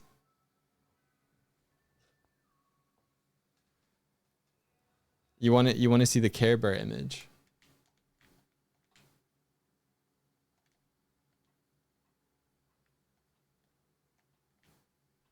There you are.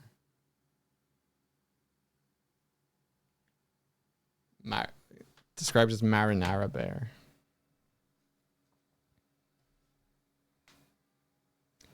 Did you build an entire VTuber style platform just to avoid being on webcam? Yes, I did.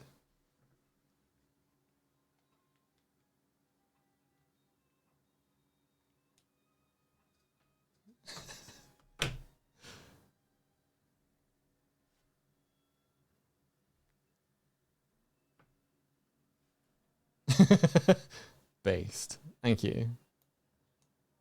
Yeah. I didn't want to be on a webcam, but I did want to have some way to perform and create moments. Yeah, make Bear to barely be on camera. I need a better setup because like my face tracking is here when I'm looking at it, but I have to look at a screen here in the corner. So I don't know if I can, if I tilt the camera away slightly, it's going to get my facial expression worse, but maybe this will be better. Duct tape photo to laptop.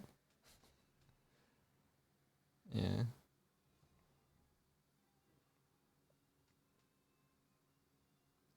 It's an iPhone for the face tracking. Depression destroyed all my self-confidence. It took me 3 years to even get a sense of baseline for me to be confident enough to do what I want to do with my life. That sucks. I think I go through down periods where I don't realize I'm down until I'm through it. But the thing that really gets to me is like unfocused and not making stuff as quickly as I thought I could. And I feel like I've experienced that this year. It feels like I was making stuff faster the first time I did it. And I felt like, okay, I'm doing this stuff again. Why is it taking me so long? And I think it's just the complexity of the things that I'm trying to make are greater. And I'm not getting those really quick wins. Like you saw how fast it took me to make this knife.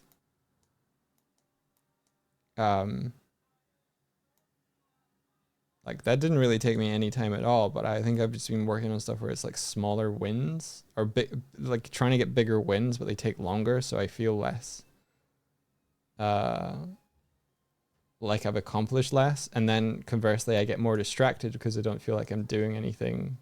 I'm not getting anything done, which conversely means I'm not getting much done. And it spirals that way.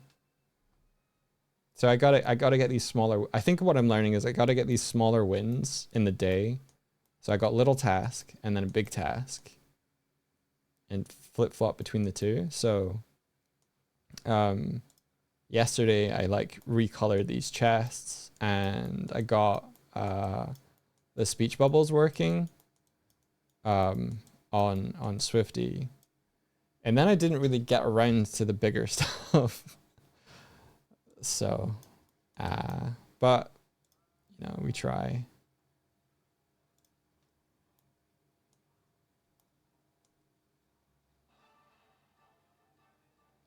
Thanks for the raid. Smaller wins publicly, so everyone is hyped to carry you through the bigger tasks. I hope so, yeah. I have such an idea. And I've had it since Christmas. And it's weighing on me now.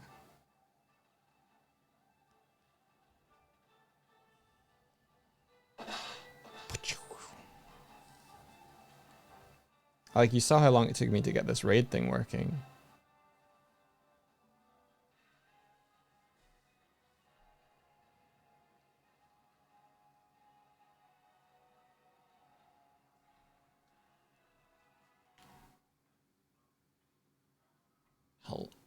Hello. Wait, no, here, there. Okay, good.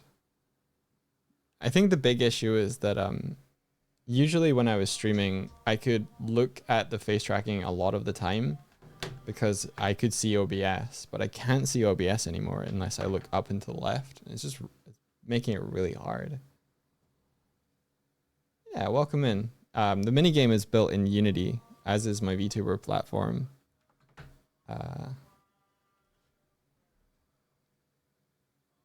You see here.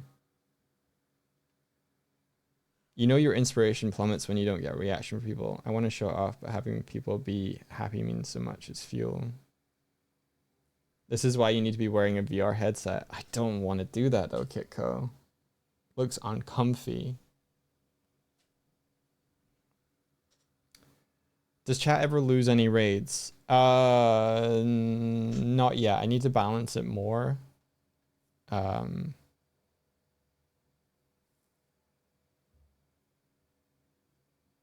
To allow for that, but they're not going to lose raids to kind of smaller.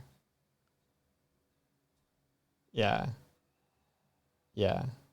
We need something in there that kind of like gives raiders an advantage. If I had my way, if I had my way, I would make it a tough battle.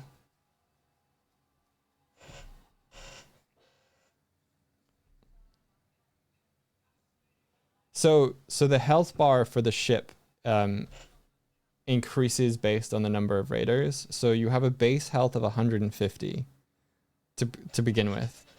And then every raider adds 1 HP to the health bar.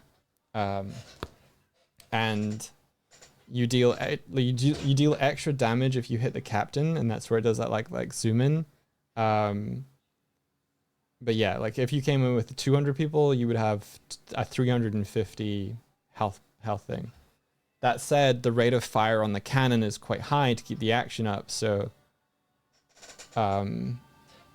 still trying to work out a way. So the way that raiders win is that they survive enough time, because our ship doesn't have HP currently.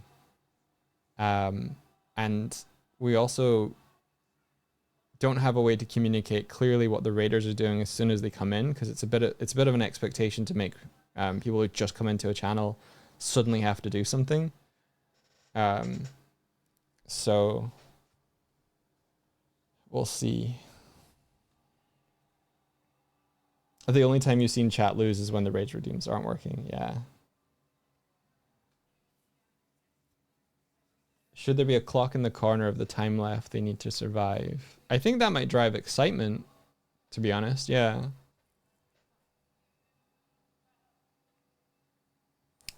If raiders are already posting a raid message, maybe that triggers something. I need to make it so that their raid messages appear better, actually, because I've rewritten how speech bubbles work. I'll show you. quickly.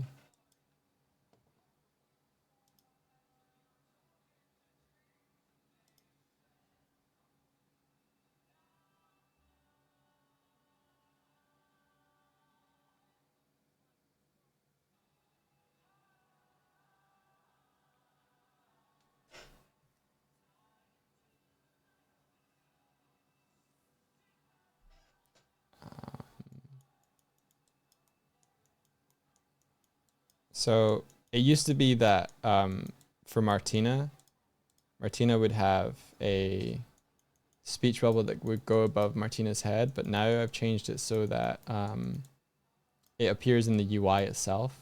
So no matter where Martina is, it's still going to appear on screen.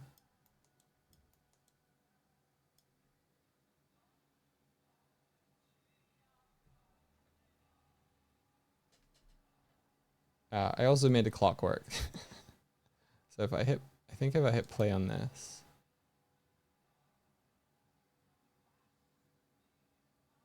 Yeah. So if I Kurzik, if you're still here, can you say something? Like boo something. If you're not, I can. There we go. So you see I think you could see it. You can see Kurzik's TDS is very quiet. TTS is very quiet. I'll fix that when we get the stream machine. I can't be bothered fixing it now. So yeah, Kurzik, this is the new system. No matter where you are,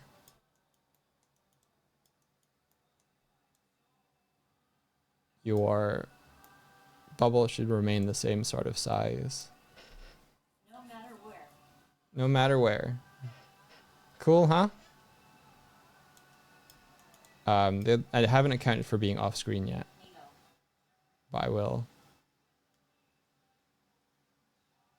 Yeah, it means you can get pretty close to the camera. And actually, try doing it now.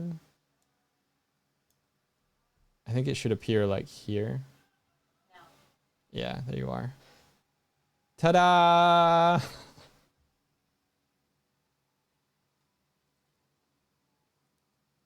Ta-da.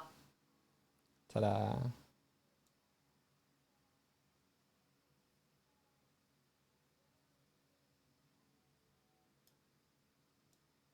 Yeah, instead of Coming for you. instead of making it so that it has like messages that display or whatever, I've just made it that you just spawn a new one and fuck it.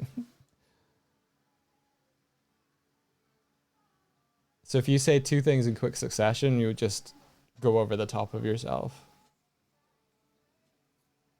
But the TTS will take time. Succession.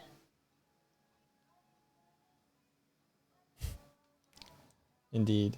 Look! The follower turned up as a cat. I haven't fixed this yet, but like it actually works in the editor. I've looked through the code and I cannot tell why it wouldn't work in the build. It's so weird.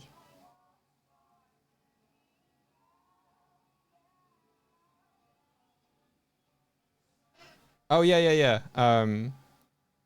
The little mod ghosties you're seeing in the editor, they are visual representation of our mods. They can control themselves via chat commands. They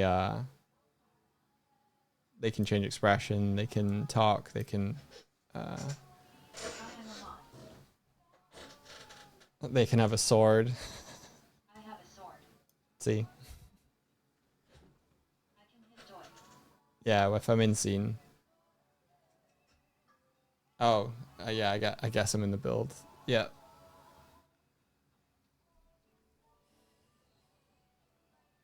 This is the dream though. Is just having all the Jellycats on deck. Look, Kaz, look what could be happening. And was happening for a long time until I made it so that they could go on the... There they go.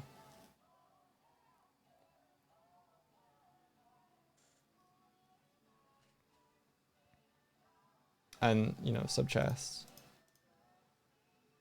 Oh yeah, I also fixed the name tag thing. So small wins. I just need to put them in the new build.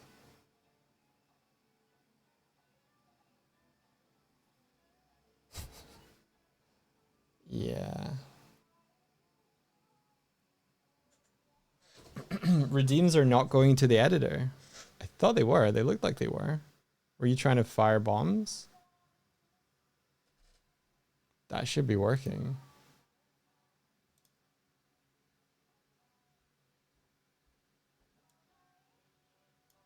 Enable debug commands.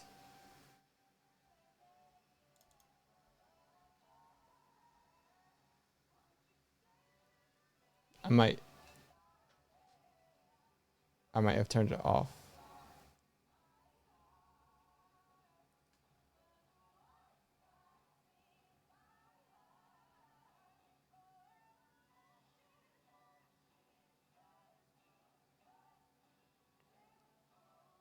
This animation style looks so nice. What's it called? Which animation style? Like the models?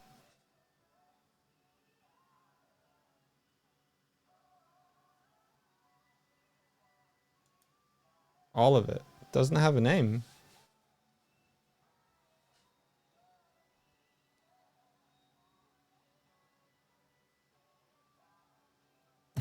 Yeah, the Dog Swift. It's just my art style.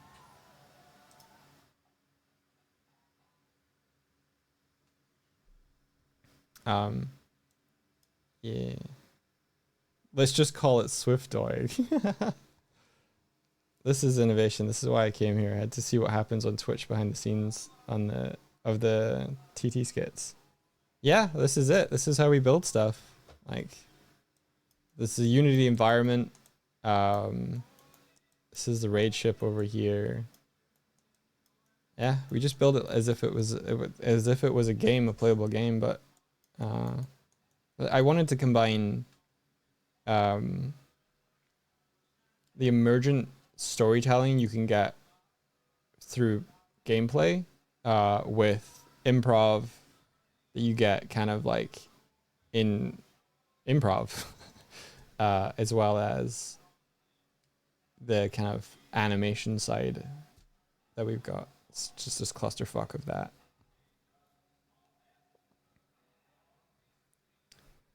Pirate Software's raid got you here. He did not like my sandwich yesterday. In fact, he wanted to dislike it twice. And told me so.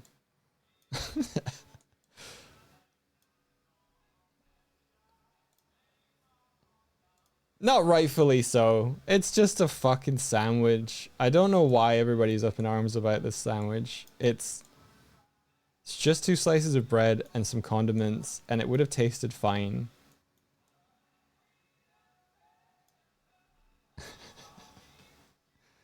Y'all put so much importance on sandwiches. I can't believe this.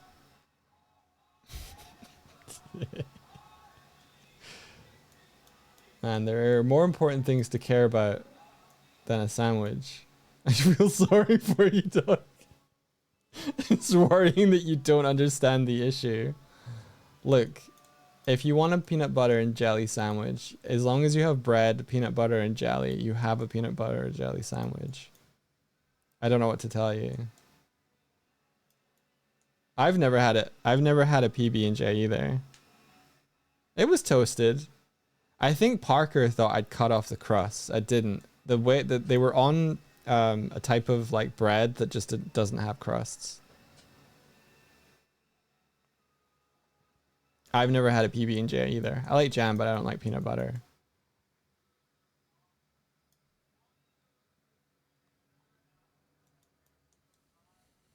Do you know what I should do? I should just write "We directed Starlight Brigade" and put a picture of the sandwich behind it and just tweet that every day. That's the way to victory. We made Starlight Brigade and Doig made this sandwich. Job done. We directed Starlight Brigade. Doig made this sandwich and he's not sorry. Tweet.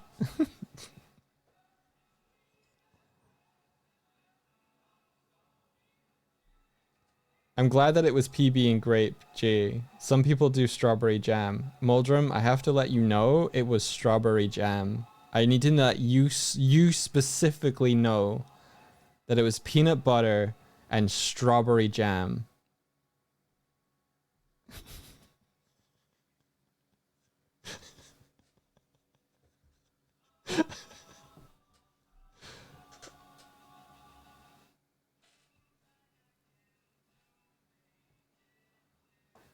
Yeah, no. Yeah, I don't know if we get grape jam or grape jelly here. I've never seen it. All right, what was I doing besides ruffling feathers? Oh yeah. Getting Swifty's new.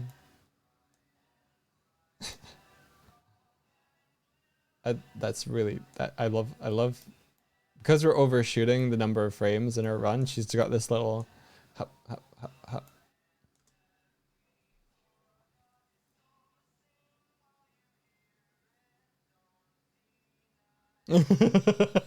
Rennie says, okay, strawberry jam and peanut butter slaps. I'm with Doig on that very defined part of the discussion. Look, I've never eaten peanut butter and jam sandwich or jelly sandwich. Okay? I've got no dog in the fight of actually PB&J. Like if I could say anything about a peanut butter and jelly sandwich, I'd be like, you're all fucking stupid. Peanut butter tastes awful. What are you doing? But that would be it.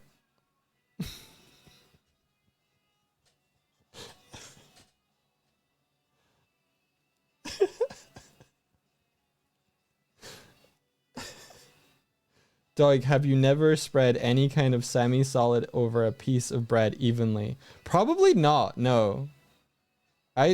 No. I suck at spreading anything on anything. I don't do it. There was a period of time for years where I didn't even put butter on bread.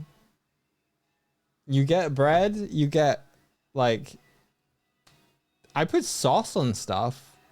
I don't butter things. It used to annoy the shit out of or not annoy. It used to be like India's parents. They'd be like making lunch or whatever, and they'd be like, "What is Mike like on a sandwich?" And somebody'd be like, "I don't know, ham." And it's like, "Oh, okay, so like ham and butter." And she's like, "He doesn't really eat butter," and so it's just like. Does he want tomatoes on it? No, he doesn't want to eat the tomatoes. What about lettuce? No, I don't think he's a big fan of lettuce. Pickle? No, I don't put pickle. What does he like on a sandwich? Just some ham. Ham and no butter, just a dry sandwich. Yeah. Okay, and this like reluctantly handing me just like a ham sandwich. I like barbecue sauce. I'll put barbecue sauce on a sandwich.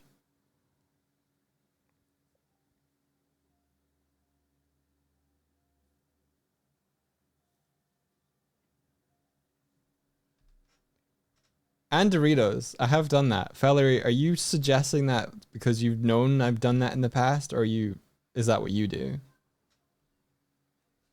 I'm also really impressed that you've stuck around for all of this discussion so far. Dog, you are currently so deep in Plato's cave.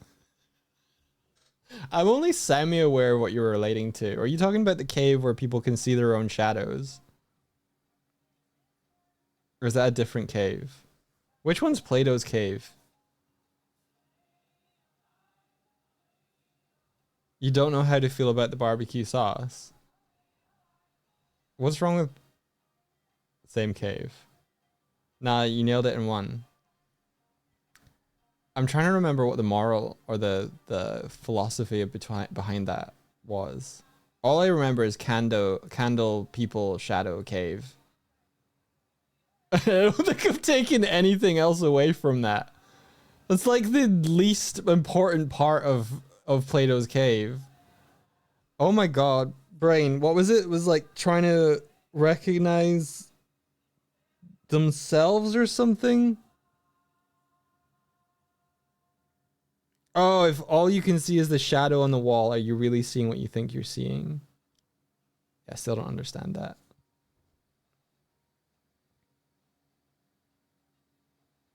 If you've only experienced the shadow of a true sandwich, and we are out here having a party with the ideal sandwich. Oh, okay. I see. I don't understand how good a sandwich can be, and therefore I don't understand the visceral hatred and rage. I don't understand what I've taken away from people. Is that what you're telling me? Even though no one else was going to get to eat that sandwich, nor would they be able to, the mere fact that it exists takes away from... It's like the sandwich deficit has been created. Like, the average sandwich suddenly was pulled down as a result. Like, of a spectrum between bad sandwiches and good sandwiches, the average in the middle got pulled slightly toward every average sandwich now has to be just that slightly bit more terrible. Is that what you're telling me? You are a threat to society.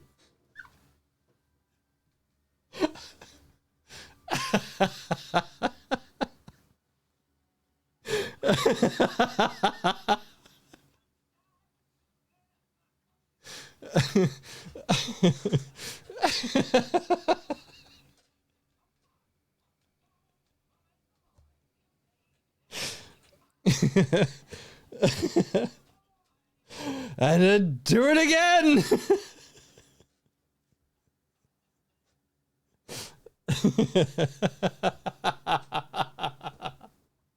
This is my villain origin.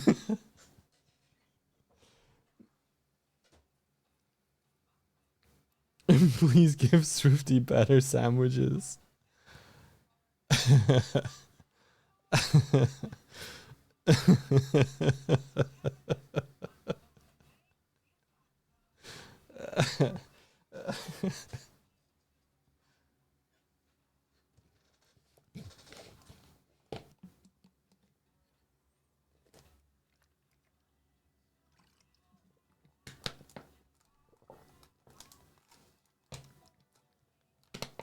The deli bear.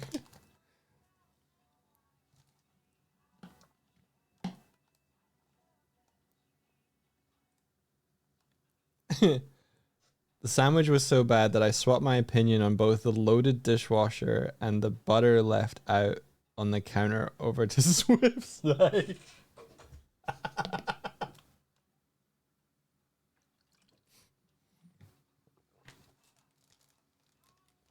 Nah, I'm still right about both of those things. You shouldn't leave butter out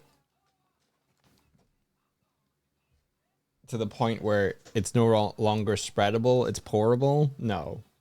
Also, if we have a new fresh audience for the dishwasher debate. If someone says to you, "Hi, can you help me load the dishwasher?" Whose responsibility should it be to turn the dishwasher on?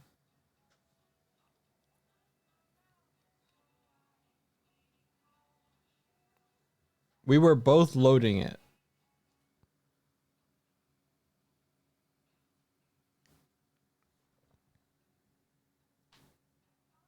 Whoever puts the final item in and closes the door. See, Swifty walked away in the middle of the process. Thus, I was the last one. Whoever touches it last, you're all wrong. You're all wrong.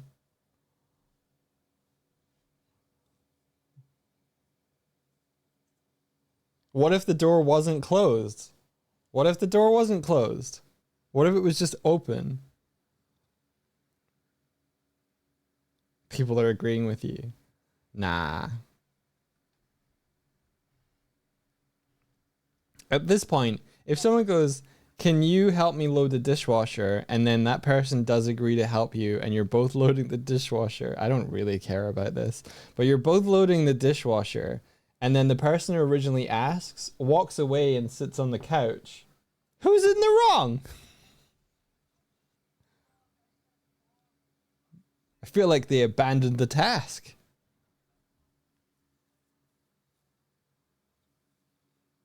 India is special. Love.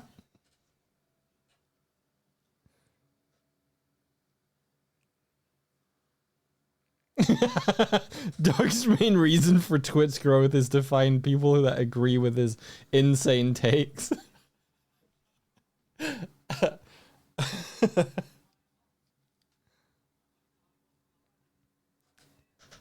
We used to live with someone who got so mad at if we like took an item out of the dishwasher, but not the whole dishwasher. Like you couldn't just take something out of the dishwasher. If you were going to do that, you had to unload the whole thing. Which was maddening for me. Cuz it turns going to like grab a knife to spread some butter or something into now you're unloading the whole dishwasher. You agree with that? All out or none?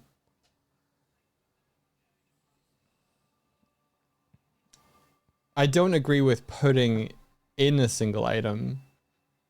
Like, you should never put in a dirty dish into an already loaded dishwasher. Doig, remember the days before dishwashers, though? I do. I hated it. It used to be my job. In a past relationship, I was the dishwasher. I listened to a lot of Les Miserables, though.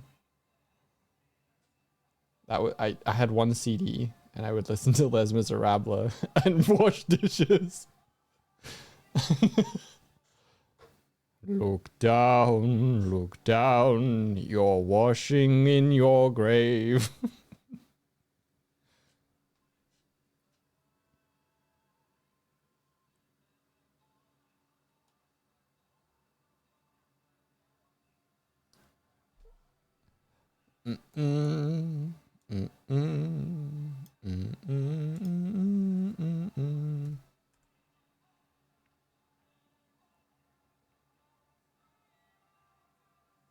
You're such a germaphobe that you will die. Swifty is terrible for throwing all manners of shit into the sink, but she won't clear the drain. So that always that feat always goes to me.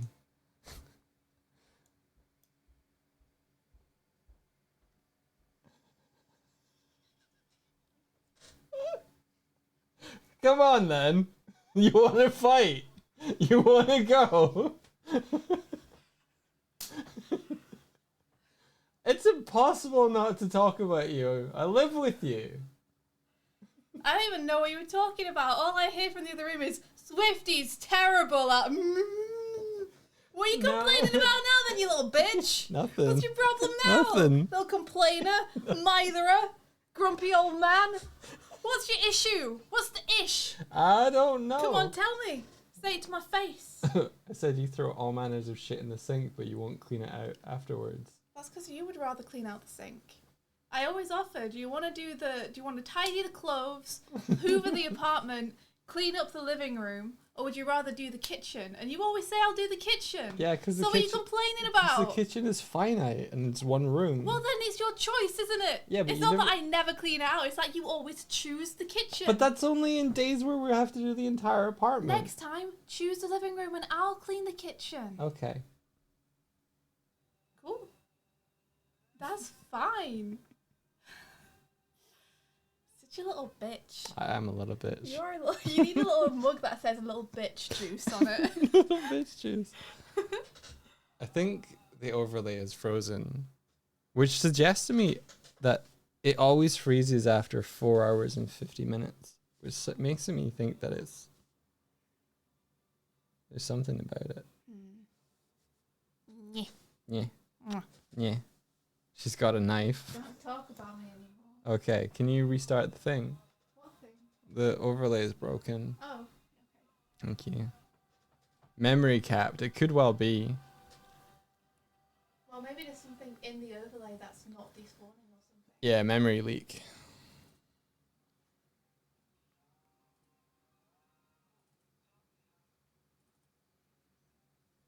Here we go! I guess I could fix her D&D costume. Make me a Ritz costume. I'm not gonna make you a Ritz costume. Make your own Ritz costume. Boo. Make your own Ritz costume. I've made so many costumes and you haven't used any of them, so I'm not making more. I'm doing it right now. There you go. Thank you. So it doesn't move with your head. That's the issue with this one, Yeah, right? that's one of the issues. The other issue is the arms. Use little scringly arms. Yeah. Turn the Alright. sleeves up and you'll see. Yeah.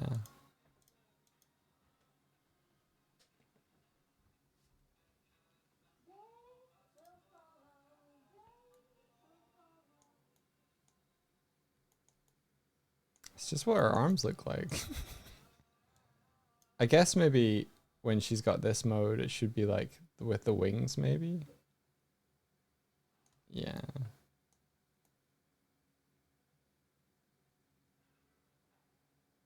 Although that's a little fucked, isn't it? All right. The knife always gets... I knew it was good to get the knife in there.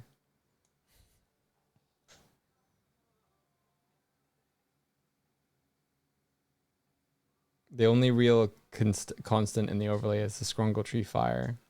Yeah. At what point do you guys hire a 3D modeler to help out in either your set, on your set, or other projects? Don't know.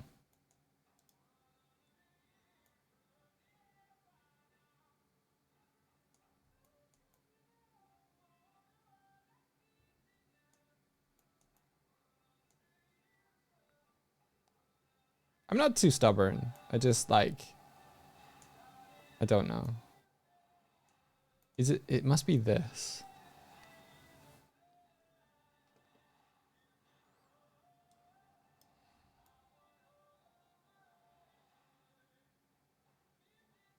So maybe we just have her arm, like her wings be out. Right? She shouldn't... If she's got her arms out, then it should just be wings out. There's no reason to put the wings in. Yeah. These, yes.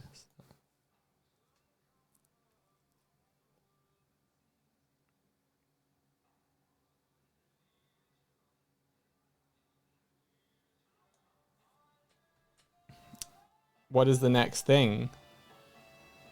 For context, Felix says to Dog, tell me, what are you guys working on these days? You said you wanted people to be excited about the next thing, and I'm never around, so I'm out of the loop. What is the next thing these days? Got a couple of things.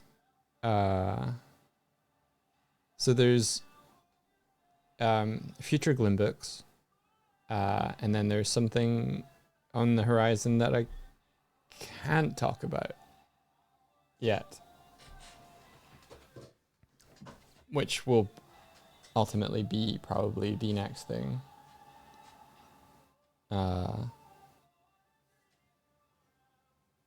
Yeah.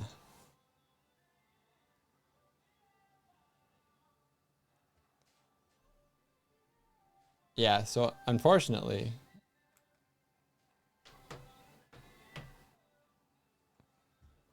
when is the next Glimbook due? There's no deadline for the next Glimbook. Yeah, we love a good NDA.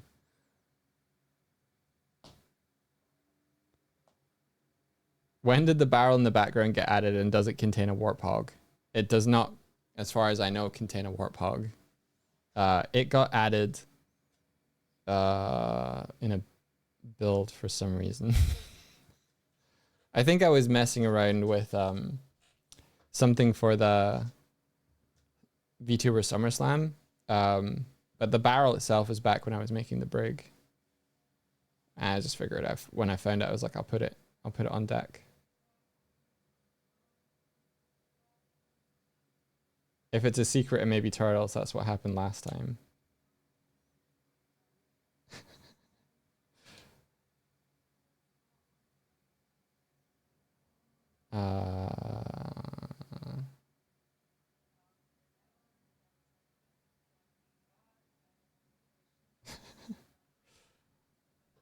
It's a good question though. Like, I do want people to be excited about the next thing, and I think they will be.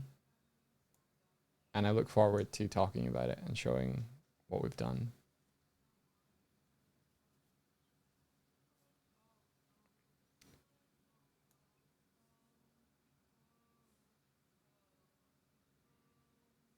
Next thing to be to be announced.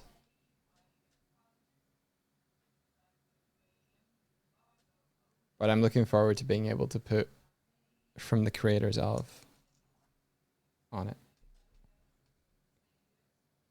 He didn't say no to turtles. We got him. It's not turtles.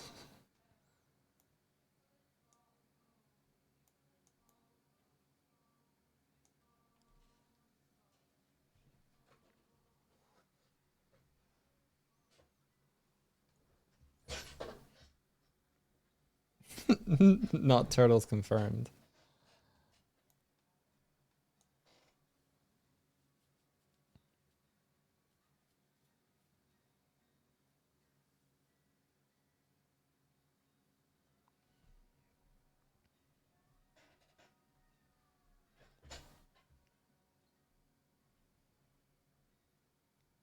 Okay.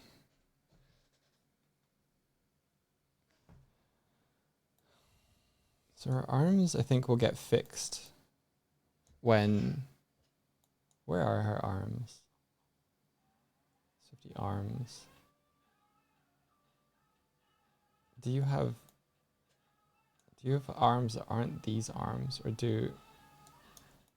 am I going to do a thing where I think I changed the material on them.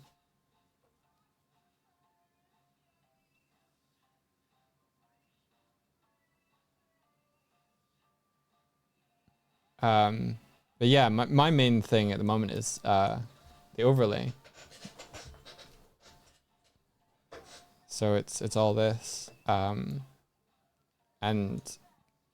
big things coming. Hopefully, I've been working on it for a few months.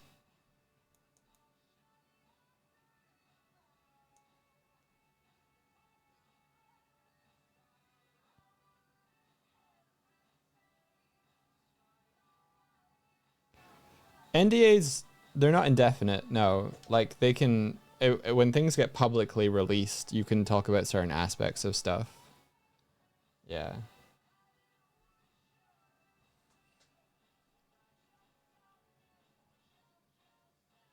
When Kazazimoto released on Disney Plus, it took Disney forever to get back and say what things could and couldn't be shown.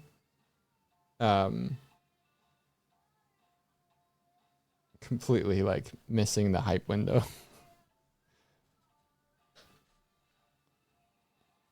I don't think I even showed what I'd done after Makuzi.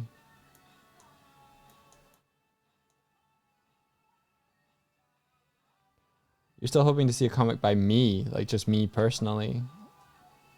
I'm not that good at comicking.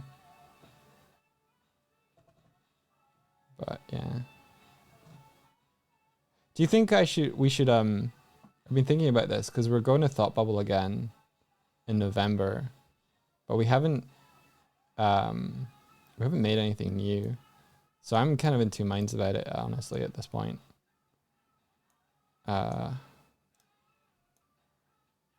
Like we could maybe get reprints of past stuff, but we don't have anything new.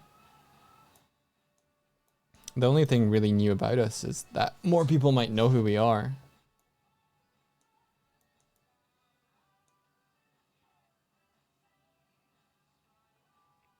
Yeah, we haven't made another comic in a week yet.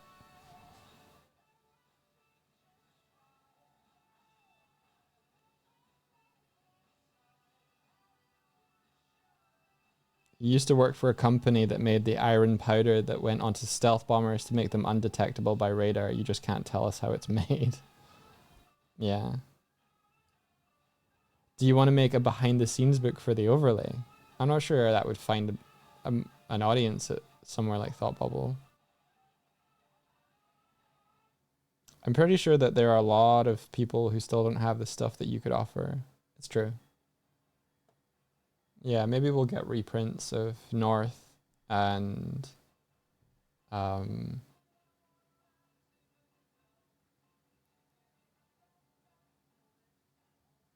yeah, need to work out how we could sell Glim because we don't have any copies of that left.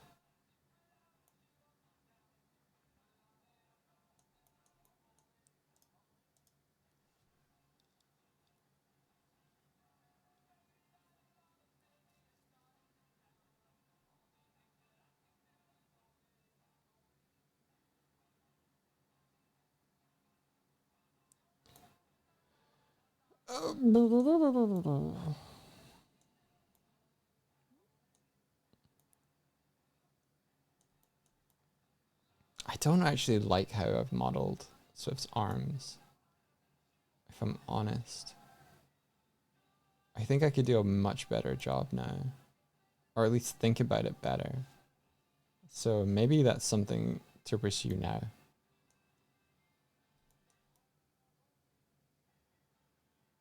Like, is it worth her having retractable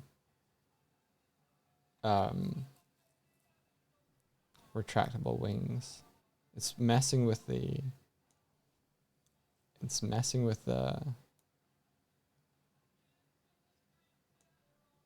model. With the flames and the red solo cups, it looks like a party happening here. Those are supposed to be drinks from like a cinema, but yeah, I see what you're saying.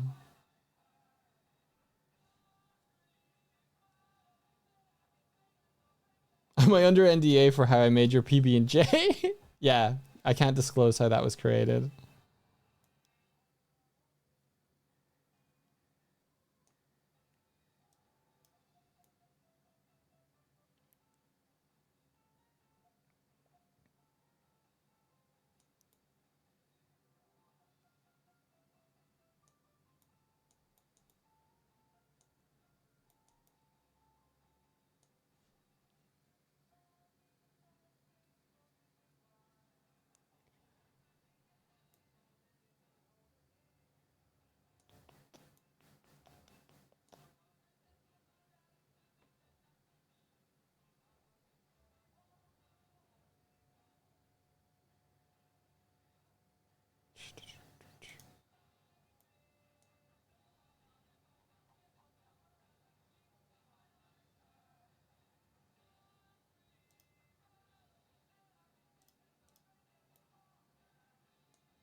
T-pose here.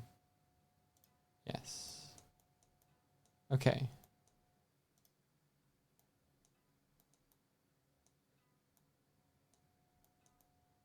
I think I could.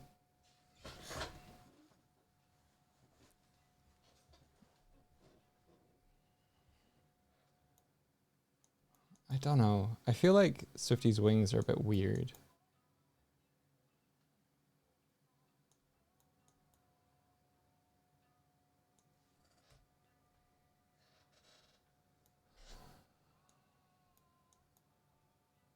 I feel like the shape could be way nicer.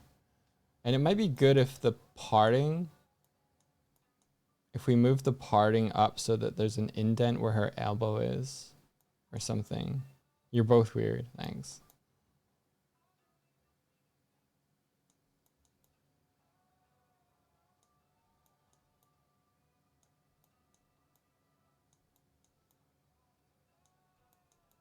I also don't think we need... Wait. Okay, cool. Don't think we need this.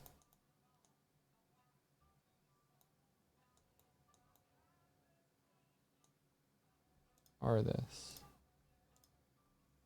Or at least...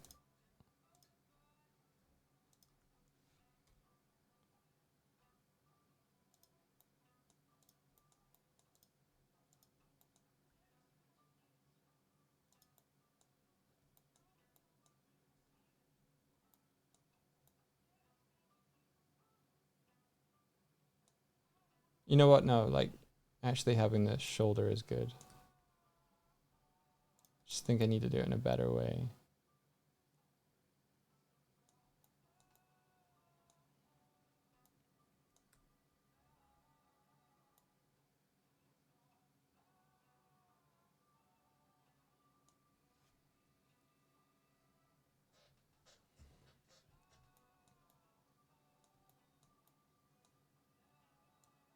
Okay. Do this.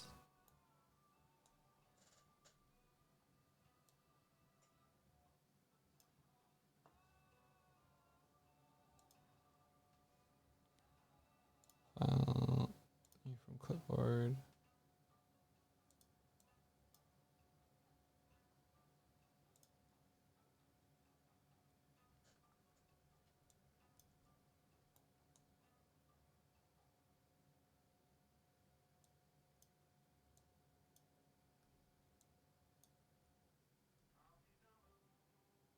Okay.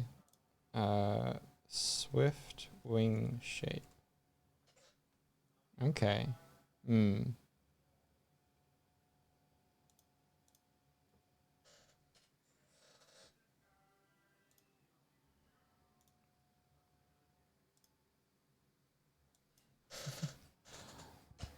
Jackdaw wing shape.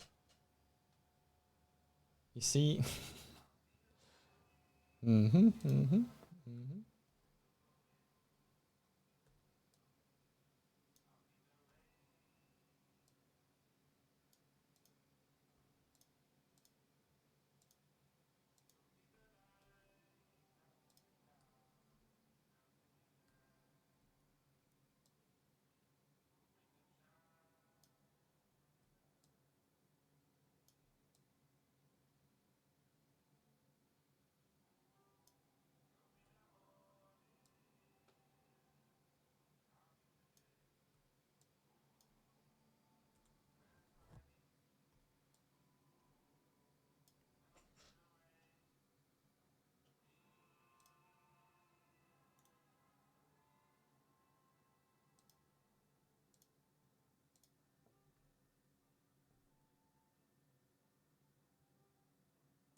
This is adorable. Thank you so much. Wow. That's so good. Thank you so much. This was from Fidzio. Fidzy, thank you. Oh, yes. That is very good. Thank you. You almost made the trainers look like little slippers.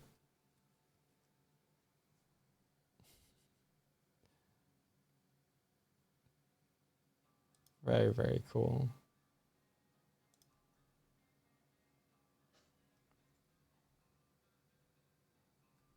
So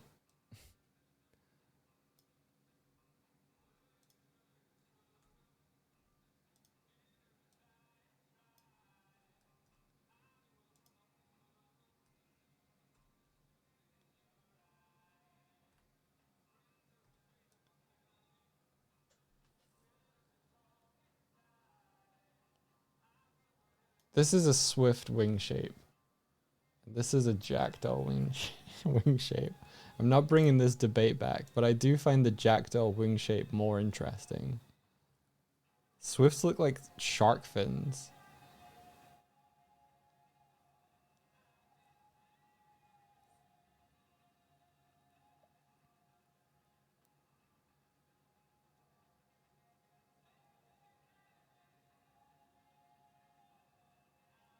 Yeah, finger wings.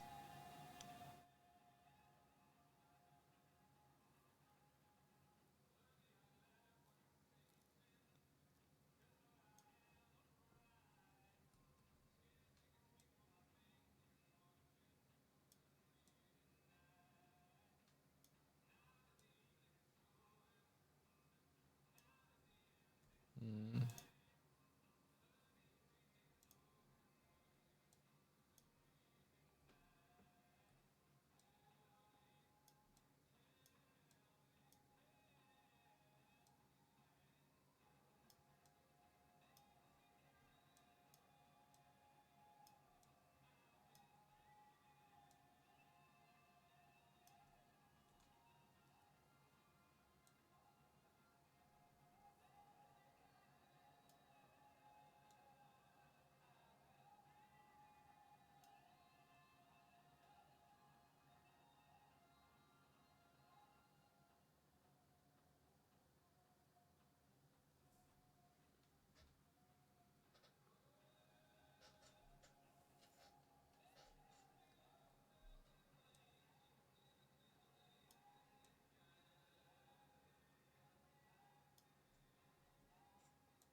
Trying to think how I would adapt it.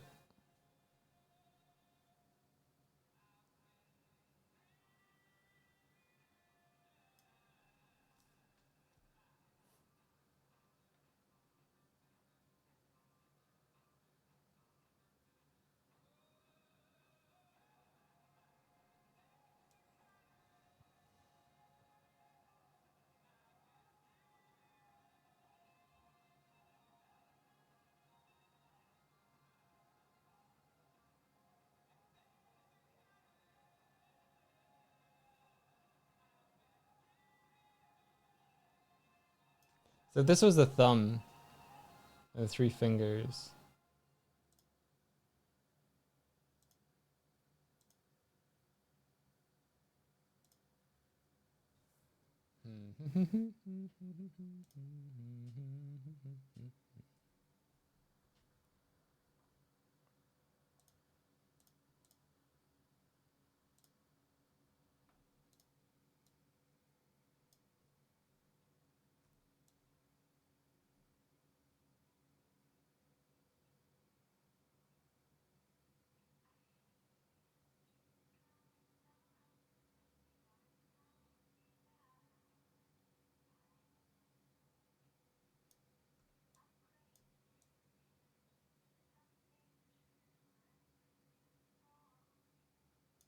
Damn, this is tricky.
I'm just thinking. I'm just trying to like see the complexity.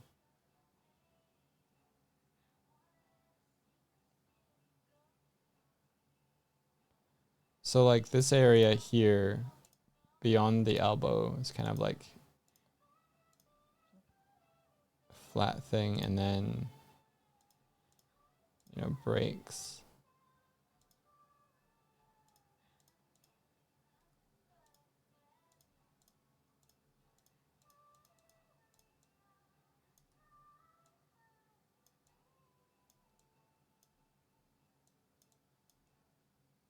Maybe.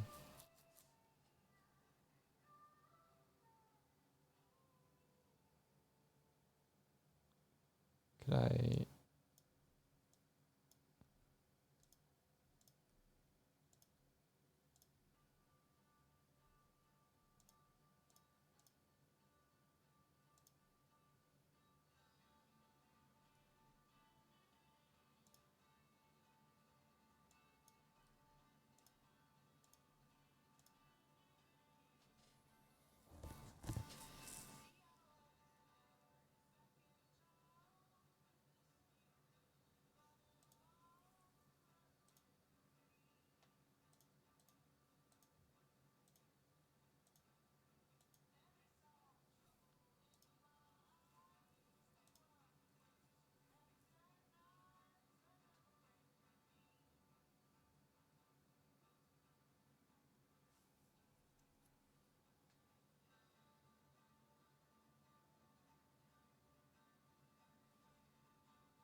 Yeah, I think that this kind of thing might work. I wish I could draw this with a pencil rather than the mouse to show you guys.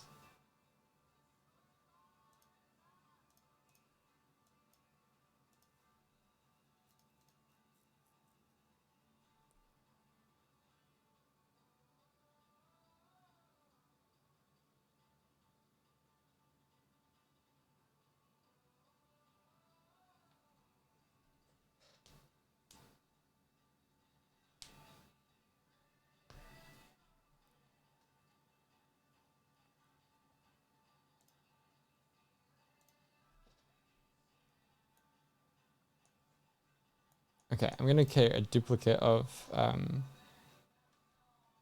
Swifty's arms to test this with.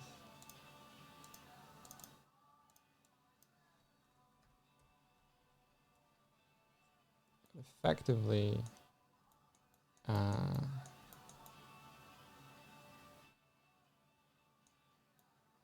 wonder if making her. So the thumb is effectively like that little extra wing. Like this is basically her thumb. So finger, finger. Yeah. The shape of it. I think I need that shape of it is cool. Okay. If I do that, like if I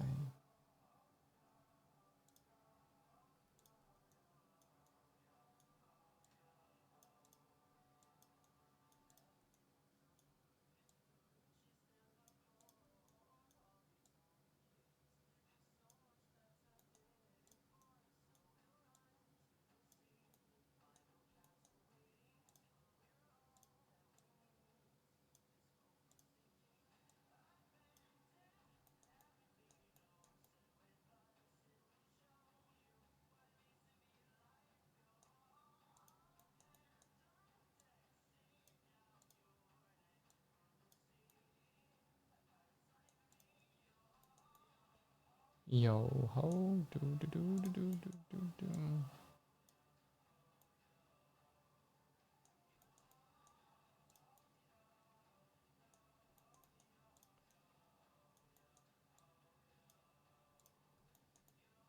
I think I'm gonna keep her hands the same and go bird-like elsewhere.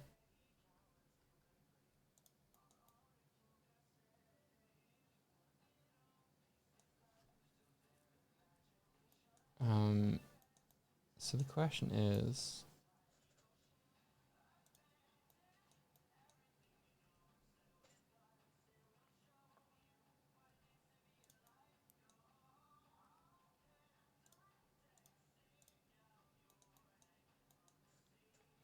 You know what? I have an idea.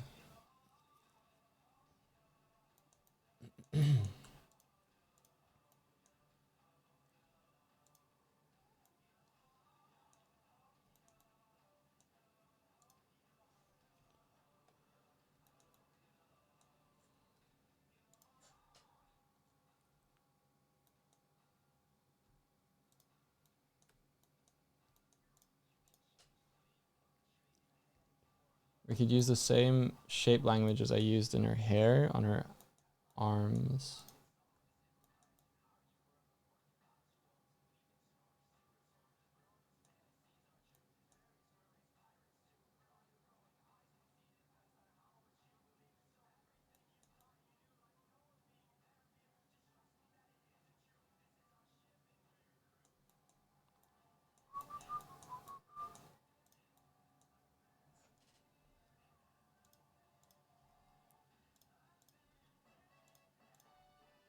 Thanks for the sonic worm.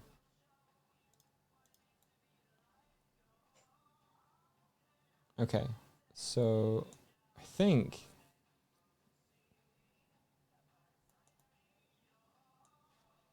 I'm just looking at this, like the best feather shape in here is probably like the main one, but it might just need to be smaller.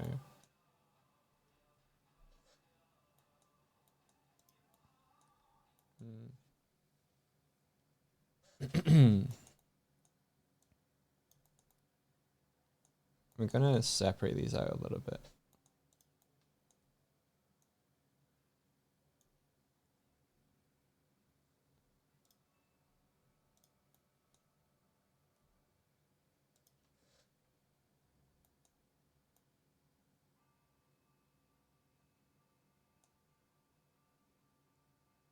I guess object transform, set origin to geometry. There we go.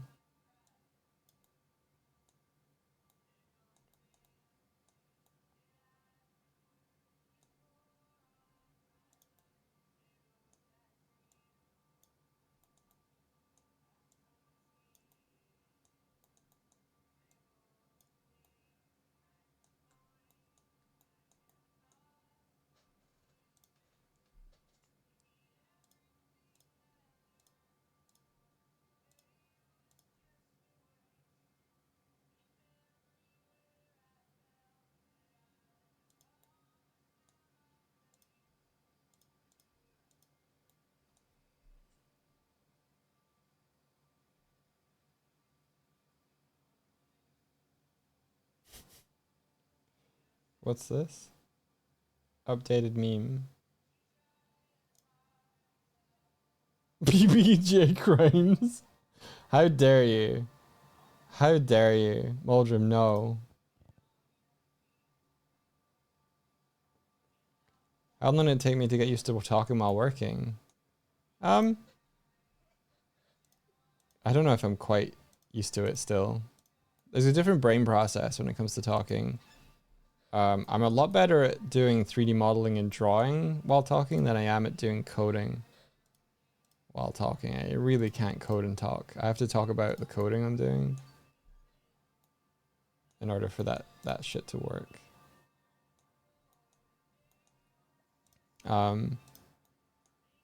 Yeah, I think it's just practice.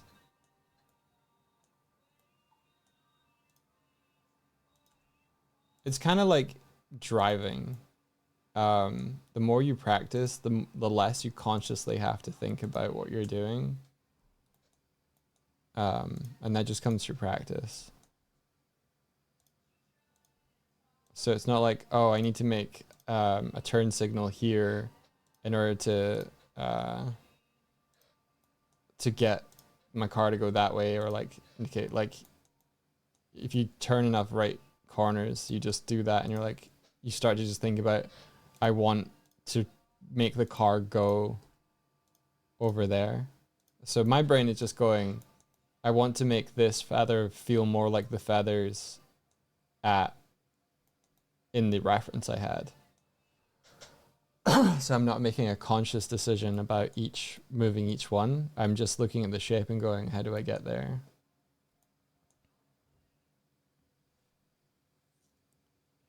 I clicked on Pirate Software and it brought me to Doigswift. Is Thor a Droth Eater? I don't think Thor is, no.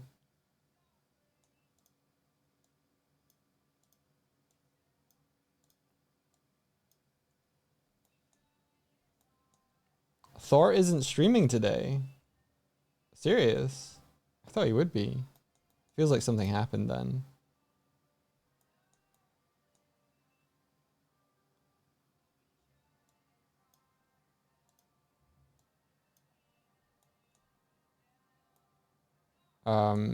What stream team does it say underneath our stream? Are we rolling Pirate Crew at the moment?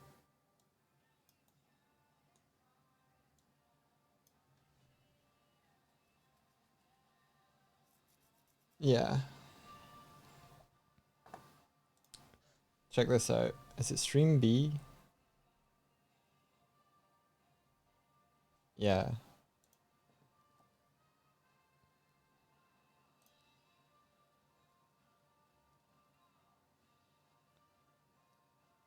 Gonna blow your minds.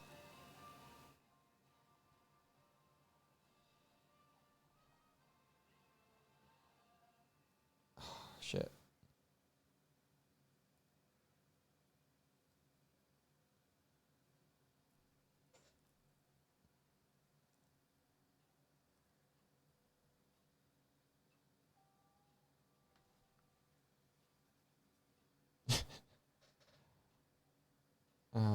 Where is it?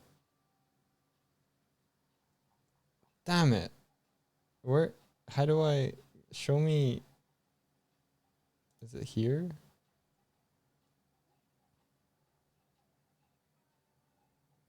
Might be here. I feel like StreamB's UI has changed between me last looking at it and now, which is really annoying because I feel like I could have found what I was trying to show you pretty fast.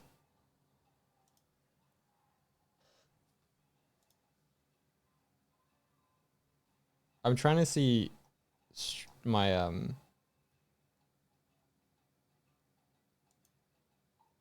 creator dashboard. Maybe it's here. No, it's all changed. God damn it.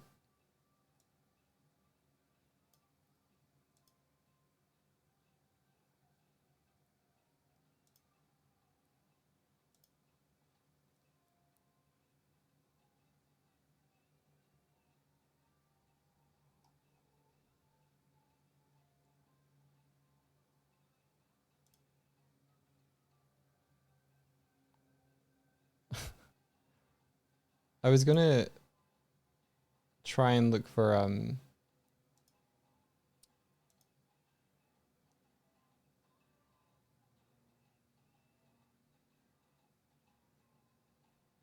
stream team stuff. Maybe it's not this. Stream team analytics.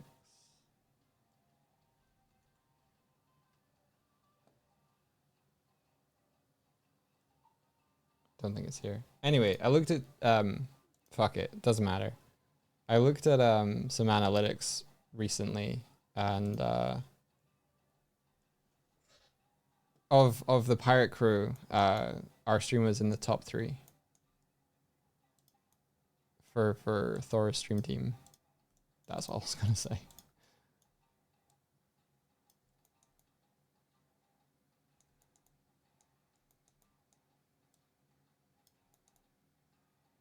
Guess who was in top 2 spots?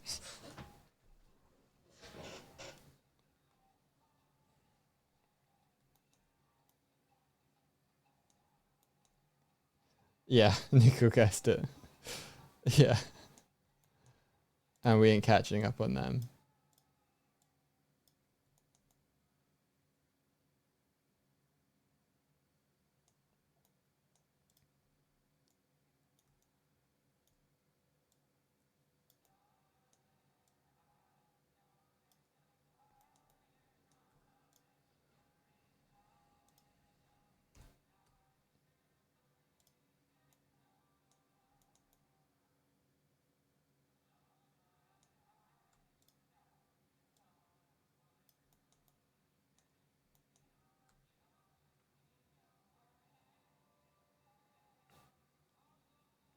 you just need the shorts to boom in popularity, and people will be joining, going, "Oh, it's the YouTube Shorts bear."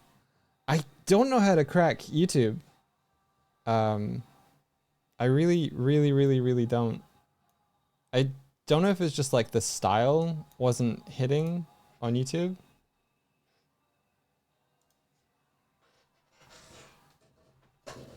No, but Kurzik, I got it to work on Instagram and TikTok. I just don't know how to crack YouTube. Can you even anymore? I don't know. Maybe they shut it down. Maybe they're like, that's enough.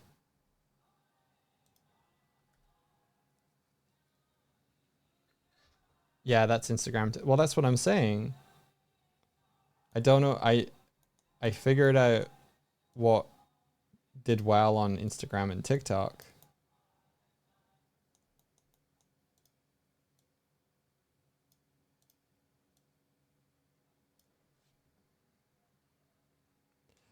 Do you notify your followers on YouTube Shorts? Look, that whole short that Thor put out, I believe that he believes that helped. But I tried that for 5 months, and I'm not saying that it's wrong, but I can tell you that with our channel in specific, the shorts did worse with that turned off for a long time. And we don't get more people coming from the shorts feed with it turned off. Like, turning it on doesn't change like the amount of views we get from the shorts feed. So we have a bigger audience. We have a bigger current audience than Thor had when he was doing that stuff.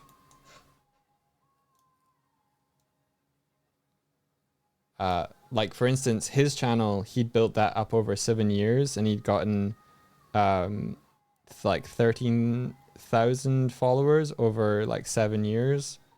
Our audience was about 40,000, but we had gotten 30,000 of those over the past year. So our channel has more current active users than Thor's did, because they all came from the Brooklyn Nine-Nine video.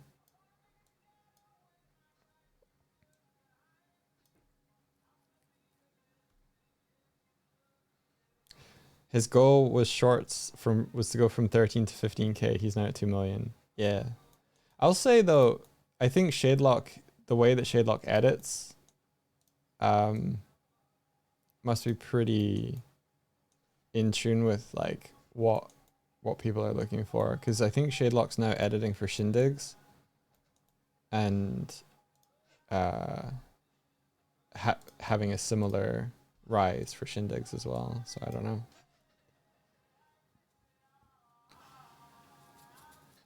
Is that strictly YouTube, or that's just YouTube for Thor? He's at 2 million just from YouTube. It's wild.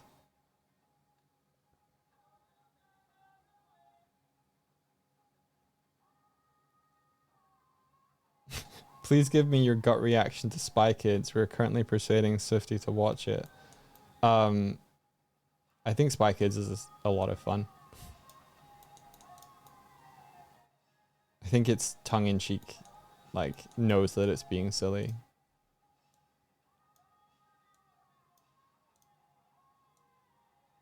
Thank you. Okay. Can I say that I think it's purposefully meant to look bad? Swift hates it and she didn't even watch it. Spy Kids. It's like what's the word when someone like is purposefully cheesy on purpose? I don't believe you. Okay. I don't believe you. When did you watch it? I think it's in the same vein as was it the Shark Kid and Lava Girl? Like is that Shark Boy and Lava Girl. You're really bringing this up to me right now. What? I think it like campy, yeah. Campy, but You just spent 5 weeks watching 10th Kingdom. It's probably in that Tenth same. Kingdom is great. It's the same No. level of campiness. It looks bad. Okay. It looks bad. It looks like it's taking itself seriously. Spy Kids is not taking itself seriously in the slightest. I don't know about it. It's not. They said the same thing about Cats and Dogs, and that movie was a pile of dog shit. Pun intended. Cats and Dogs, the The one where they're fighting each other and it's rubbish. Did you like that? I didn't like. See, this is why you like Spy Kids. I didn't like Cats and Dogs. I just didn't think Why it did was. you look at me? I just didn't think it was like a pile of dog shit. I It think there was some was! novelty It about was it. so the novel. Oh, look, the animals are talking. That's good filmmaking. Well, you Tenth like. Kingdom had talking animals. They didn't have to make it the whole plot. Did they? They didn't. All I remember about the talking animals was the dog. Yeah, dog's pretty good, but there's a toad as well. Is there a toad? There's a toad. It gets exploded. It's great. Toad explosion. Does Spy Kids have toad explosions? And I don't know. Yeah. Why not? Can't you remember it, dog? Can't you remember this amazing movie that you watched? All I know is I believe Antonio Banderas is in it, and he's great. Oh, I see. You just have a crush on Antonio Banderas. Well, you know you can just go and watch Zorro. Why would I watch Zorro? Because there's a man who gets, like, thrown off a ledge and a train hits him and he explodes. And it's the most dead anyone's ever been in any movie. Yeah, it's true. Can I ask your opinion? Not if it's about Spy Kids or Shark Boy. No. Okay. So I was looking at different wings. This is a Swift wing, Yeah. but I feel like Mine's the same. It's the same. no. But I feel like this one's gonna give us more personality. Yeah, that one's nicer. Yeah. But, what's wrong with my current wing? It's aerodynamic. I think we can do better. My wing! I think we can do better. Oh, really? Says the person who likes Spy Kids.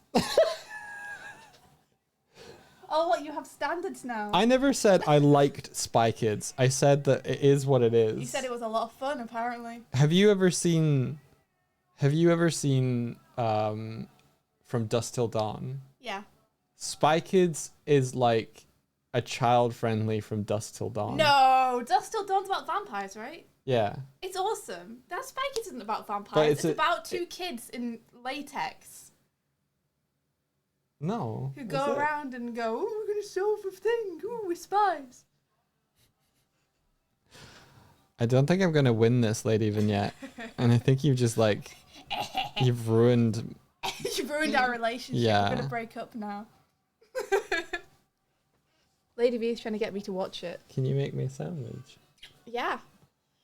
I can make you a sandwich, dog. What kind of sandwich would you like? Just a ham one. A ham one? Yeah. Okay, yeah, no problem. I'll make you a really good sandwich. I'll make you such a good sandwich. Do we have bread? Yeah. Alright, awesome. Oh, you've been hiding it? Yeah. Cool, There's thanks. jam in there as well. Oh, you've been hiding that too? I would have liked that this morning. Good to I know. didn't know. I didn't know you wanted it. No problem. You may want to check the sandwich. I'll eat whatever she brings through as long as it's not like impossible to pick up. It might be the last sandwich. Yeah. I'm fucked.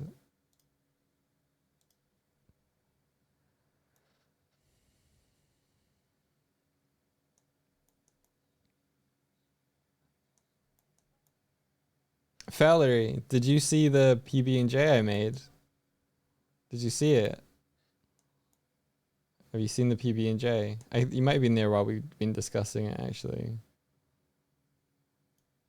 Yes.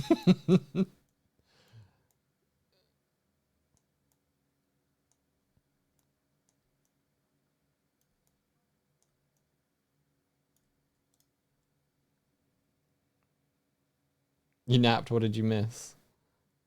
Honesta, isn't it like midnight for you now, though?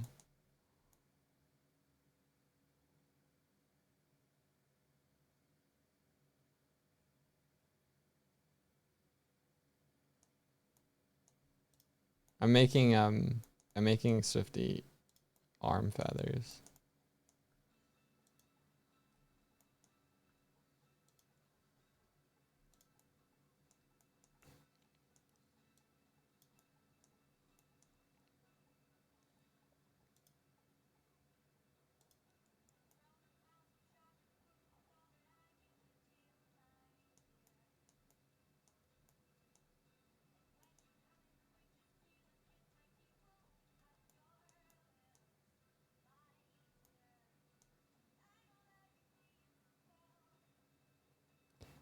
Are you worried if you make her too realism, it'll lose the cute cartoony vibe? No. I'm not making her too realism, so I'm not worried.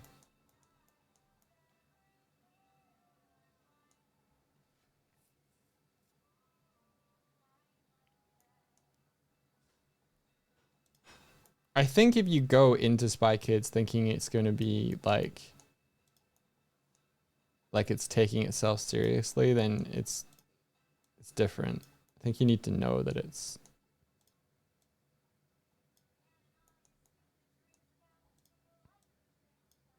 supposed to be campy.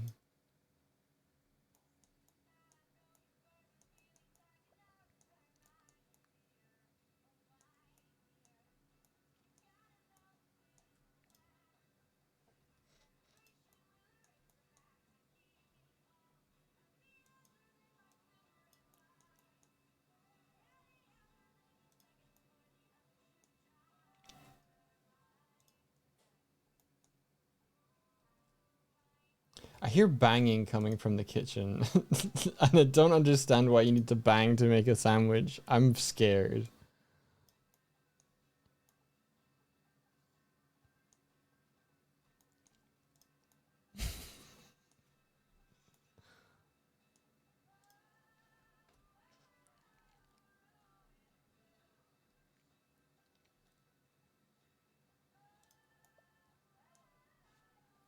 Flatbread. Oh no.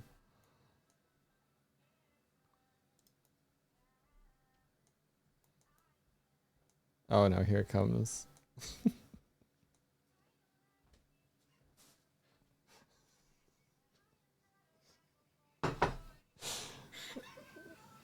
Okay. Revenge has been sought. Revenge has been delivered. Revenge is a dish served. Has any of the ham managed to make it on the sandwich? Yes. Okay. One. Oh my god. Okay. Okay.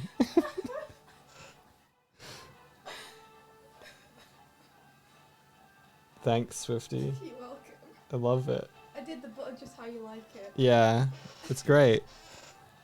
I also make sure that I toasted one side just like you like it and prodded the other. Did you put a hole where you buttered it? No, I just stabbed it a few times with my hand. Thanks, Swifty. You're welcome.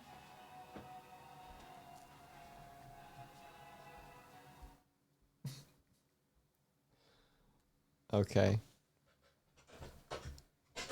Hope you left the butter out for 5. So welcome in everybody. Swifty, my stream partner, has just made me a sandwich, and it's a revenge sandwich.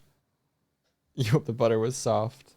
I'm gonna eat it quickly. I appreciate the raid.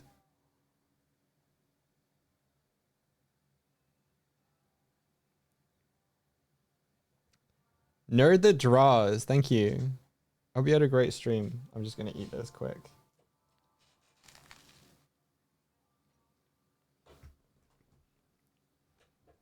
This is a great sandwich.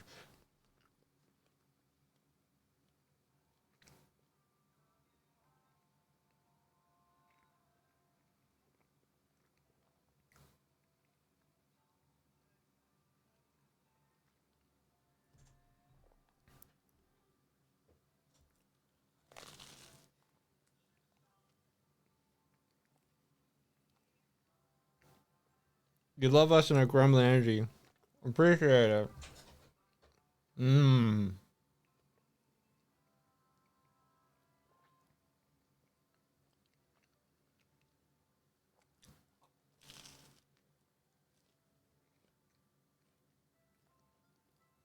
What a good sandwich.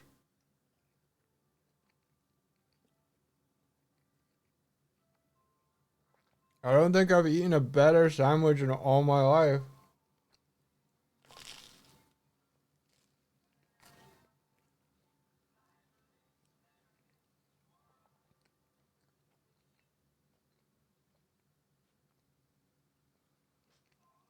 Let me just send the photos to the mods so you can enjoy the sandwich with me.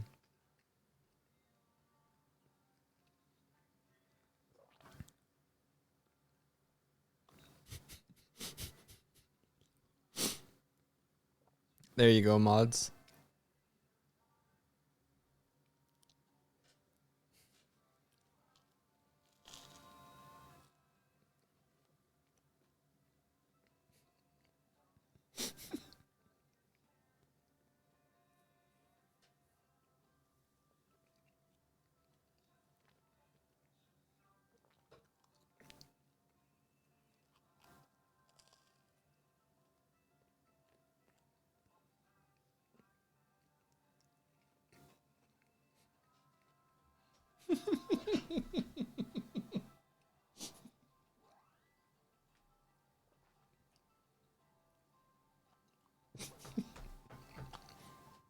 There you go.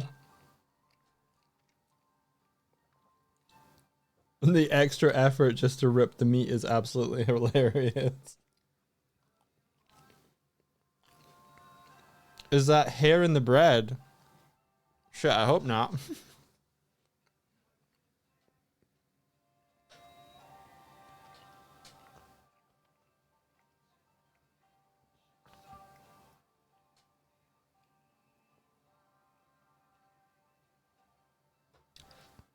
That was a really it was actually a genuinely good sandwich. You know when when you have a toasted sandwich and like it's just a little bit too like tough to eat? Well, if you only toast one half of a sandwich, you get that crunch, but you also get like you you also get like a really nice soft chew to it. So yeah, I actually really like that.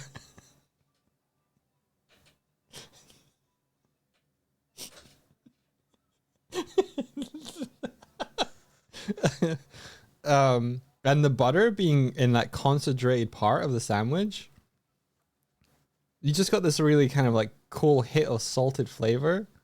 Yeah, I liked it.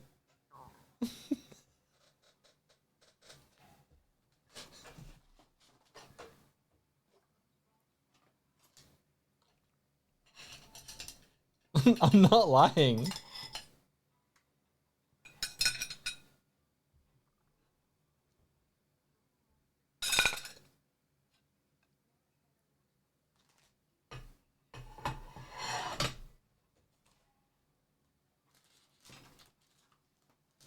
Yeah, if I were to name this sandwich, I would call it the hidden butter and ham surprise. It was good. Refreshing.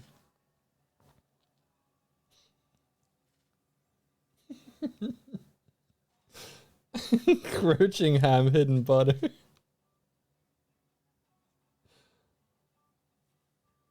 So to be fair, I gathered up the ham and I put it onto the bread and then I closed it and I made it into a sandwich.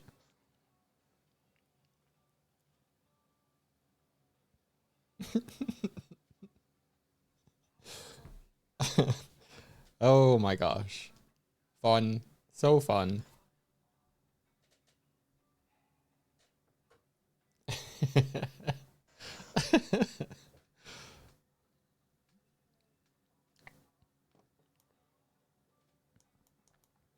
Okay, so the question here is, do I close this or not? Like, think maybe I closed these two.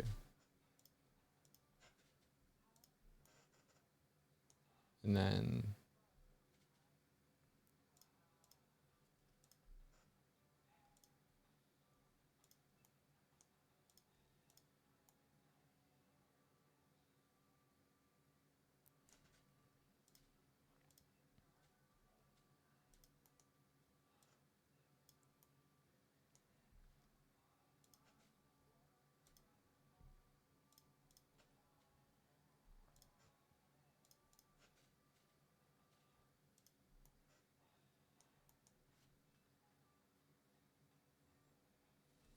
make these exact sandwich parts explode out of the chest. Going back to Netflix. All right, bye, bye, Martina. Enjoy Netflix. Go watch Louder Milk. It's good.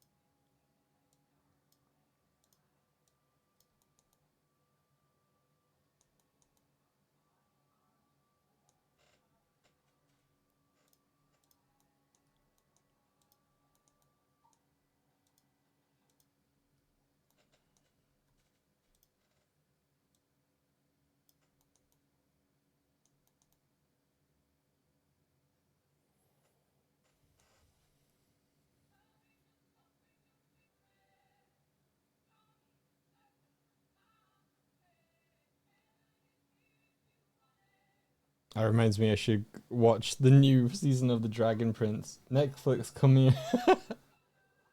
New episodes of The Boyfriend are out today. Oh my gosh. You're watching Three Body Problem. Nice. Your cat brought in something from the night. She brought in not a bird, but a bird's egg. Now two, but she killed the other one unfortunately. So now I have a bird egg in an old box. Put in a hot water bottle inside there. A funnel on top of the egg that's on the bottle. Then I close the box and wrote egg inside. Oh, so you might hatch a bird. Ooh.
Zumbub says, I'm enjoying the escalation of sandwich-based revenge. I can't wait for Doug to wake up to a note reading, I've made you a delicious sandwich. Each ingredient is locked behind a series of puzzles. Your first clue is... Oh my gosh. I saw what you did there.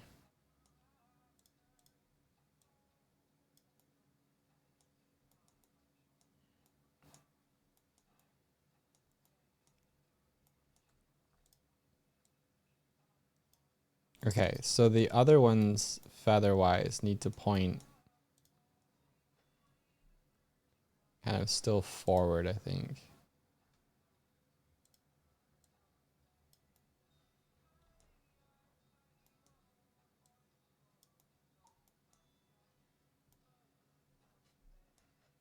How does deep fried butter even work? Surely it just melts into the oil. I don't know.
It's crazy what people will do if you let them, including deep frying butter.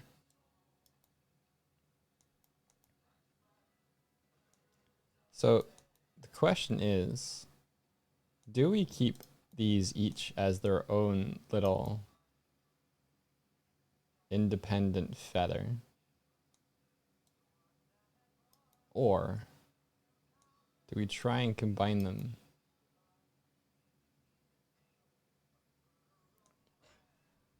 And I just don't know. I don't know. Could be good. It could be bad. I just don't know.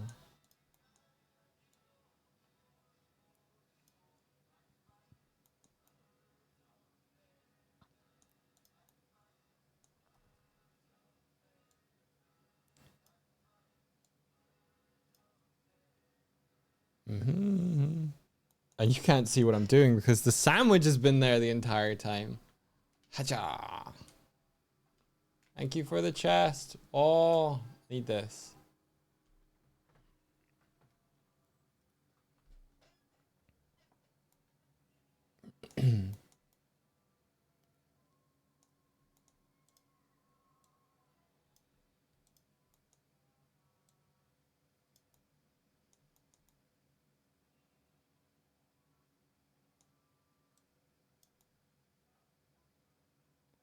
So that's what I'm suggesting as a alternate shape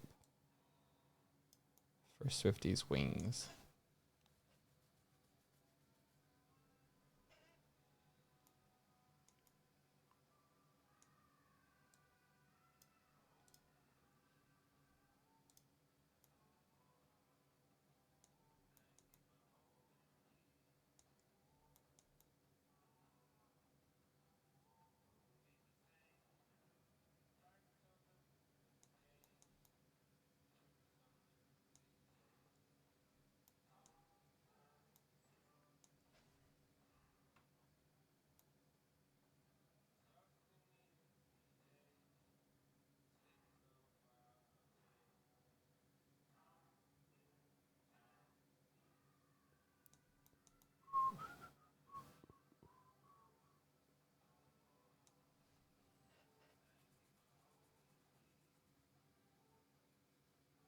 question is, what does the wing look like if Swifty bends her arms?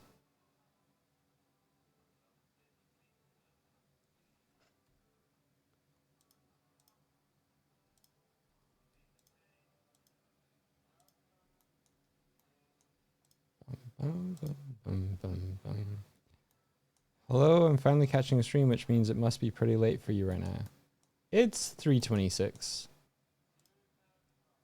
p.m. It's fine.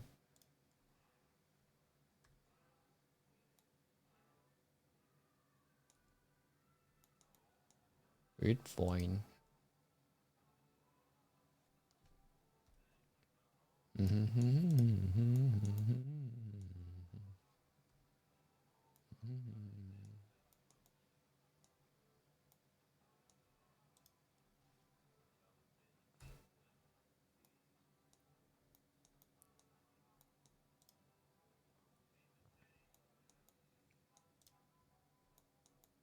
So if,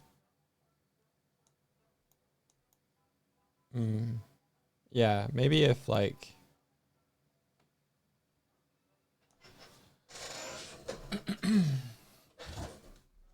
if this one, maybe the,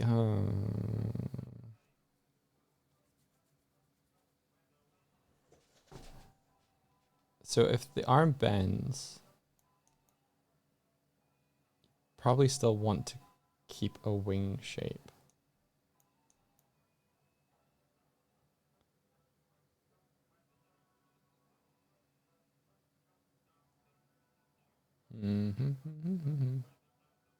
Which is where the spreading works. So maybe we have like another one tucked under the elbow.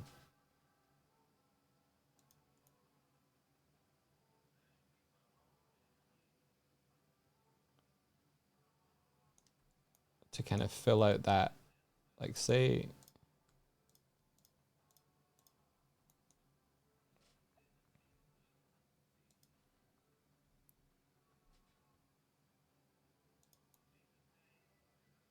yeah, say that like,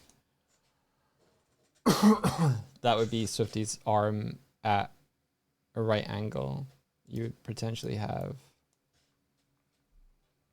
this one to account for the gap, although it's still not accounting for that much of the gap, is it? Maybe I need one more, I think. One more. Yeah.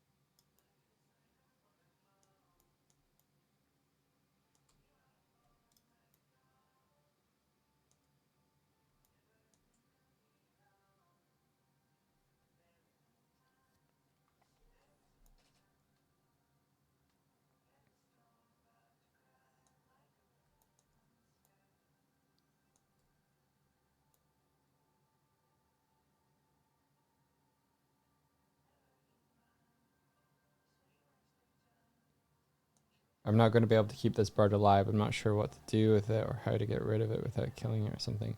If there's like an animal rescue near you, do that.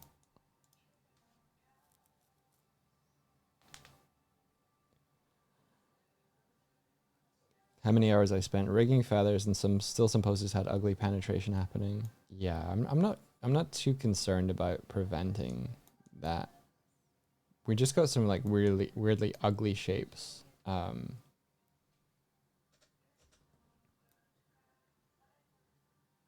most of the time, Swifty's gonna be wearing sleeves, but maybe she won't if she has nicer wings.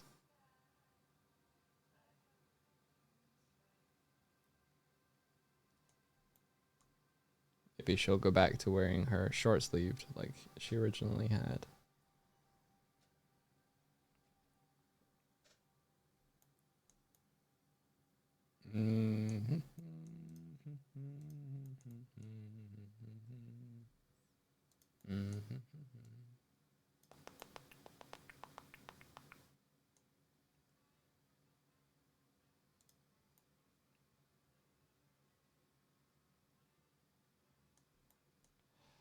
Just trying to work out. Aside from like building a bone, I'm probably gonna have to build a bone, aren't I?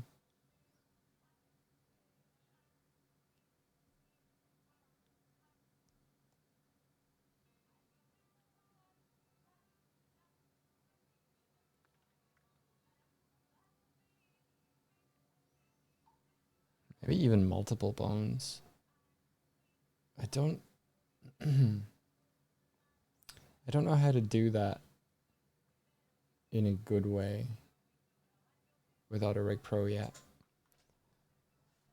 Autorig Pro it has ways to allow you to add bones, but I've not found a way that's good yet. I wonder if I just add like if I added bone and then be like, hey, you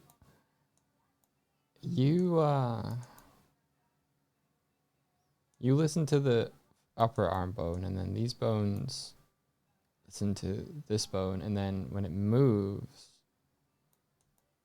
on the 190 degree, it'd be cool if it like moved automatically. As soon as you like bent the arm, it was like, oh, I can move like that. It's probably a way to do that. Like a bone driving other bones, Autobone. You actually made it to a Doigswift stream. Hello. You know what? I'm gonna do an experiment. I'm gonna do an experiment at some point, either this week or soon, and I'm gonna start streaming at 10 p.m. and I want to see what happens if we start streaming at a later hour, when not forever, just like one time, just be like, fuck it, I'm not going to stream earlier, I'm just going to start streaming at an hour where like US people will be awake, just to see.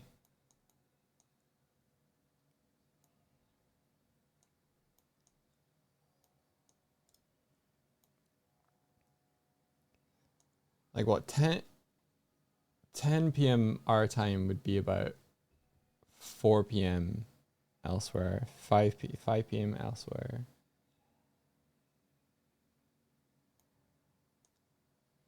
This is rad. Thanks. I feel like I'm hidden behind a drinks cup for one. I'm not really doing anything. Here you are. Boom. Yeah. We're trying to give Swifty a better arm model. This is Swifty with, actually, let's turn off the D&D thing.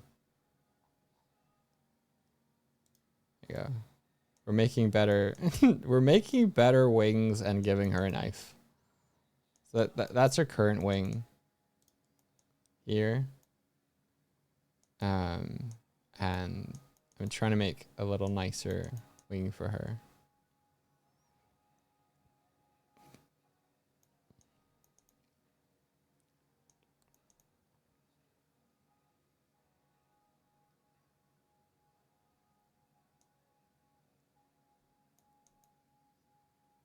But we'll see.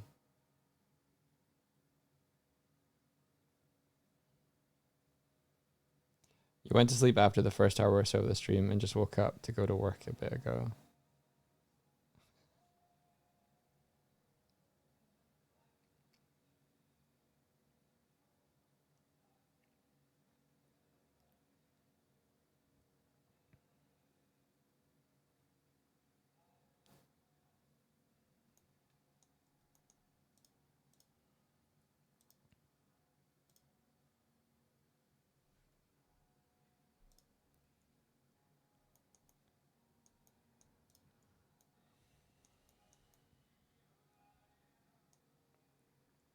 So I quite like it so far.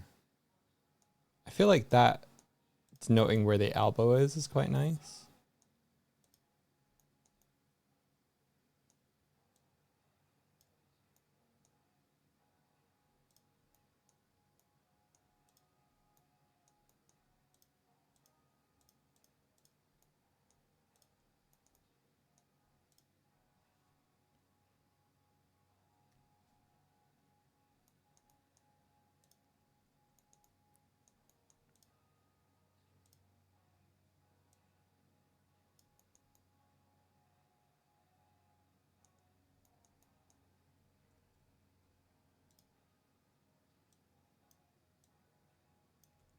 Something like that.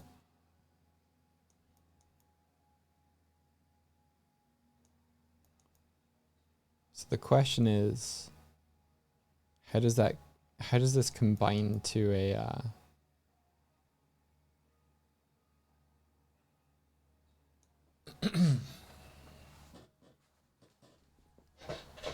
to a full arm? Maybe it doesn't. Maybe we just forgo like the arm.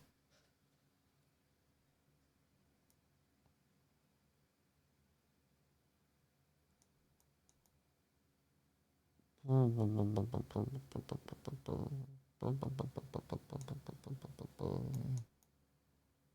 if we did that? What if we did that? This is still the arm's new, yeah. Okay.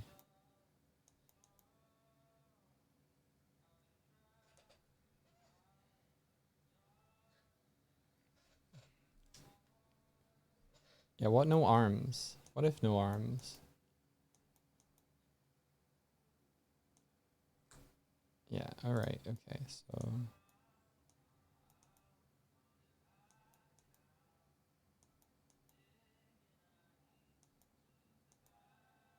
do I try and make it out of? Yeah, okay. So if I did this.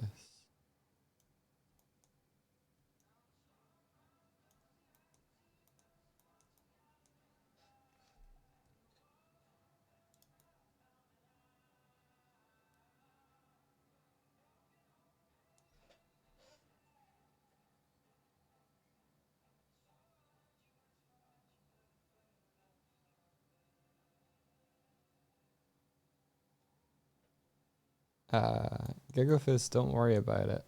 If anything, stop bringing it up. It's fine.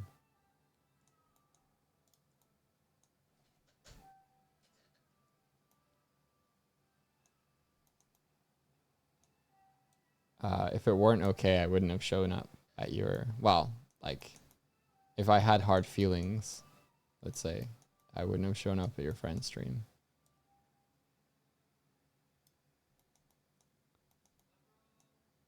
The only reason I didn't show up the first night is you didn't give me their Twitch.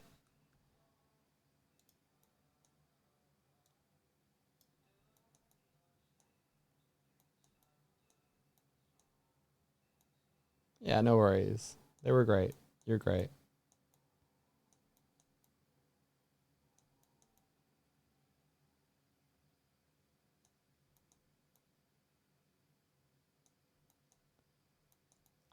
Before I do this, I'm gonna ask Swifty.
Okay, so I started to flatten it and then I I come through don't to want it. yeah, I came through to ask you, so that's good. Swifty's here. All right. So this was the proposed wing shape. Okay. I would have fewer segments. Fewer segments. Yeah. I'm Okay. always thinking of things from a 2D drawing perspective. Yeah. As in, if I'm going to animate this, and I don't want to animate 1, 2, 3, 4, 5, 6, 7, 8, 9, 10, 11, 12 wing segments. How many would you prefer? 4. Okay. Like, Yeah, that's cool. I'd rather group them, which is why initially I had 3. Because when I draw my wing, I do this. Are you hoping for, okay. Just drawing on yourself. Do you want paper? Yeah, I can't believe we don't have paper. we do. This is my hand. That's your hand. Like, makes it easy to draw, Okay. right? Yeah. Like, this is how I currently draw my wing. Okay. So if I was going to draw that, I'd have to do like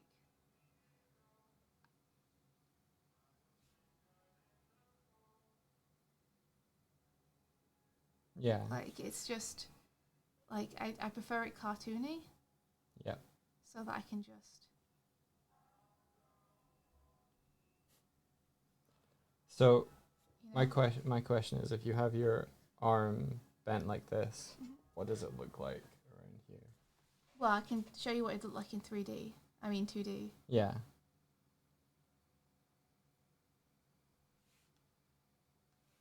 Okay, more splits apart. Okay, I can do that.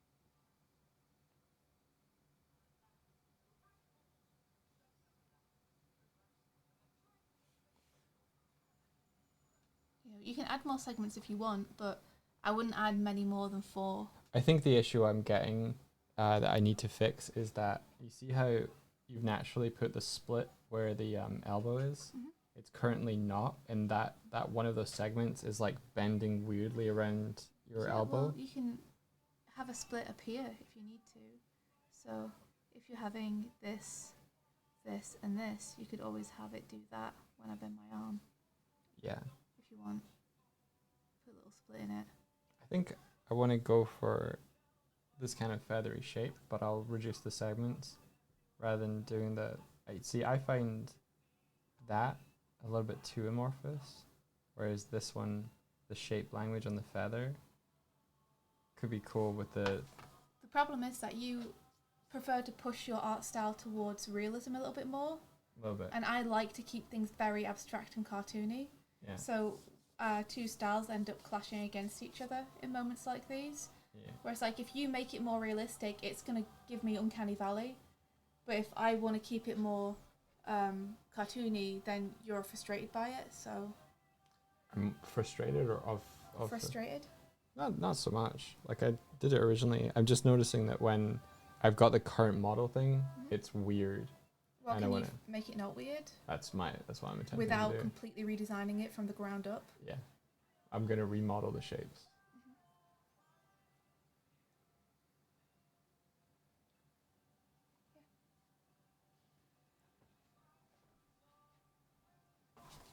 Thank you. I'll leave you this in case it's my pen. It's your pen. I only need the book. Alrighty.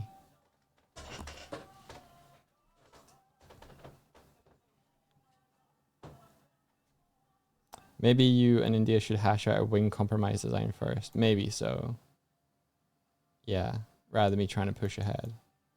That's probably a good call, Onsta.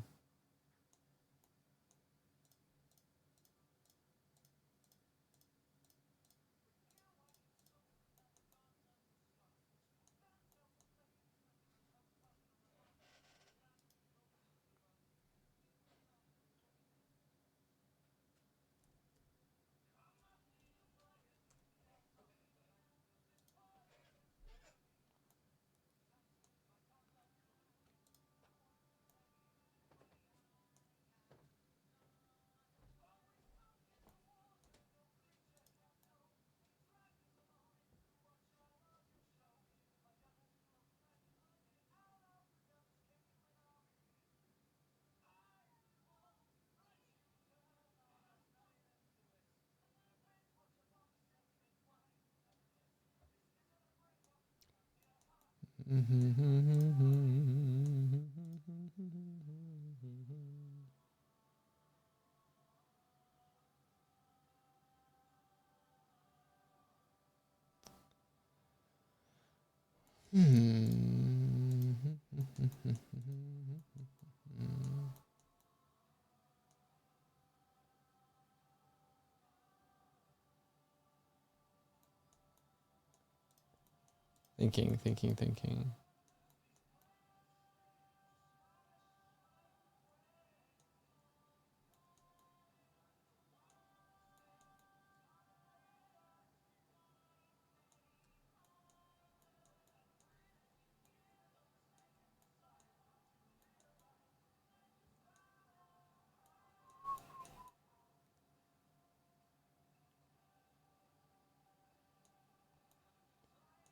Okay.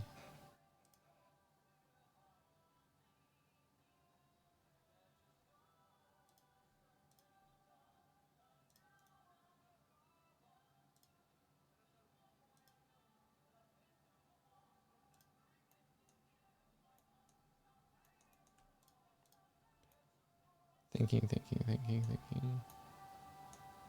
So it's kind of like one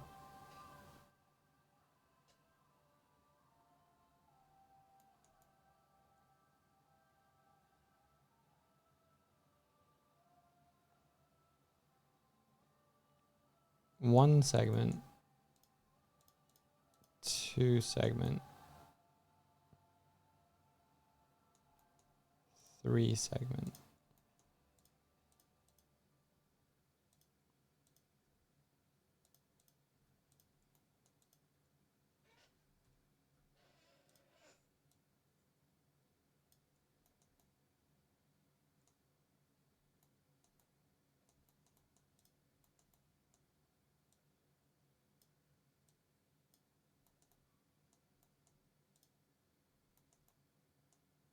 With a natural break at each.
Yeah, this way.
think that was a good discussion with Swifty. I think I've got more in my head how to achieve what she's looking for.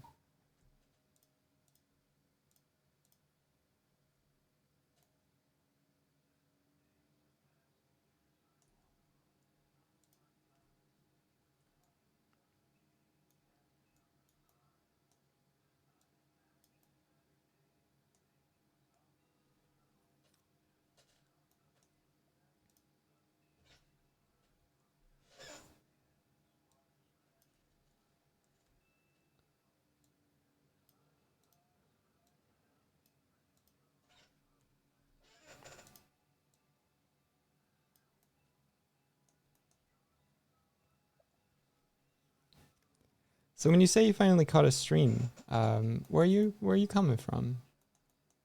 What made you want to catch one? And welcome in.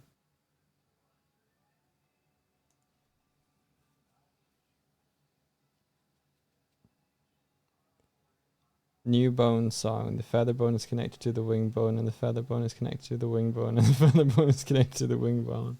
Nice.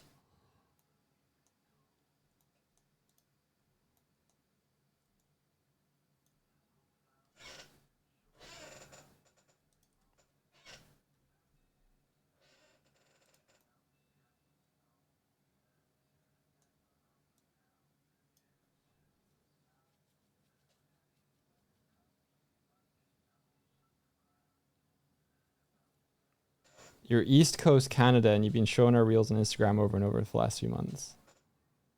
TikToks mostly. Y'all seem chaotic. We chaotically wholesome, I think. We've been described as. Yeah.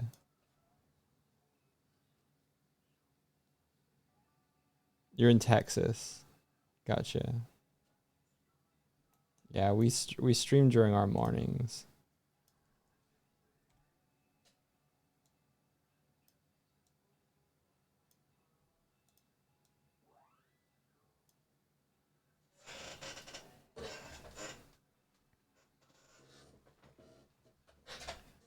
Oh, I missed it. Holy shit. I just saw that. Inochi PM subscribed for 6 months at tier 1. I just saw that. Thank you so much. Enchanted Wish for the Prime. Thank you. Sorry, I either was not paying attention or not here. I really, really, really appreciate that. It's such a great show of support. Thank you.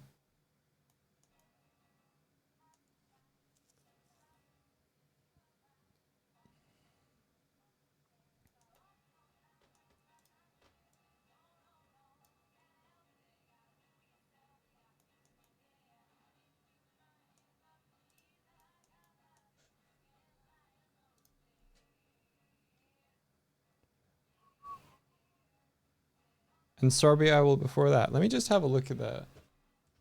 All right. Let me just do due diligence and look at what's on screen.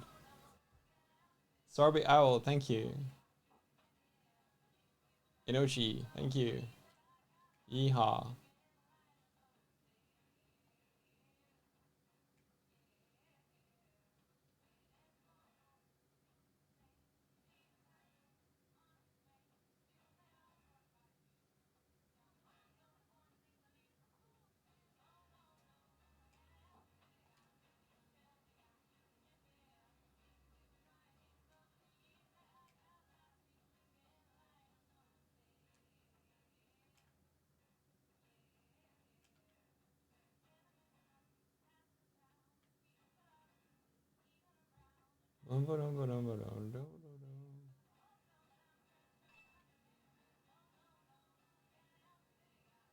Any more hats?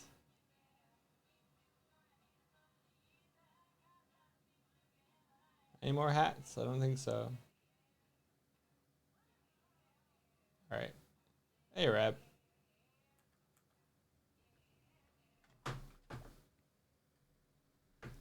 Rebecca-roni. Hello. How you doing?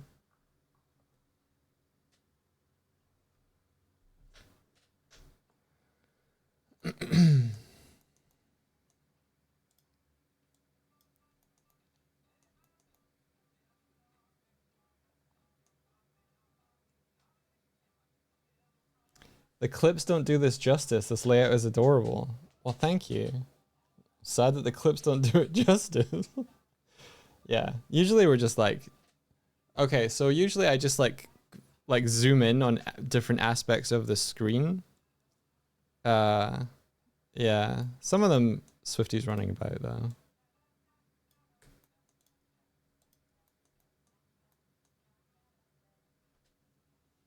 But yeah, I can look at different camera angles and stuff.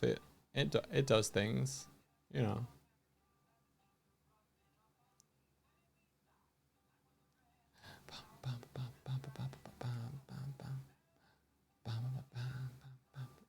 This would be my laptop screen if I had my laptop out.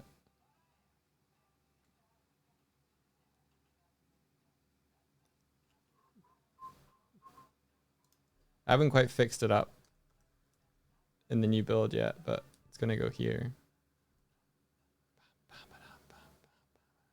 It's a placeholder.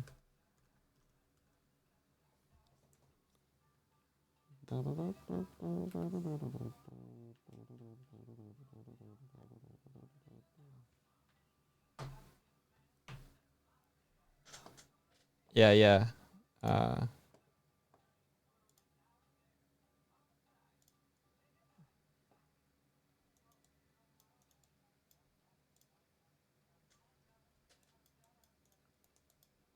This is what it looks like now. Ta-da.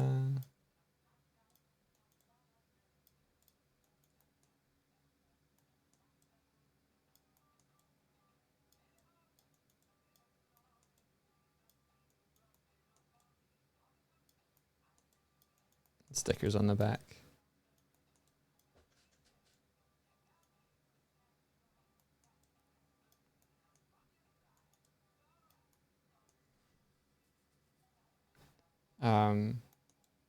I made it have a like open and closing anim as well when I pull it out. But it's all in this new fucking build. I just need to fix a couple of things and then I might be able to use this new build.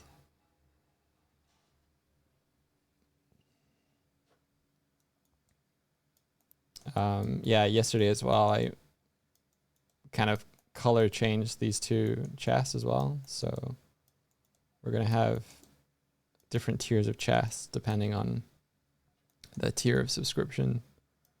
And I also need to texture. This is Toddly Enough's mesh. Need to texture this properly. And add some more hats. And this is Sonic Worm. He's a worm. Oh yeah, Hood. I was making it inflate last week. I broke the character controller though, so I need to fix that. But today, we're giving Swifty a little bit extra stuff, so she's getting some new anims. I'm trying to fix up her arms and her wings because this mesh and everything, the way this is working, whenever she's bending her arms, it does weird stuff. So I want to give her better geometry on her arms for her wing segments. And she also has a knife because she hasn't had her knife in a while. So giving her a knife back. I'm gonna paint the texture up on the knife, but that's a semi-UV'd now.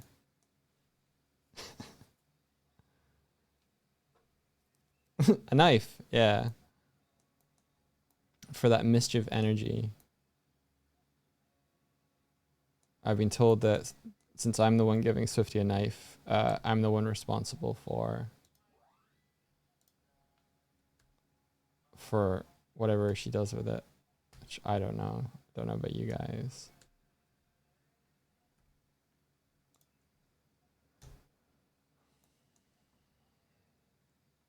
Thank you. Guys, this is this is like the second last day for this, but I just want to draw your attention if you are at all curious. Oh, looks like Rani right here is streaming. Okay, that's our current raid target for today, I think. Since they're in software and game dev.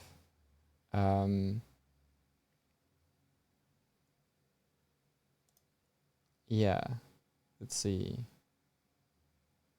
This is I can Kazoom. Can I Kazoom and show? Does it? Okay. So if you're not familiar with Twitch, they set up more hoops for partners. And one of the hoops that they have done is, okay, that changed. Here we are. They set up this thing called Partner Plus, and in order to get level 2, the number of subscription points you need to get per month needs to go over 300. This is the closest we've ever been. So it's kind of wild. Like we got over the 100 threshold here a couple months ago. Now, I will say they also set up this whole thing where you have to get 3 consecutive months before it kicks in. And I don't know if you have to do like 100, 100, 100, get it, or if you have to do like 300, 300, 300, get it, which is ridiculous. But the closer we're getting to this, the more I feel like it's possible. It's 300 times 3. Jeez. Yeah. And gift subs don't count.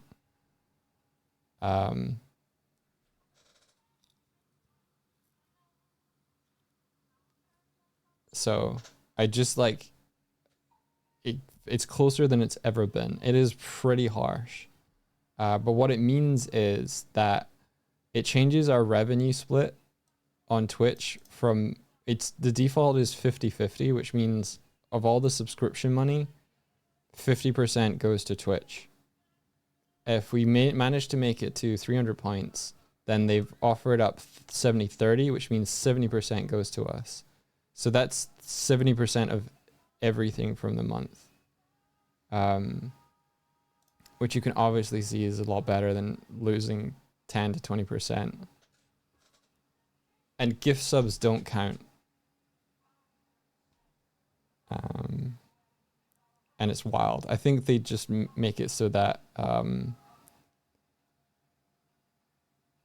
that you can't like game it by gifting yourself subscriptions and giving you all the points or like pushing you over the edge. It has to be community driven.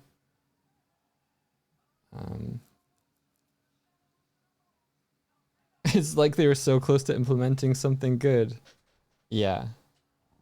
And I wouldn't be bringing this up as often or as much if we were not so close.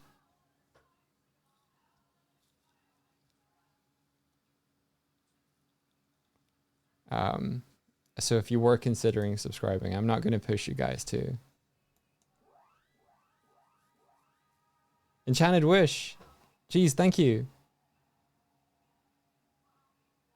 Appreciate it. I will say I appreciate the support. Just know that gifting doesn't push the needle, but it does support us tremendously. It's just before all of you kind of get, I don't want to give you the wrong impression that like 30 gifted subs is gonna achieve that. That's not Twitch. That's not how Twitch works. But I do appreciate the gifted subscriptions. Thank you. Yeah, I wouldn't even mind if it was like 20% of it can be gifted subs and like you have to make it the other whatever. But yeah.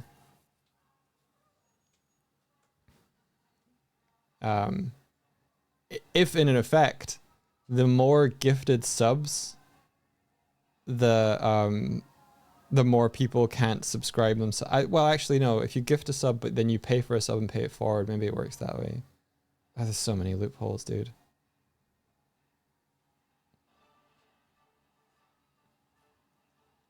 Oh. Oh, it's a farty arty. Oh, we just need... Holy shit. Enchanted Wish, holy shit. And Artie, hello. We just need Schnoo in here, and we've got the... And Lady V, and we got the whole D&D team. Spy Kids. Lady V's here. Is Schnoo also here? They're both here. Watch Spy Kids. When are you watching Spy Kids? Schnoo's here. Okay, everyone's here.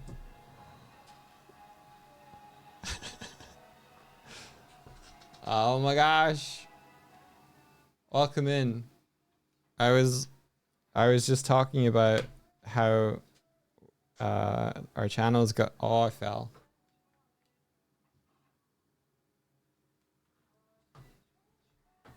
Hello. Hello, everybody. I got many hats. I'm working on Swifty's model. This is your raid animation. It's... Yeah. That's my raid animation. It's a playable raid mini game with win and lose conditions and a raiding party and jelly cats that can jump over if they win and all sorts.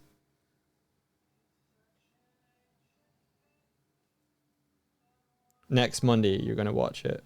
Okay.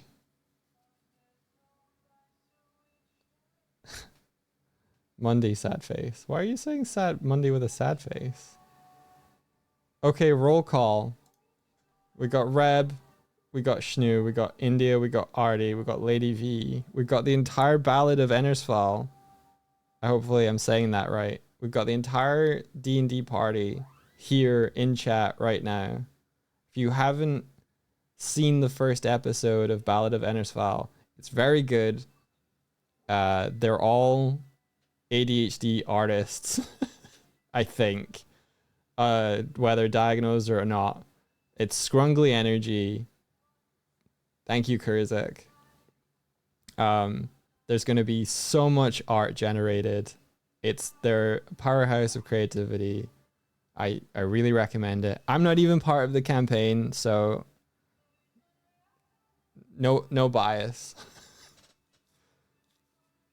Well, of course, I'm a little supportive of Swifty. Swifty's been excited about this for what feels like 6 months, but it's probably been closer to 2. Yeah. You will be part of the campaign that is a threat. I know that there's a potential that I could play a certain NPC. We'll see. I'm still going. Look, Farty, I gave Swifty a knife. She's got a knife.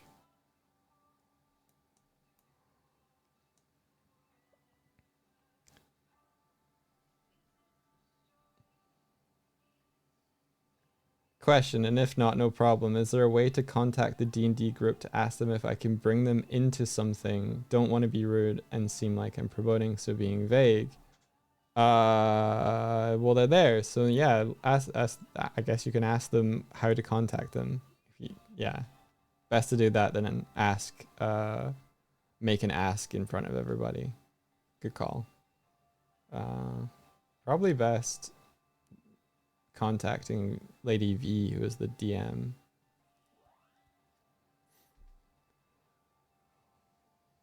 Enchanted Wish again, thank you.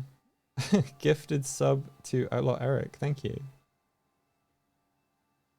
And one for Schnoo as well.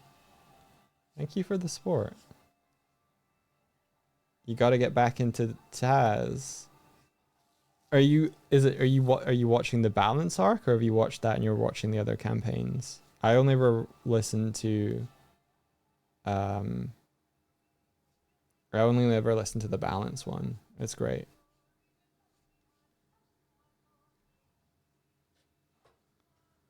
Balance barking and ripping off my sleeves is so good. It is so good. Halfway through Balance. Oh, Reb. Yes. so much ahead of you.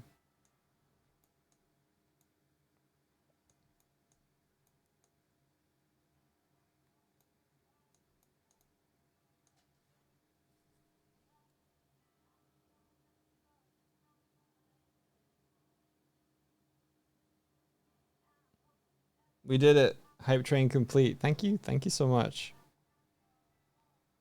34 subs.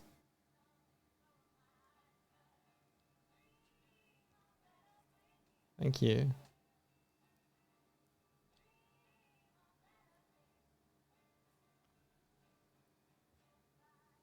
Earthsea? You mean, yeah, is that Ursula Le Guin? The books?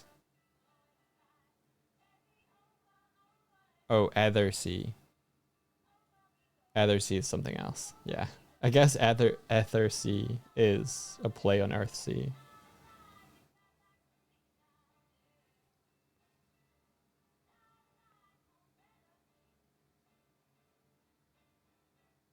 Dracula seems to be the old magic back again. Okay, I hadn't heard of the Dracula one. I guess I should open some of these chests. Huh.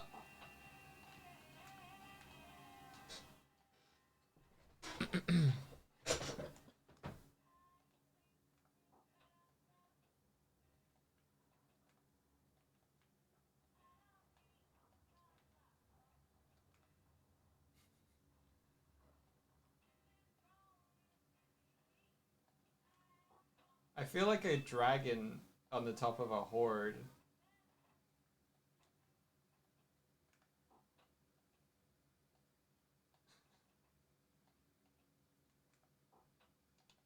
So much tea. So much tea.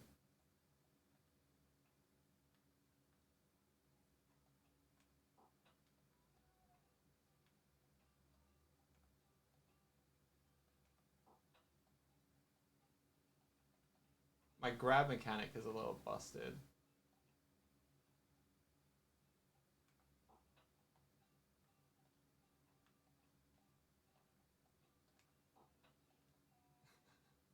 It's Sonic. Okay, almost there.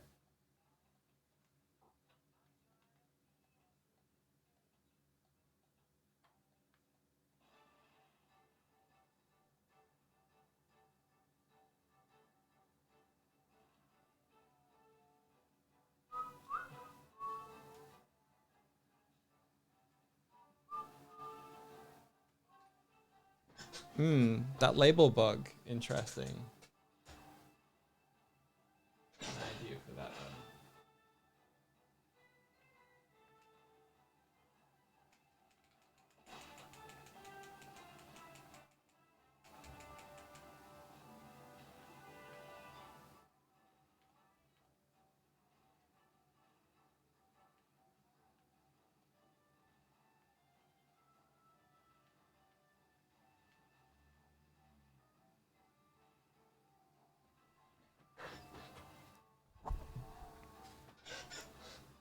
Yeah. Hey Nate. Yeah, so it's a VTube setup built in the Unity game engine, reactive to Twitch, reactive to chat, and it's gotten a bit busy over here.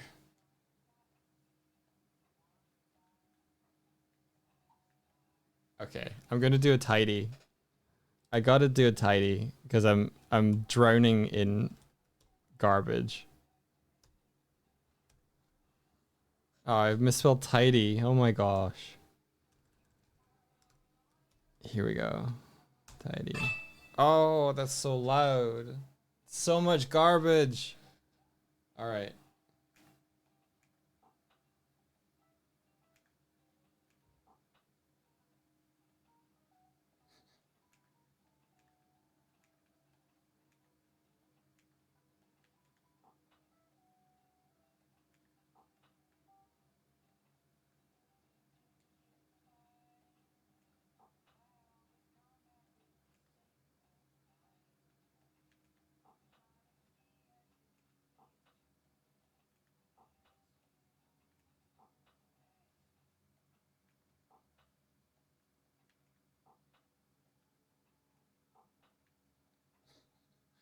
Oh my gosh, there's so many. How many? This is crazy.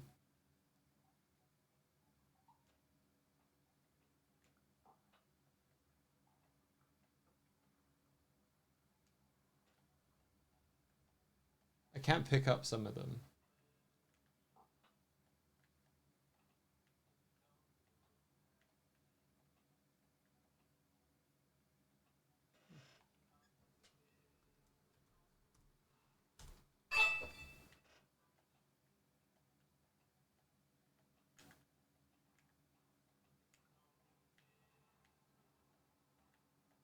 Can't pick this one up. There we go.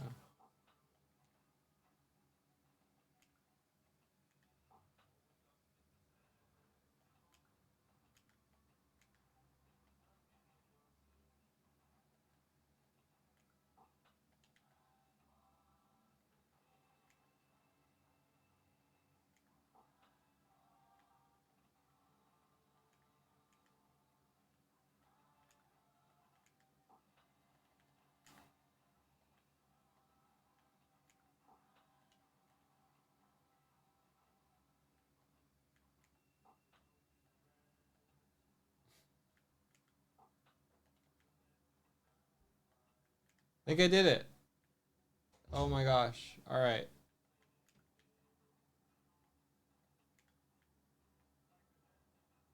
Wild. Wild. Holy shit.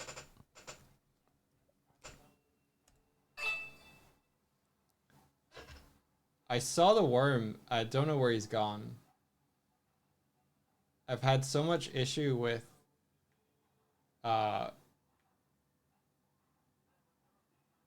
with objects recently, physics stuff. I think because I made my characters way heavier. Let me just, there you go. How did we both have the same idea? There we go.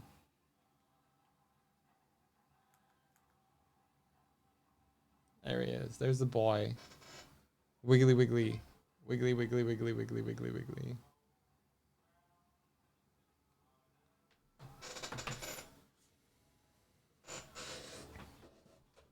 All right. I should add a basketball hoop onsta that we can throw the sonic worm into, and every time he goes through, he scores a point.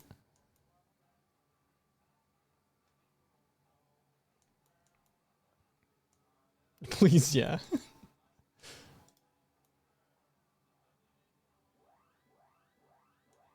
Enchanted, holy shit. Holy shit. I just, holy shit. Are you okay?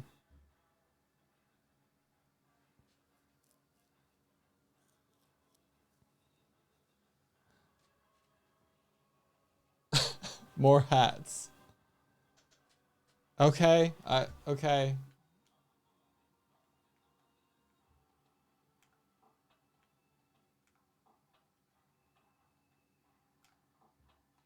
So many hats.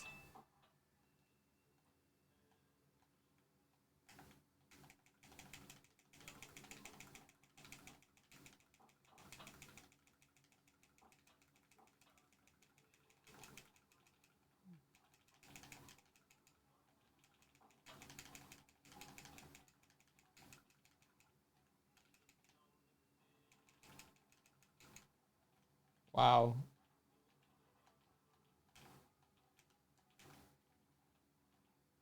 This used to be easier. I've broken something with this. Come on, pick this up.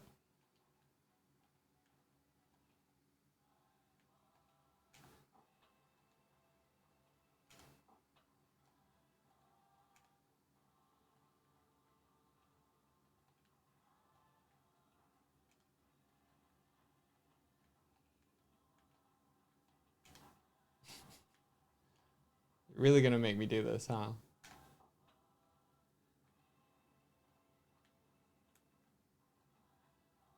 No, no, if you bomb me, I'm gonna lose the hats. If you bomb me, I'm gonna lose the hats. No, come on.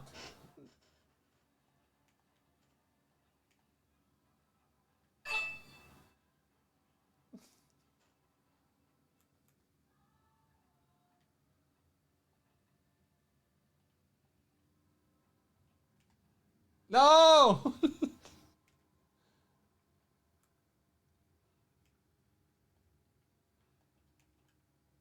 Oh no, I've bugged this.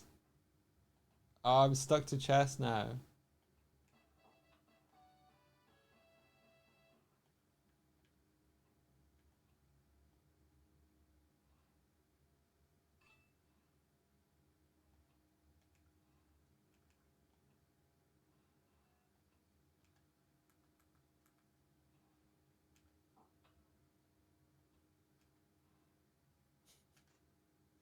No!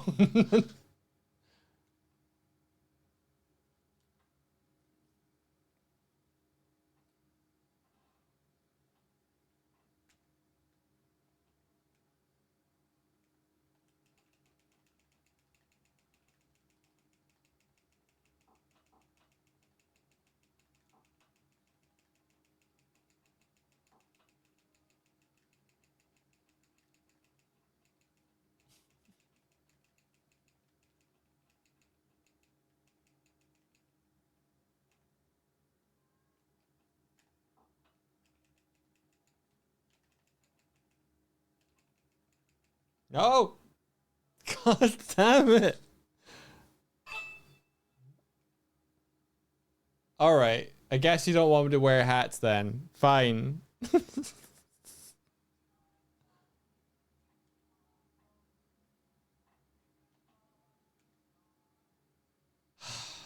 Alright.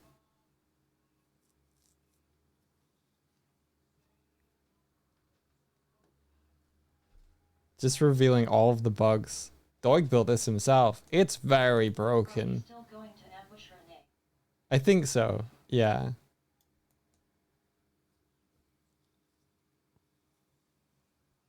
I think so. What's he doing?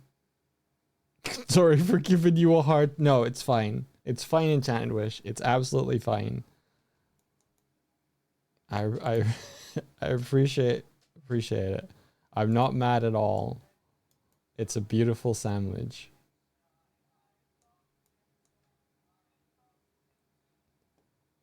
Ten viewers for free for me? A whole 10 viewers? All I have to do is activate a code? Thanks, Onsta.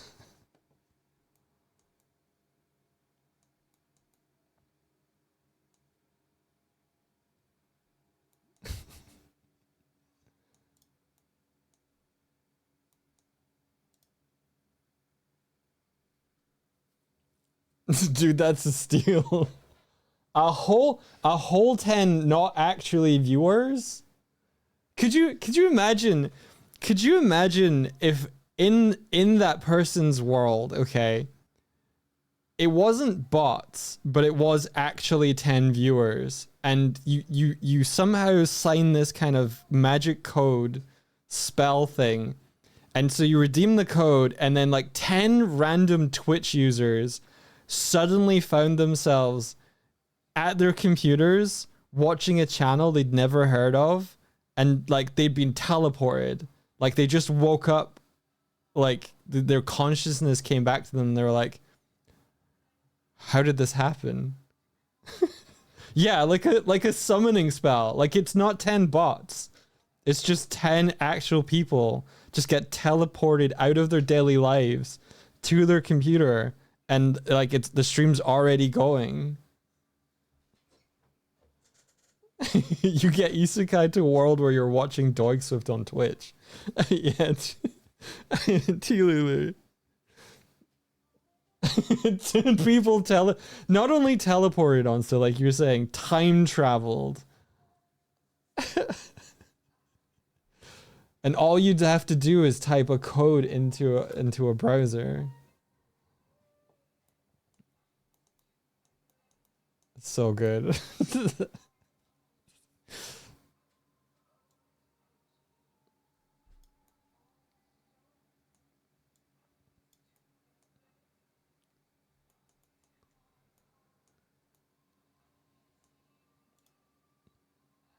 Because otherwise, like,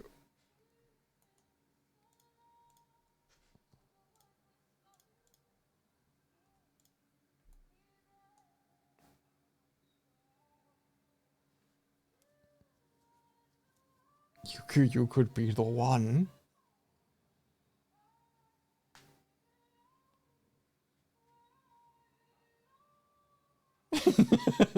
I was riding the carriage along the mountainside to my brother's estate, and suddenly found myself isekai'd into the 21st century as a subscribed top bit redeemed Twitch viewer.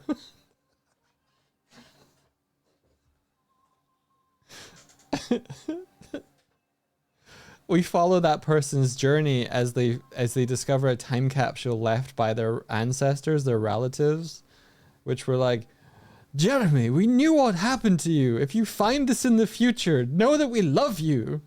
And we never stopped caring about you.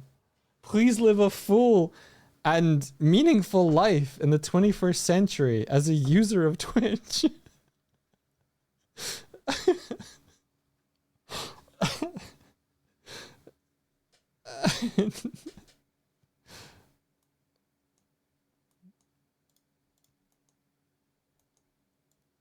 It's kind of like a really worse version of the Weeping Angels from Doctor Who.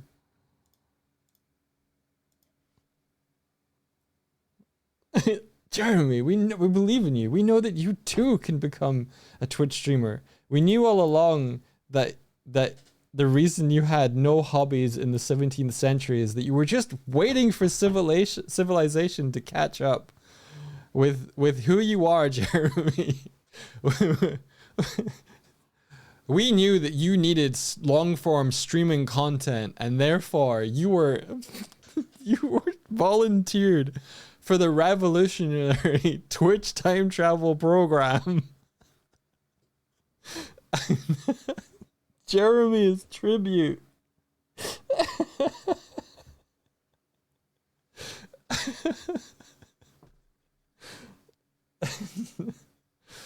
Oh my gosh. Is this what happened to Jerma? I would believe it. I would believe Jerma origin story confirmed.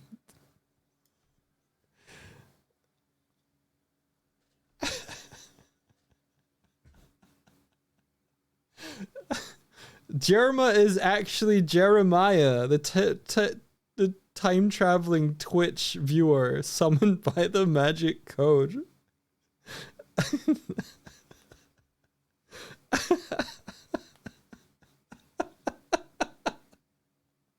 I think together we figured it out. That's why he's like this. Jerma was a bullfrog. What? I'm not sure. What's the bullfrog reference in reference to?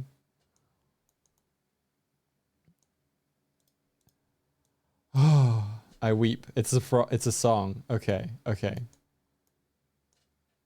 Joy to the world. Is that the joy to the world? I don't know why when you said it was a song. Oh, a different one. Okay. I just hear Jeremy spoken in my head just now. Jeremy spoken.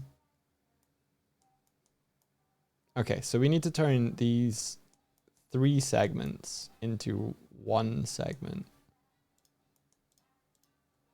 I think we could just widen this actually.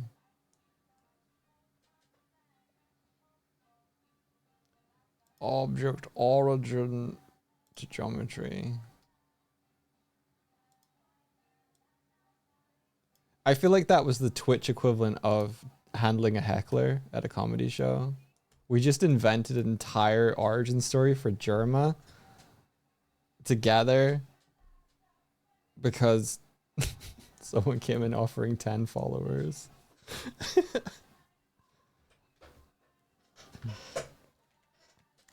That is how it's done, everybody.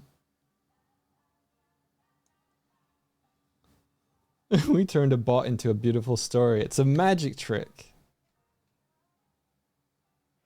Dog chat, don't forget to drink water and hydrate. I have lemon juice. I'm gonna drink some lemon and lime. A touch of lemon and lime.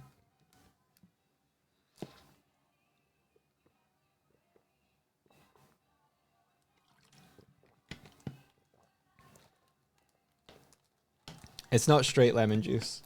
However, I can drink straight lemon juice. I remember, well, maybe not like a gallon of it or anything, but I remember Swifty was like, here, bite into this lemon. And I was like, okay. And I did. I don't know if it was a mild lemon or what, but I don't think Swifty got the reaction that she was hoping for from me.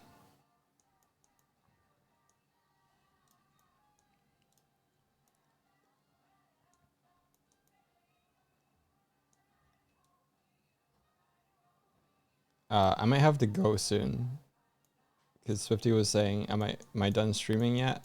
Because they wanted to do something, and I thought it was to watch Spy Kids, but that sounds like it's not happening today.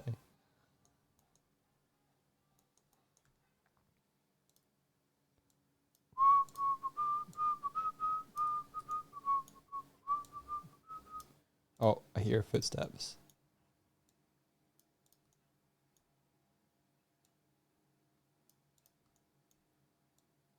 What time is it? 5:30, 4:30. Go spend time with India. I won't.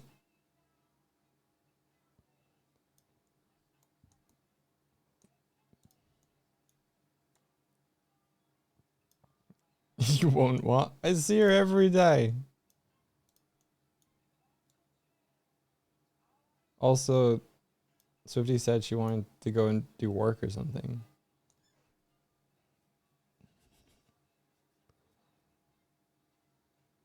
You just said she asked for you. No, she asked when I was going to stop streaming so that she could come into the room and do some work.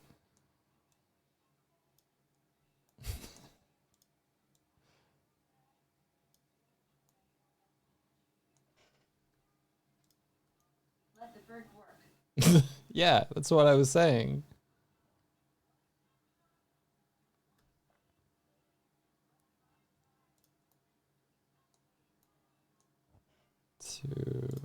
Bye. EY. There we go. I'm getting too warm anyway.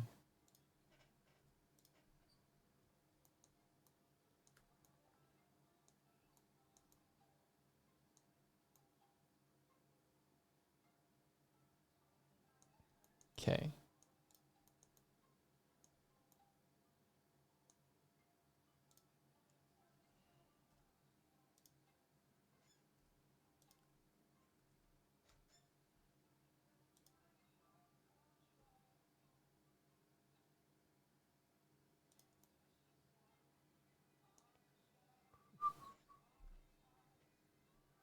Twitch Prime Travel.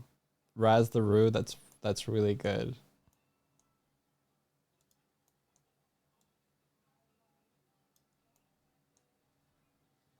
Reb, Swifty was telling me about your Godot getting real good. I'm excited to check out what you've been up to with your Melvin adventures.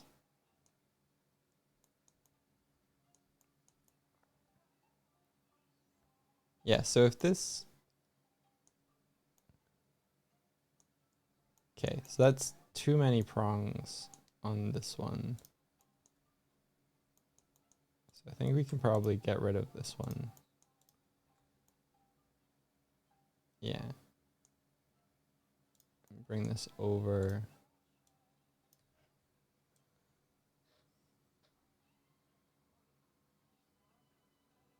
You're at the point where you just get to start adding silly shit like worms.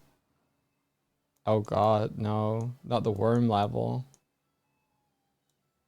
Like earthworms or weirdly spiky worms. Godot work, nice.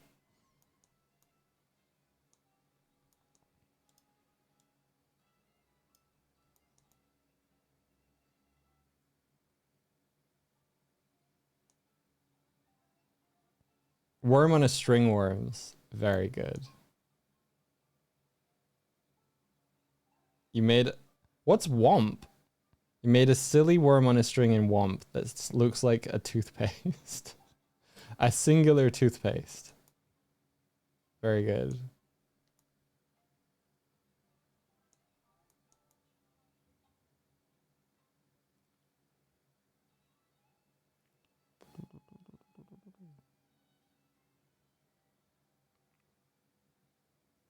It's a 3D program that makes very gooey stuff. Oh, never heard of it at all, ever. That's cool. That's very cool.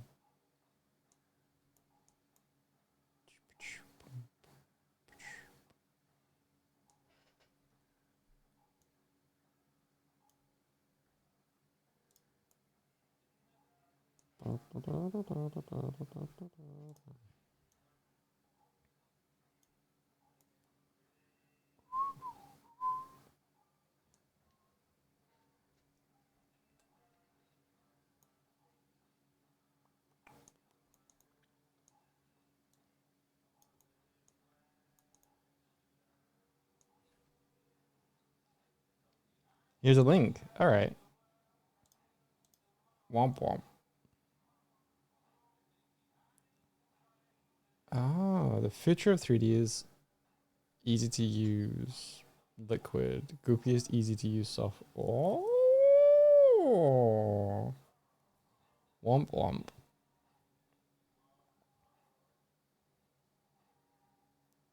I like it.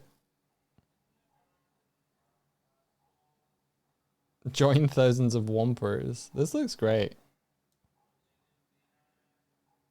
Womp womp.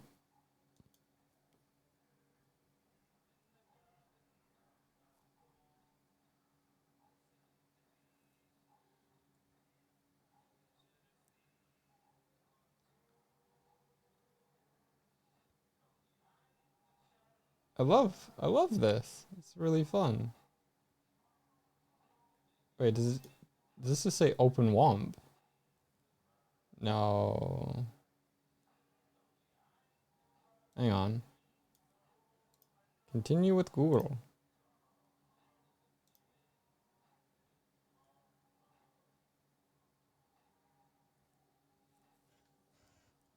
Try Womp Pro for free. I don't want to.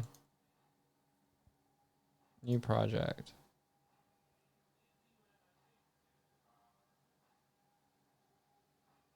What? Unlike other conventional or even browser 3D software, Womp runs on a computer on the cloud and is streamed to you as video.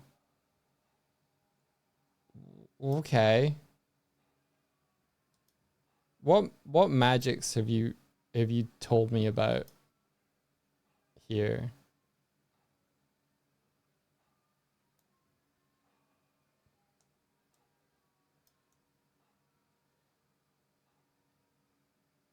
Wow, it goopy. Wow, it looks like it's already got like an HDRI for the reflections just there. Yeah, like you can see like some sort of building it's reflecting. Wild.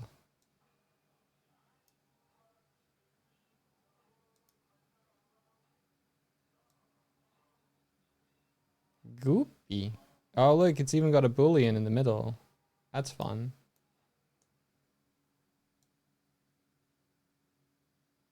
That's fun.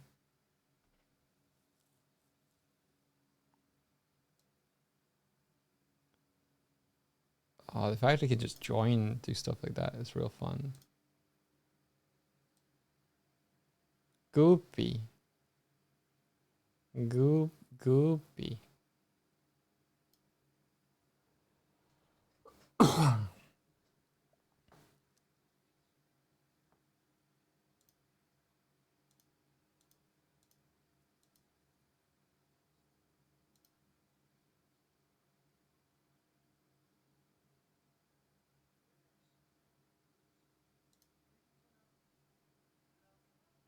This is cool.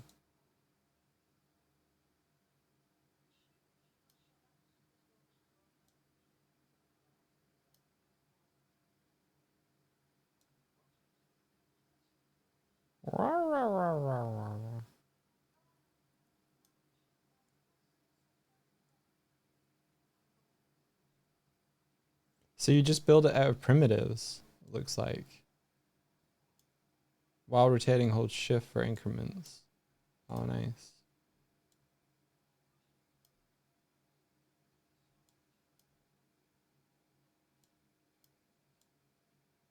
Ah, goopy. So this one is a negative and this one's a positive. Ah, goopy. I love this. Oh, I did that. Oh no, it's Sonic Worm.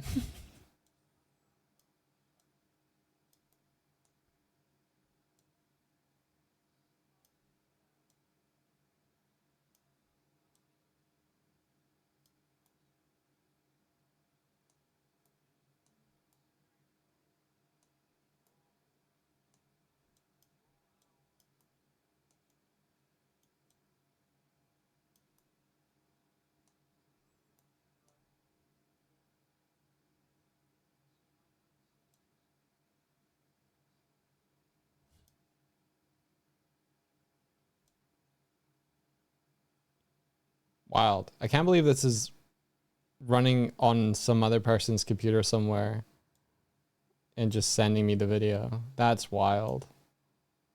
Have fun, Doug. I gotta sleep. Yeah, I gotta go soon too. What else can I do though? Metallic. Do it. Do it. Become. Oh, it's premium. Do this one then. Oh, shiny. Oh, that's so cool. It's subtly blending between the two. That would take you fucking forever in Blender to get like a blend like that going.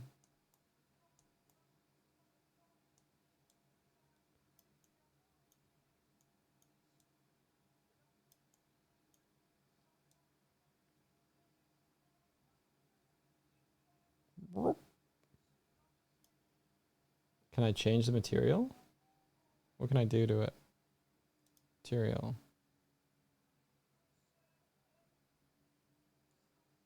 Oh, wrinkly. Dragon skin.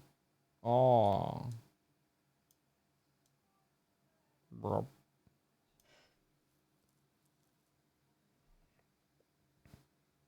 It's harder to blend in Blender. Yeah, kind of. Harder than just sticking two materials together. I can say that. As far as I know anyway.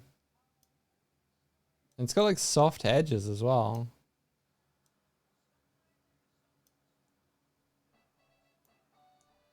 Thank you for the Sonic Worm. Check out Reb's worm. Oh, very nice. Yeah, that's cute. That's cute. Ooh. Did you have... Yeah, did you have like the black ball and then the white ball and then another ball as a negative to indent the pupil? Is that how you did that? Yep, gotcha. I'm smart. And is this a curve? I saw curves mentioned. And the body is a curve with many points. Curve mentioned. Objects. Curve. Curve.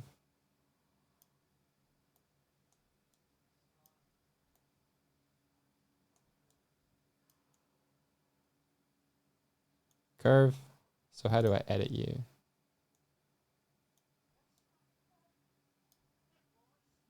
Like this. Yeah, I see. So if I just do this, do I get a new how do I get a new point? This? Yeah.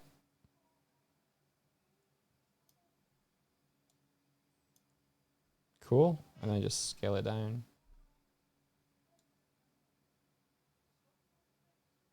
Yeah. Got it. This is how I learn things in real time, by the way. I just I don't know. I don't know what it is. I'm like, I get it.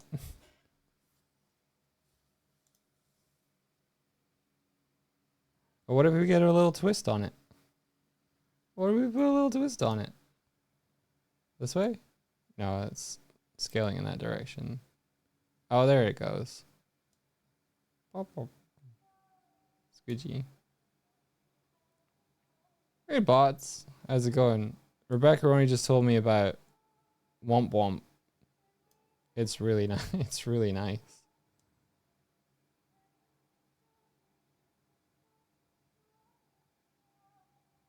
Squish it. Oh.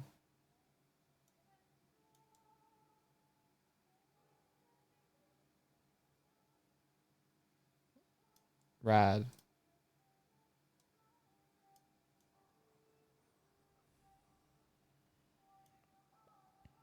Hey, Cricket. Hello. Scene. Oh, there's the environment light. Yeah. Art lounge. Cool.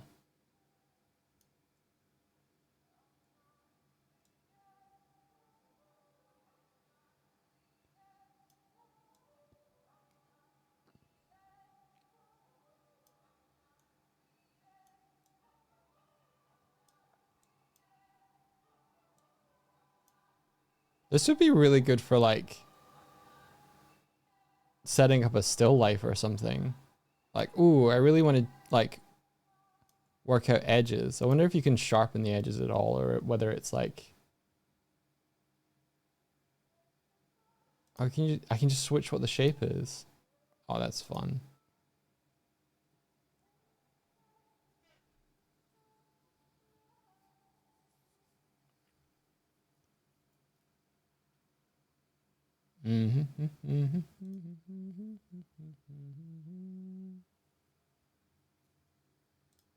Objects.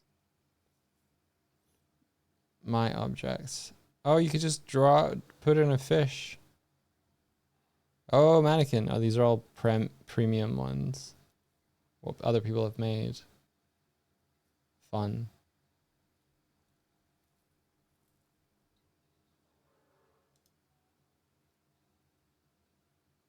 Spherical. Oh, put a light in it. Oh.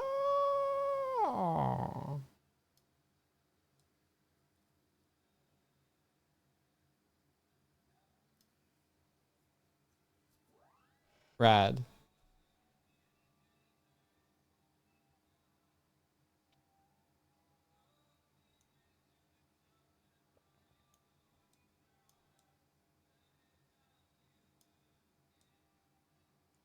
This is very cool. What if we made this a different material? Like, no, we can't make it moss. Plastic, glass. Ooh, wood. Oh, all of the woods. All of the woods are like, nah, woods are premium, man. Woods are cool. Not a single unpremium wood. Can I add it anyway? Nope. Damn you. Jelly! Jelly. Oh, jelly. Everything jelly.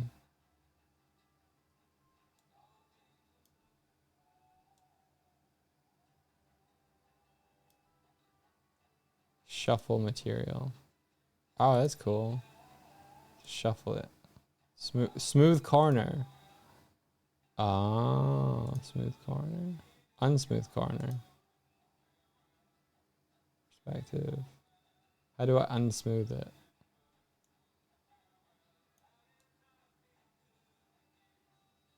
Oh, roundness. There it goes. There's the roundness I was looking for. What does goop do? I don't know what, maybe goopy is like how much it goops to other things. Yeah, that's probably what it is.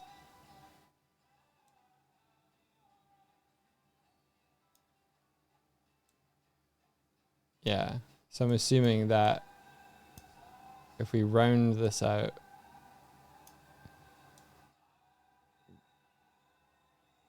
I'd assume it would like change how it joins, like it would join more. But that does not appear to be the case. That might just simply be because I'm trying to join it to a I'm trying to join it to a like a sphere, and therefore it's receding away anyway. So if we make this bigger, yeah.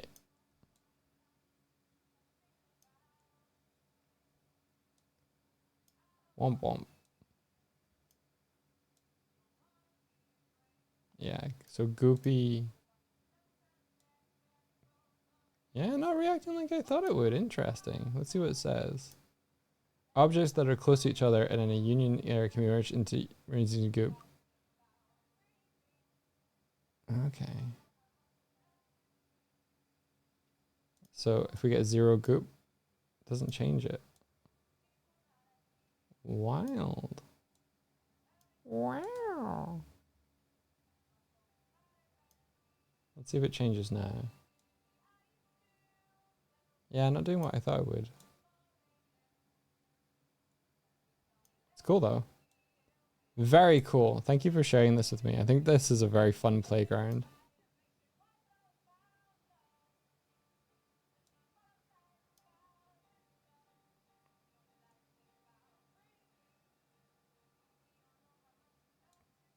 Oh, if both goop, maybe a fuse more. Ah, level of goop. Oh, oh, yeah, you're right. Okay, good call. Wow. Okay. Goop. Get goop. So it's like how far it goes beyond its bounds. I guess the cylinder is just has weird goop math. Because that's not doing anything. We found sort of a bug, I guess. Cool.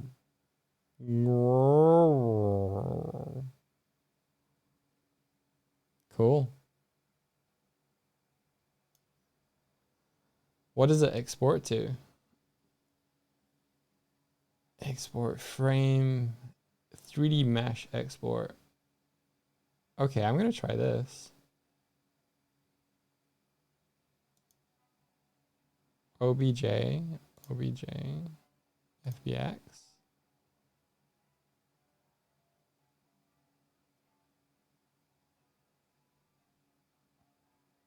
Export clean and uniform mesh.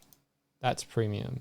Okay, so it's gonna give me not good, but it can do good.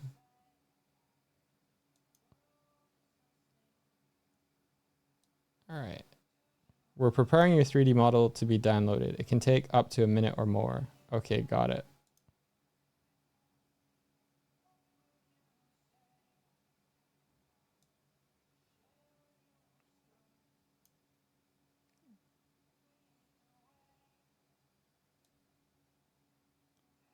So you're making the think to make the thing? Nah, it's just seeing what it gives you out. Like if it gives something good. Extract all to here.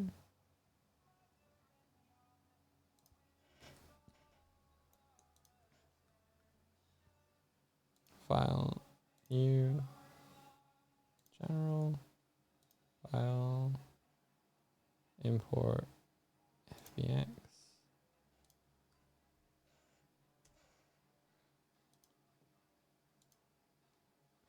Here we go.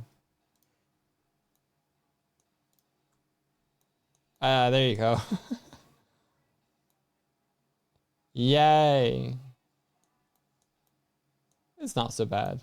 Interesting.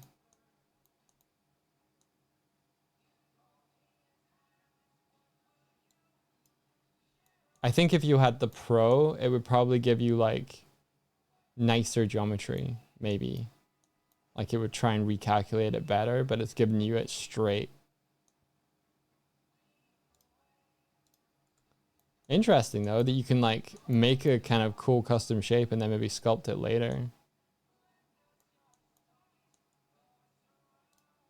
Yeah, the remesh I think would probably make it better. Like even just the straight up sphere is still a little weird.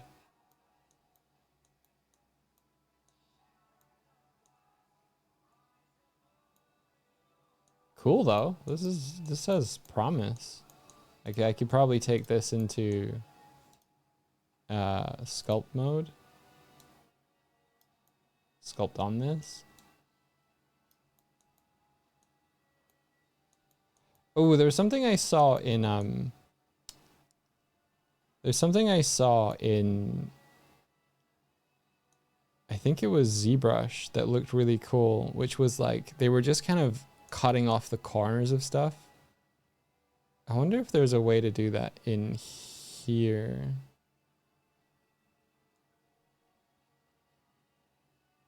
Multiplane scrape, pose, nudge, cloth, simplify, mask, draw face, displacement. Anyone ever done that? It's like project the geometry onto a line plane. Mesh filter, cloth filter, edit face that. Doesn't look like it's here. Like, hang on. Is that it? That's kind of it, isn't it?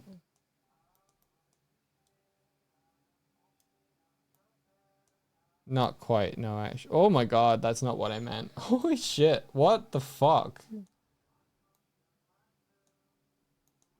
Why did it look like it cut off the corner like I wanted to do, but then... Okay, wild, weird. It is actually doing what I think I wanted to do, but then I did it this way and it was like... wrong. Okay, cool.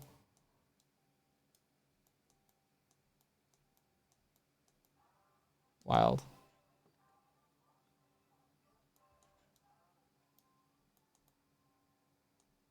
I like that. Oh, it feels like taking like a pizza or like a wire cutter through it. It must squash it down or something. Which is different for what I'm asking it to do. Yeah, look at this. Yeah.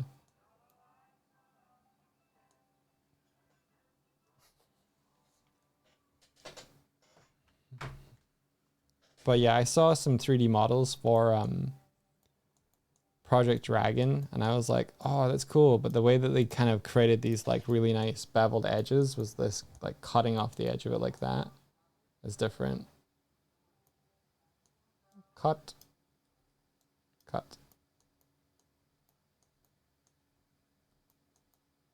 So it's like it takes all of the vertices that were there and just pushes them into a flat plane.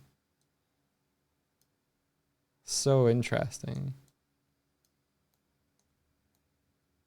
Yeah, you see this? I wonder if you could remesh it.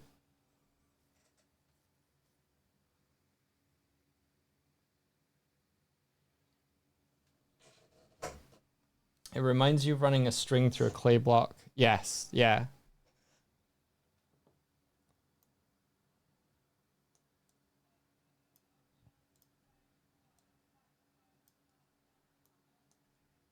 So it's not losing any of the geometry, it's just pulling it back.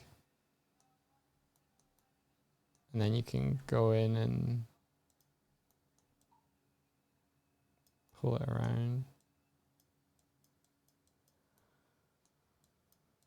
I don't usually sculpt stuff. Well, that's fun. Can I cut into this now? No. Where is it? Here, draw sharp, draw. Yeah. I don't know how anybody gets good results out of sculpting. I'm suck at it, dude. There should be a remesh button on the top of the sculpting tab. Remesh button. Top right next to options. Fast, navigate, delay, use deform only. Oh, remesh.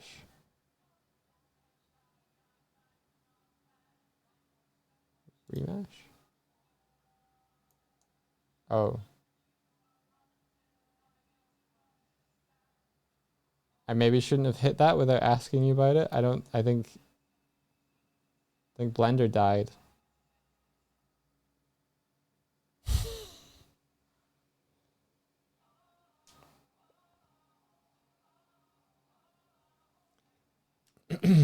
Let it cook. Yeah, maybe they shouldn't have done that on something that had so many different elements to it. Okay. Let the helicopter spin for a while. There isn't a helicopter. It's just gone. You've accidentally done this before.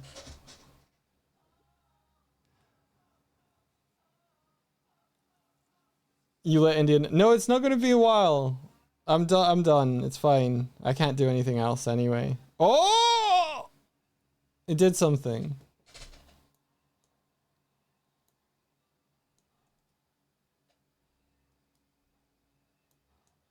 Oh, I just tried to edit.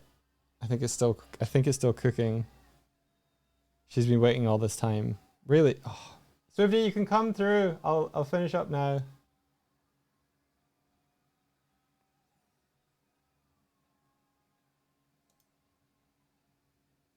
Oh, there it goes. Blender not responding.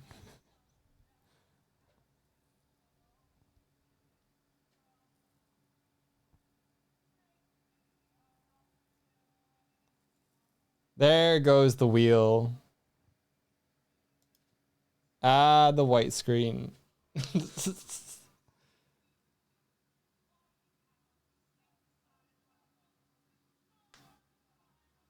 Yeah, everybody salute. Everybody salute.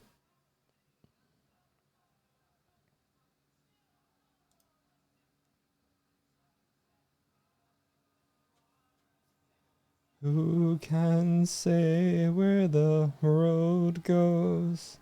Only time.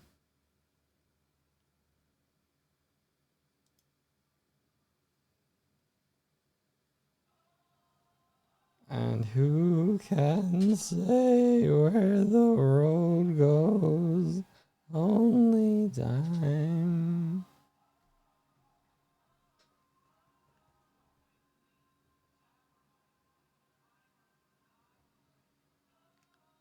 Look what you made me do. Ah, remesh. Let's not. I didn't do it. I clicked the buttons, but I didn't do it.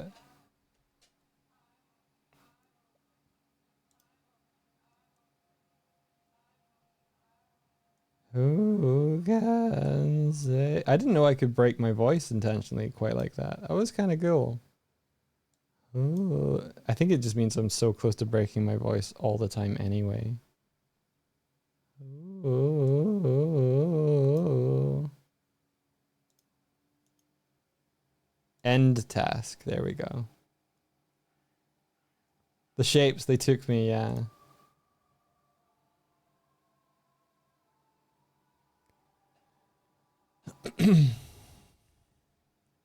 Vocal fry. Vocal fry. I think I always have a little bit of vocal fry without meaning to. Dog music album when? I mean, you say that, but hang on. Warning Jam YouTube. Are these still up? Did I take them off?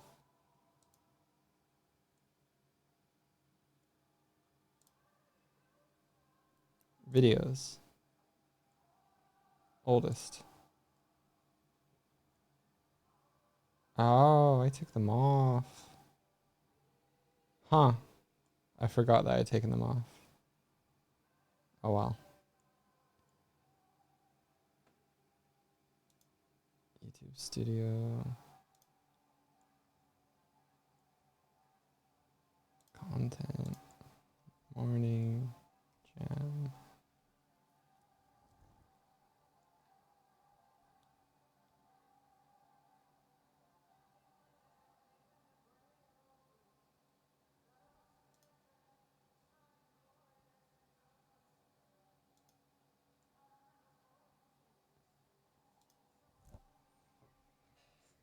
I used to do this thing called Morning Jam as like a musical like doodle book.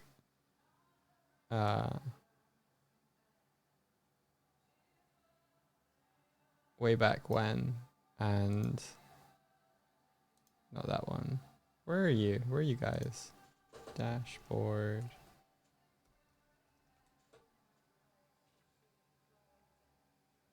Manager.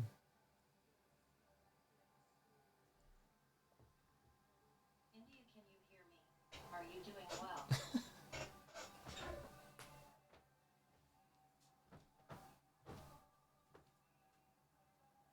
Where's Spotify? How is it not? How is it not up anywhere?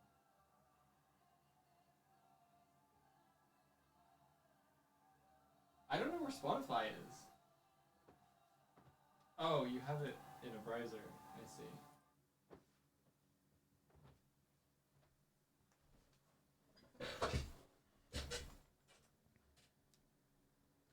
She'll get to use the computer. She just has to come through, and I'll leave.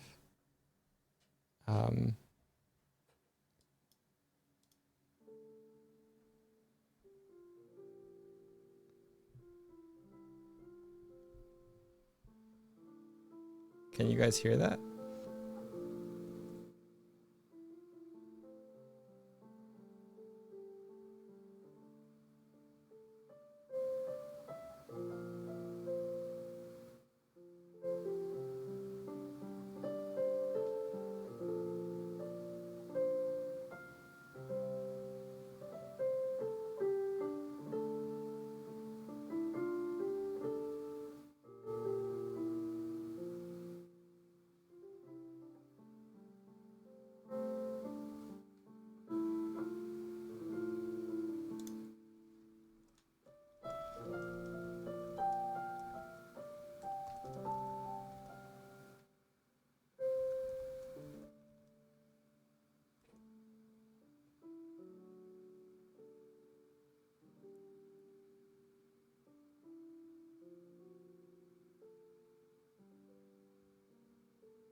But yeah, so there was a bunch of those. Yeah, I should bring it back. I haven't played in a long time.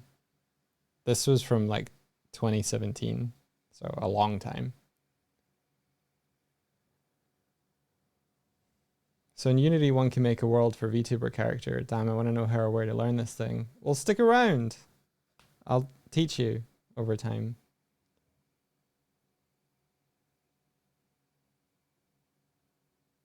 I thought that was an Edith Doig then. An Edith Doig? A what Doig? Eldridge? Maybe you meant Eldridge. Edith Doig. Amazing. And yes, Evantris. Evantris and Brennan. My shorts bar.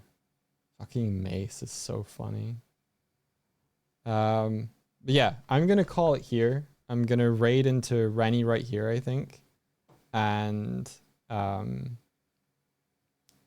we'll go see what he's up to. I really appreciate y'all coming by. Let's see if he's still live.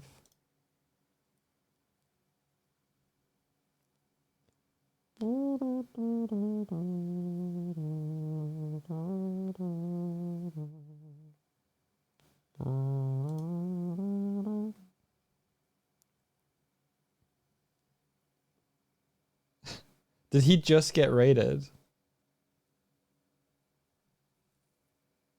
I think he just got a piano dropped on him. All right. Let's go wild. Thank you for joining me today. I will head off. Onsta, have you been watching? Doig's supposed to come on over here, but he keeps getting. He got a Buster sword. We're going over. He's got Cloudstrife's sword. Everybody, goodbye, goodbye. Go. Let's go and kick his ass. Bye, everybody. Bye bye.